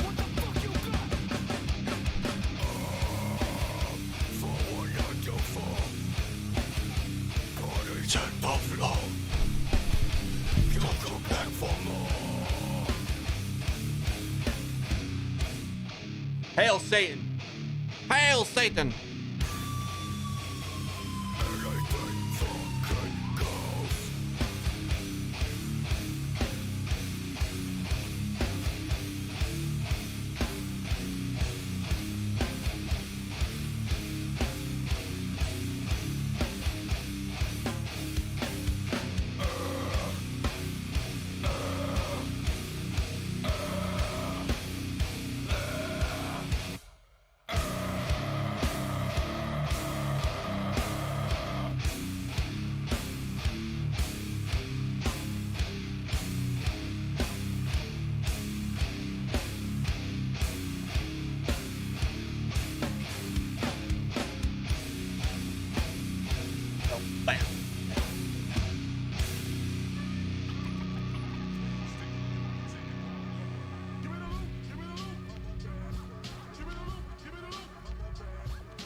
Nobody has a plan until they get punched in the fucking mouth. Death fight march.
Oh god.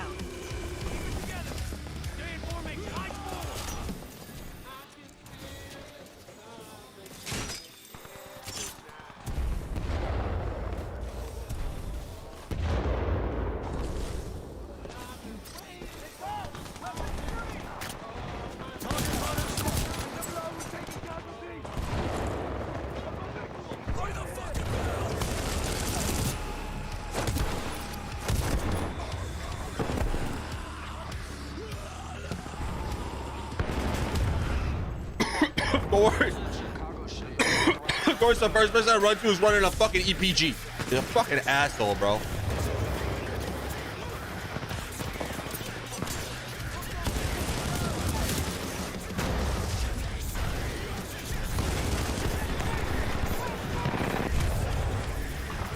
I'm like fidgety, dude. I'm like, need to relax.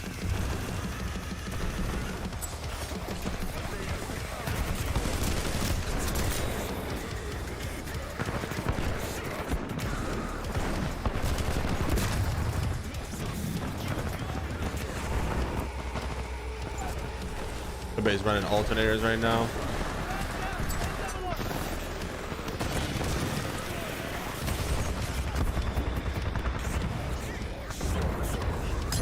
Dude, how? How'd he know?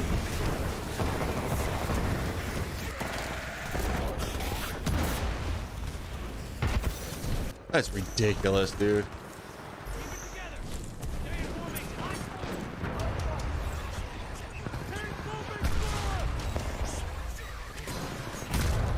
Dude, I can't see what's going on, bro. That fucking sight for this is terrible, and our team is fucking dog shit.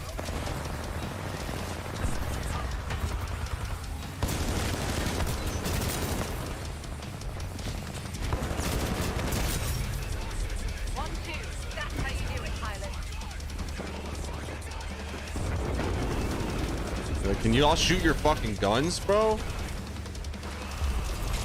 Oh, shit.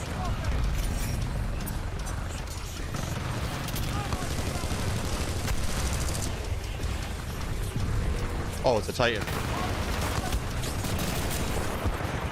Look at all these people. Look at these guys. They're running in threes, bro. It's scary. I can't wait to have friends that play this with me. Jesus fuck.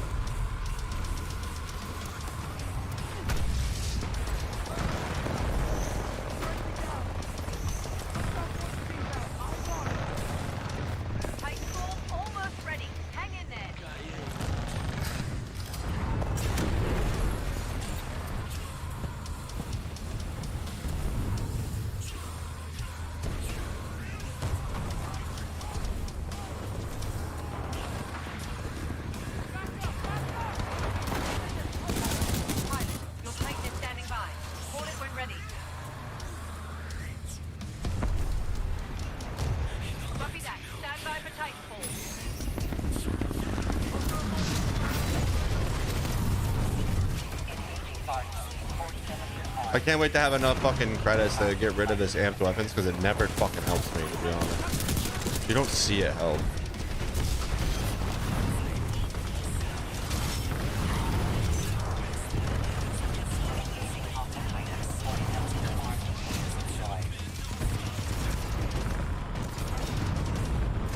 Can you fucking go? Oh!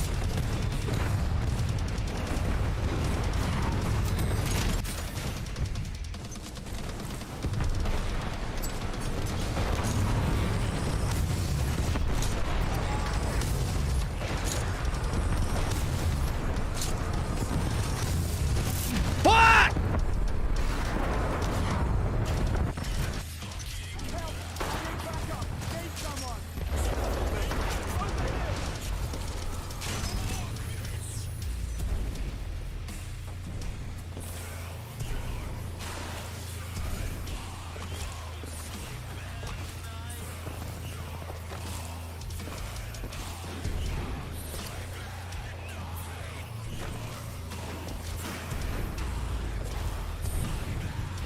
God damn it, dude! I'm just fucking running around, having a good old time practicing my B-ops, and you're fucking. I just run into one for the only Titan here. Ridiculous, bro.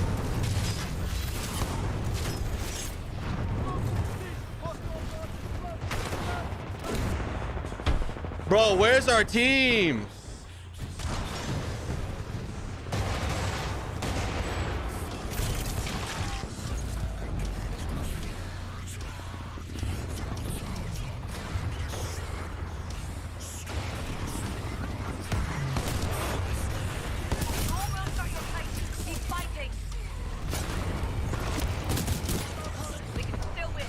No, we're not gonna win this. This team is way better than us. Damn. Like, I'm fucking sucking right now, bro.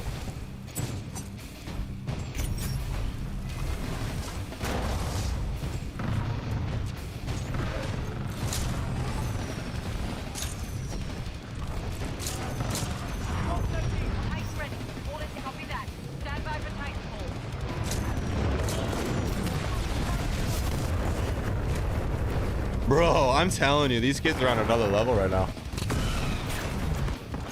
Everybody's using that EPG.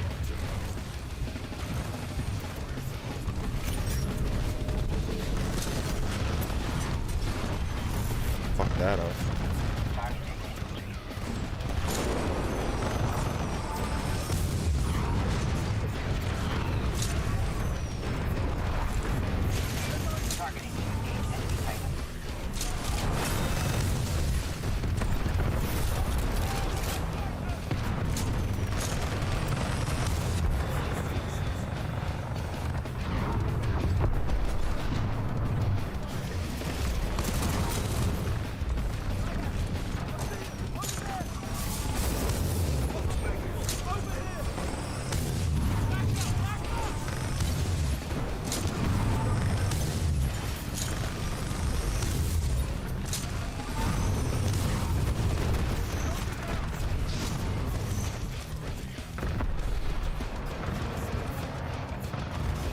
Why am I getting dead slides?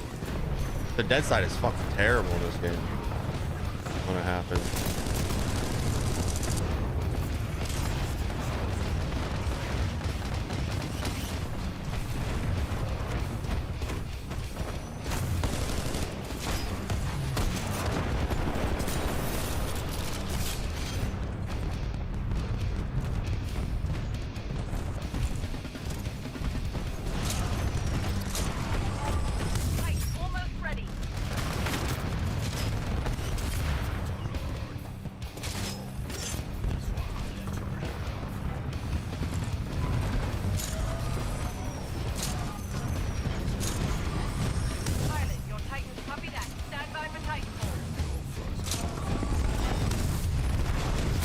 Thank you.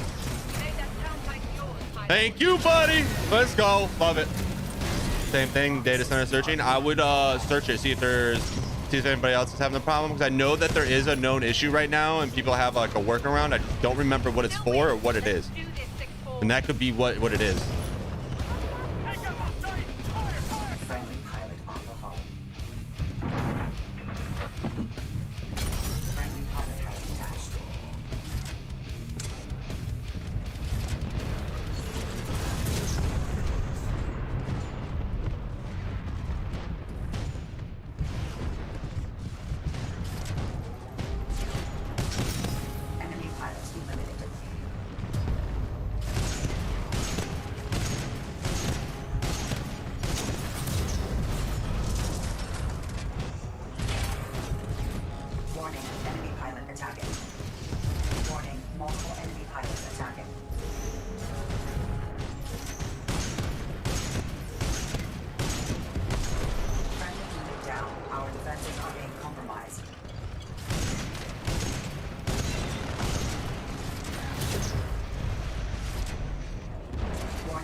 You'll be back? Okay, no problem.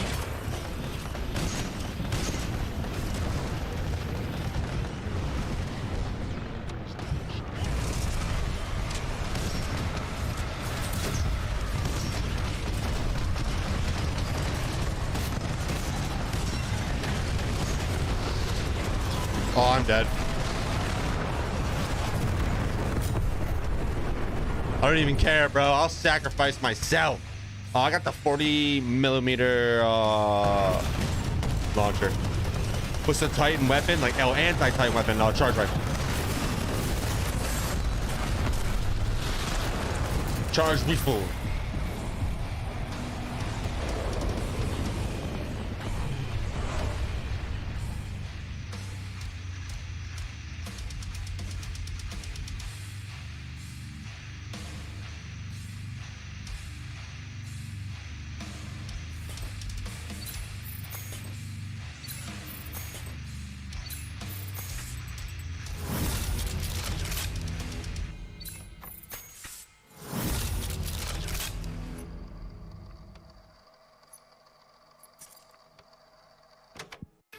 tried to leave everybody alone and just do my own thing, everybody just wanted to hurt me. Until one day I just decided, well, I've had enough of this picking. And I went upstairs and I took a bar, which the clothes used to hang on in the closet. And I went back downstairs and there were like 6 young men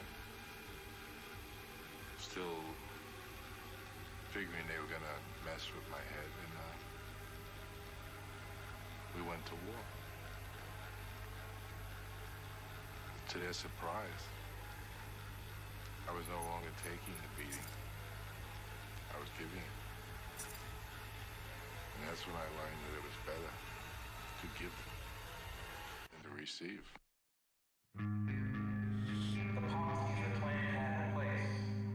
I sent you an invite, Morgoth, to see if you can play it with me.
Let's see if my drivers need an update. Oh yeah, I sent you an invite as well. So after, let me know when you're back, and I'll send you an invite. And if you can accept that invite, we'll see if you can play with me and my servers. Let me see.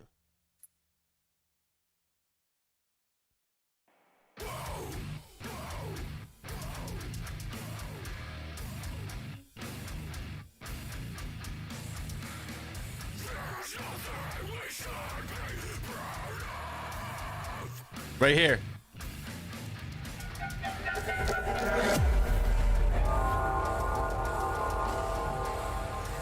Titanfall 2, how to fix PC multiplayer locked data center searching quick fix.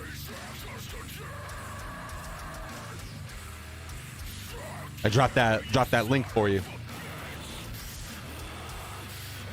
Their game PC. You might see a lock symbol on that multiplayer. And I'm gonna show you, I went through it, I tried.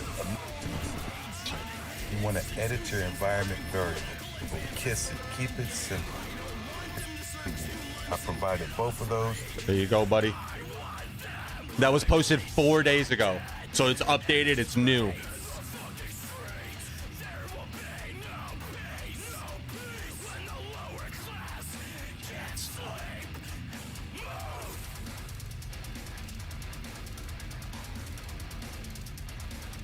Oh yeah. I want you to be able to play. I want you to be able to play with me.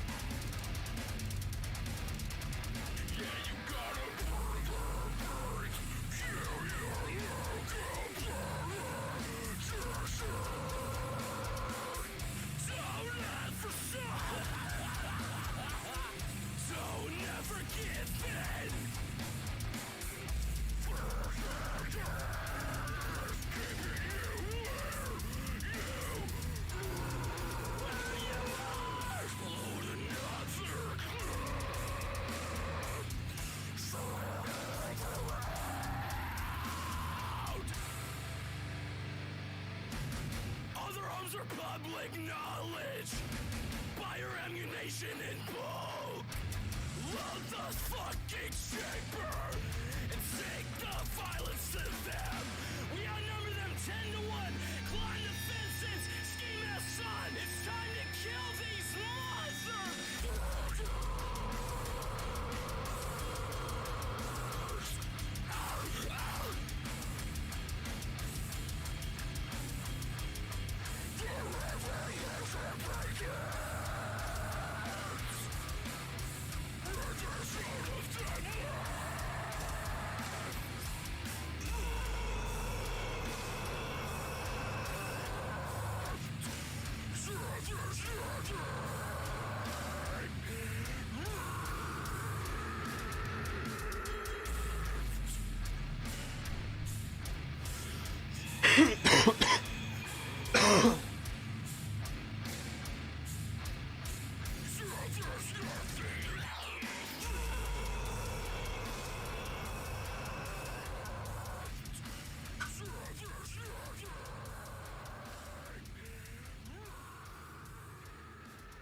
Yo, Morgoth, have you ever heard of a band called As the Structure Fails?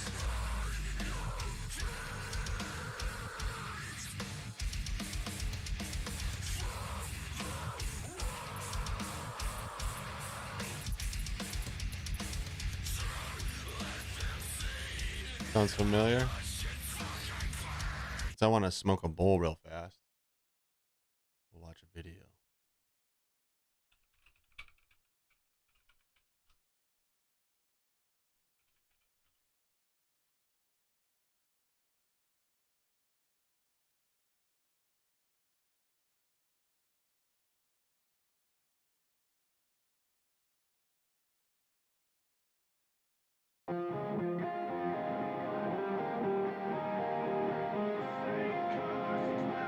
Use the Thunderbolt. Yeah, I know the Thunderbolt. Dude, that thing fucks me up. Cause I'm standing on the edge.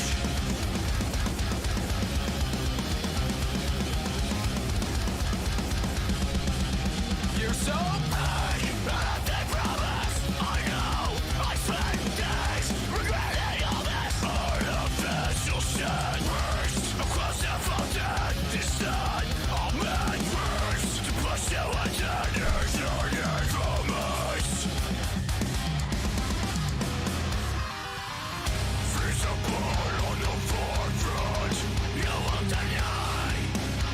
As the infrastructure of the interior design falls apart, that is the longest thing I've ever heard. I'm gonna make a death metal band called Death by Dying.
Yeah, all their music videos are funky.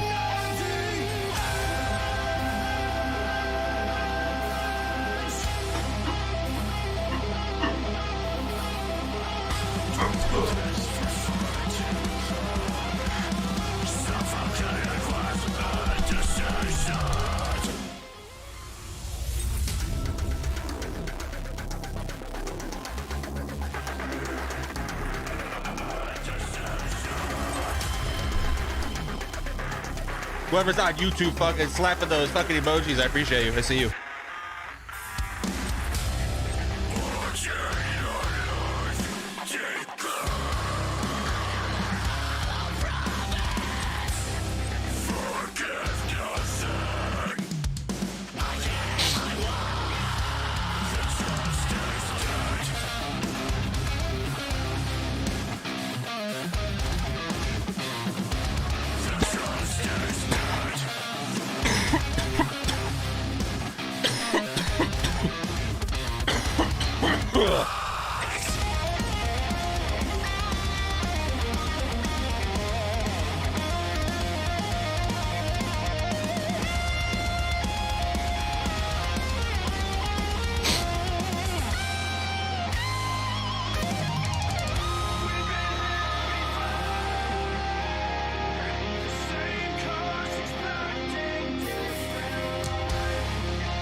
Chickens after drugs. This looks like a high school project. Meanwhile, Slipknot's in the same old broken house with like 60. Yeah, right. This band. Okay, so this band, I know a little bit about them. I know like one of the members it has like an actual like problem, like disease, and it keeps them from doing a bunch of music stuff. So like when they put out music, they just like to have fun with it. So like I think it's pretty cool. They have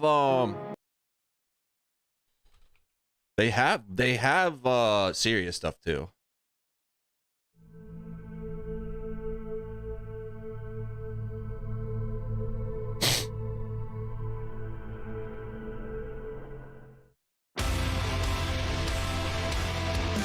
This is the one I listen to the most when I'm at work.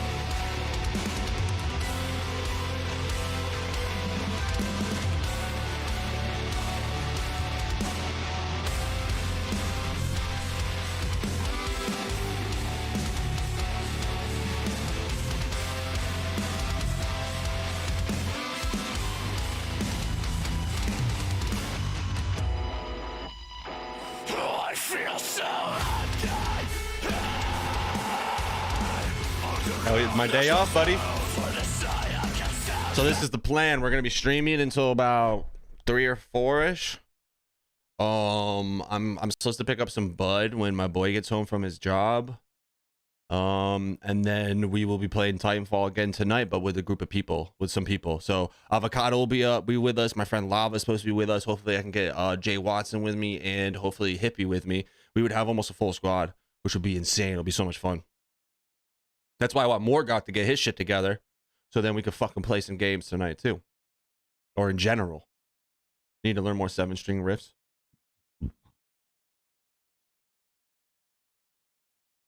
After like how much?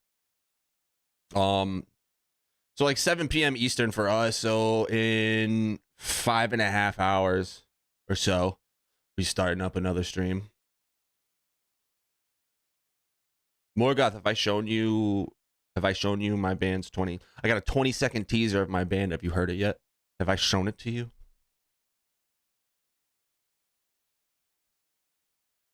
I don't have vocals on it yet.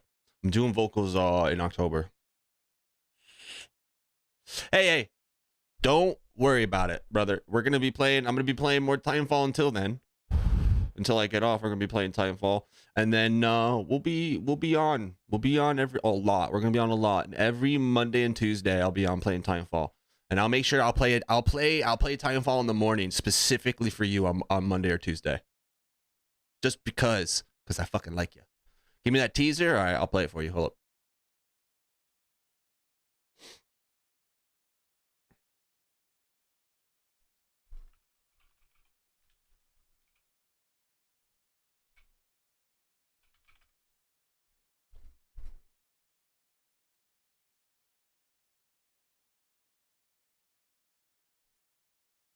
I'll play that shit for you. Hold up. I'm coming.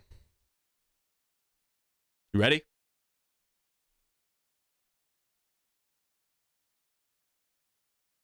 If you're ready, you say ready. Say heard. Heard. I saw that heart on YouTube. I'm very excited about this. This isn't even like a song for us. This is just something that was thrown together to see like how what we want the sound to be, and this is what it's gonna be. You know what I mean? So this is just something that like it's like, oh, do you like this? And like, yeah, type shit.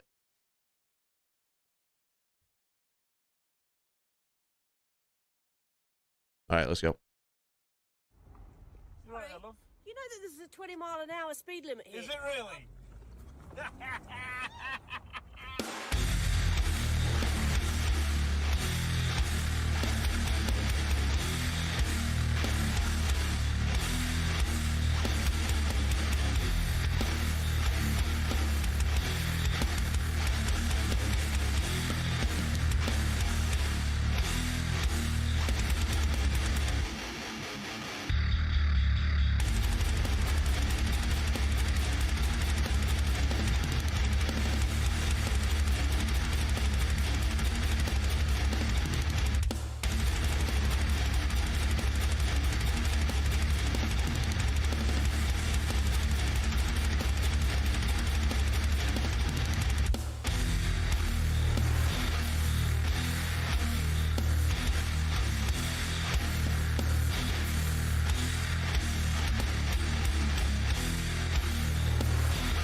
True. Dude, I like it. It's gonna be sick, bro. It's gonna be fucking sick. I love Orphan too. Orphan's like up there for me. You know what I'm saying? You know what I'm saying?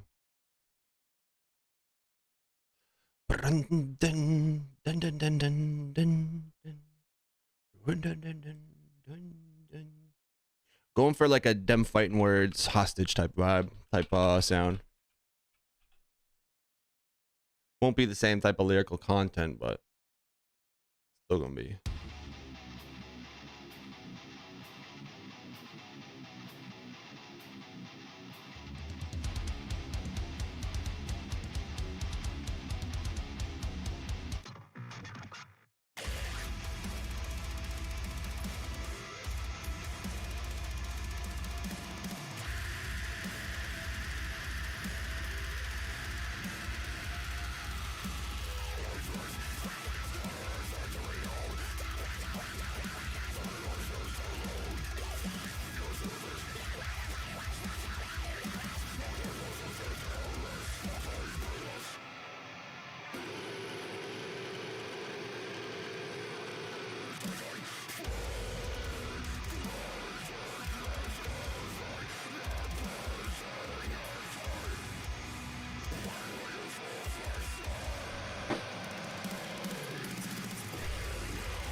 Ready. Ooh, good map.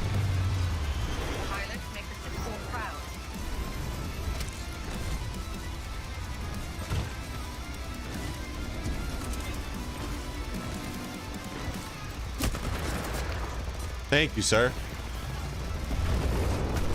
You've been saving my fucking life.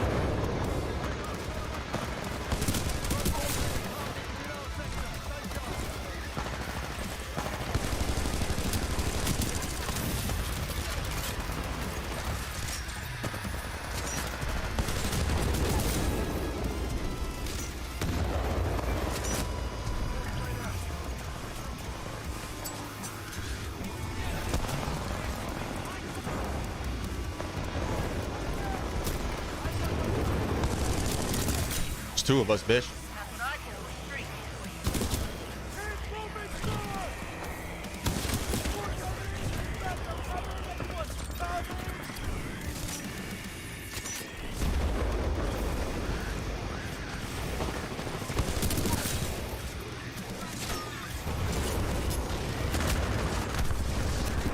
Oh, I almost had that fucking piece of shit. Pig wheels are amazing. I gotta learn how to do pig wheels. So hard. It's honestly really hard.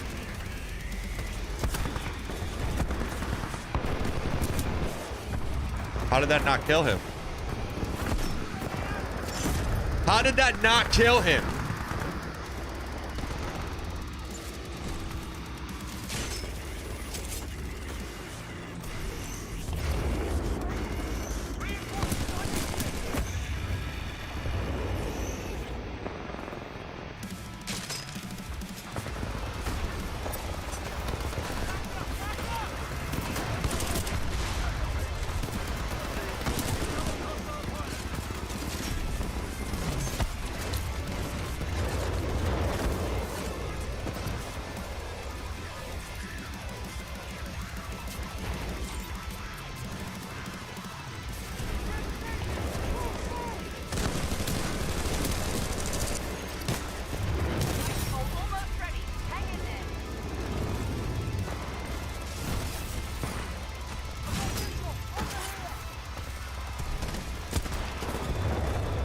Fuck you, man. I didn't even see where he was.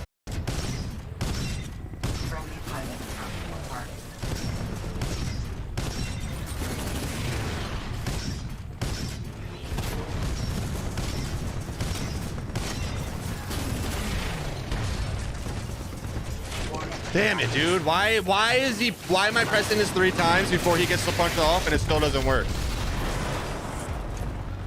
You know what I'm saying?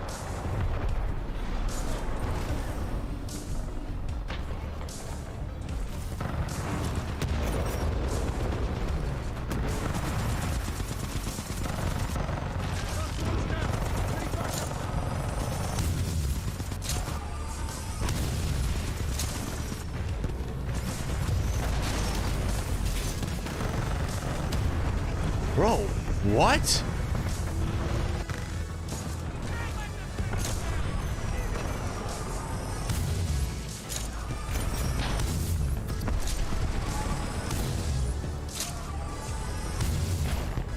That's what I'm talking about, dude. That's crazy to see from all the way over here.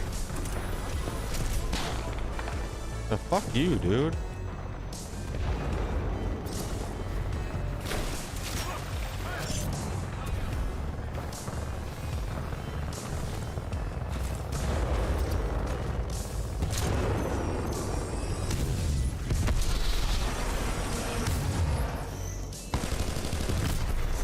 Dude, what the fuck? How am I missing by a fucking coin hair like that, dude? Ah. They nerfed this shit without telling us, or I'm just dog shit now. Hey, yo, thank you so much for subbing with that Prime. Holy fuck, you didn't have to do that. Shout out Morgan 420. Thank you so much. Insane, bro. I appreciate you.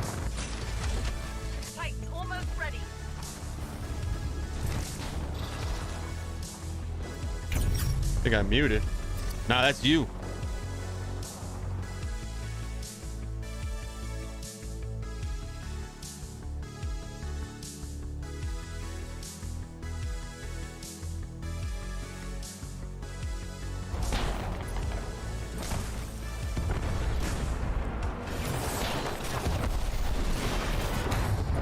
Now I gotta know if my shit's fucked.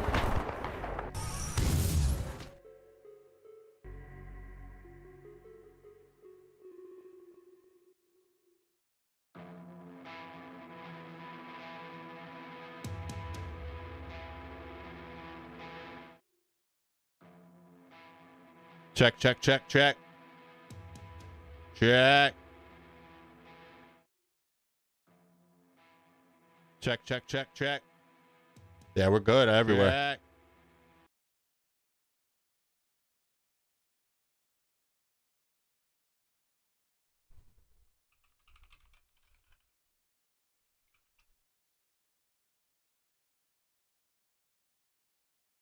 Check, check, check, check, check, check, check, check, check.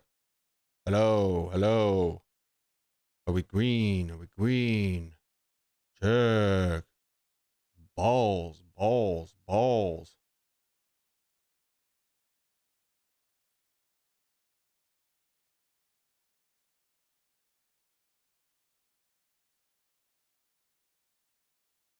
Check, check, check.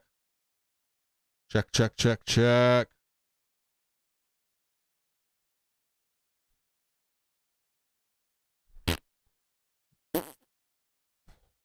Yeah, what the fuck?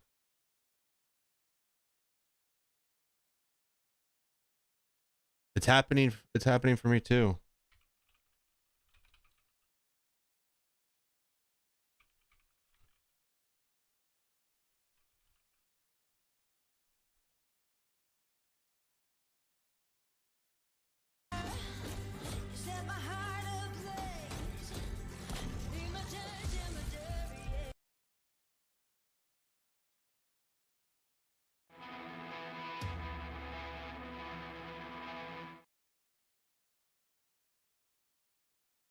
Hello?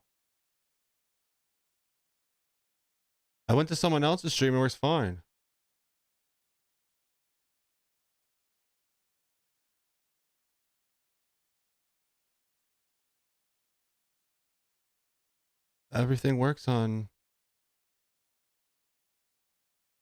Everything works on YouTube though. Everything works on Yeah, everything's working on YouTube. What the fuck?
What the fuck, dude?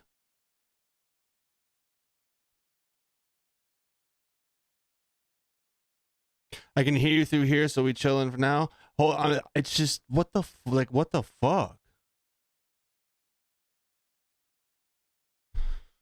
Like, what's going on with my Twitch shit though now? There's something going on with my Twitch specifically, you know?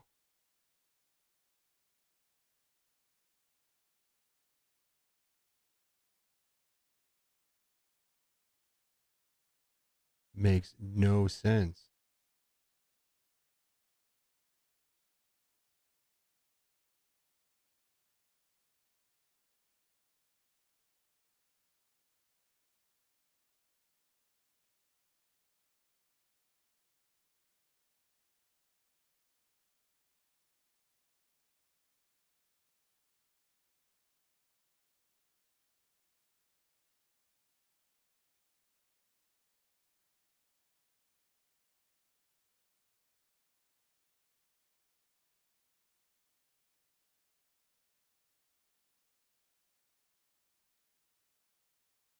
All right, we're gonna be Morgoth. We're gonna be back. Okay, I'm gonna start a new stream, but it's gonna start a whole new thing for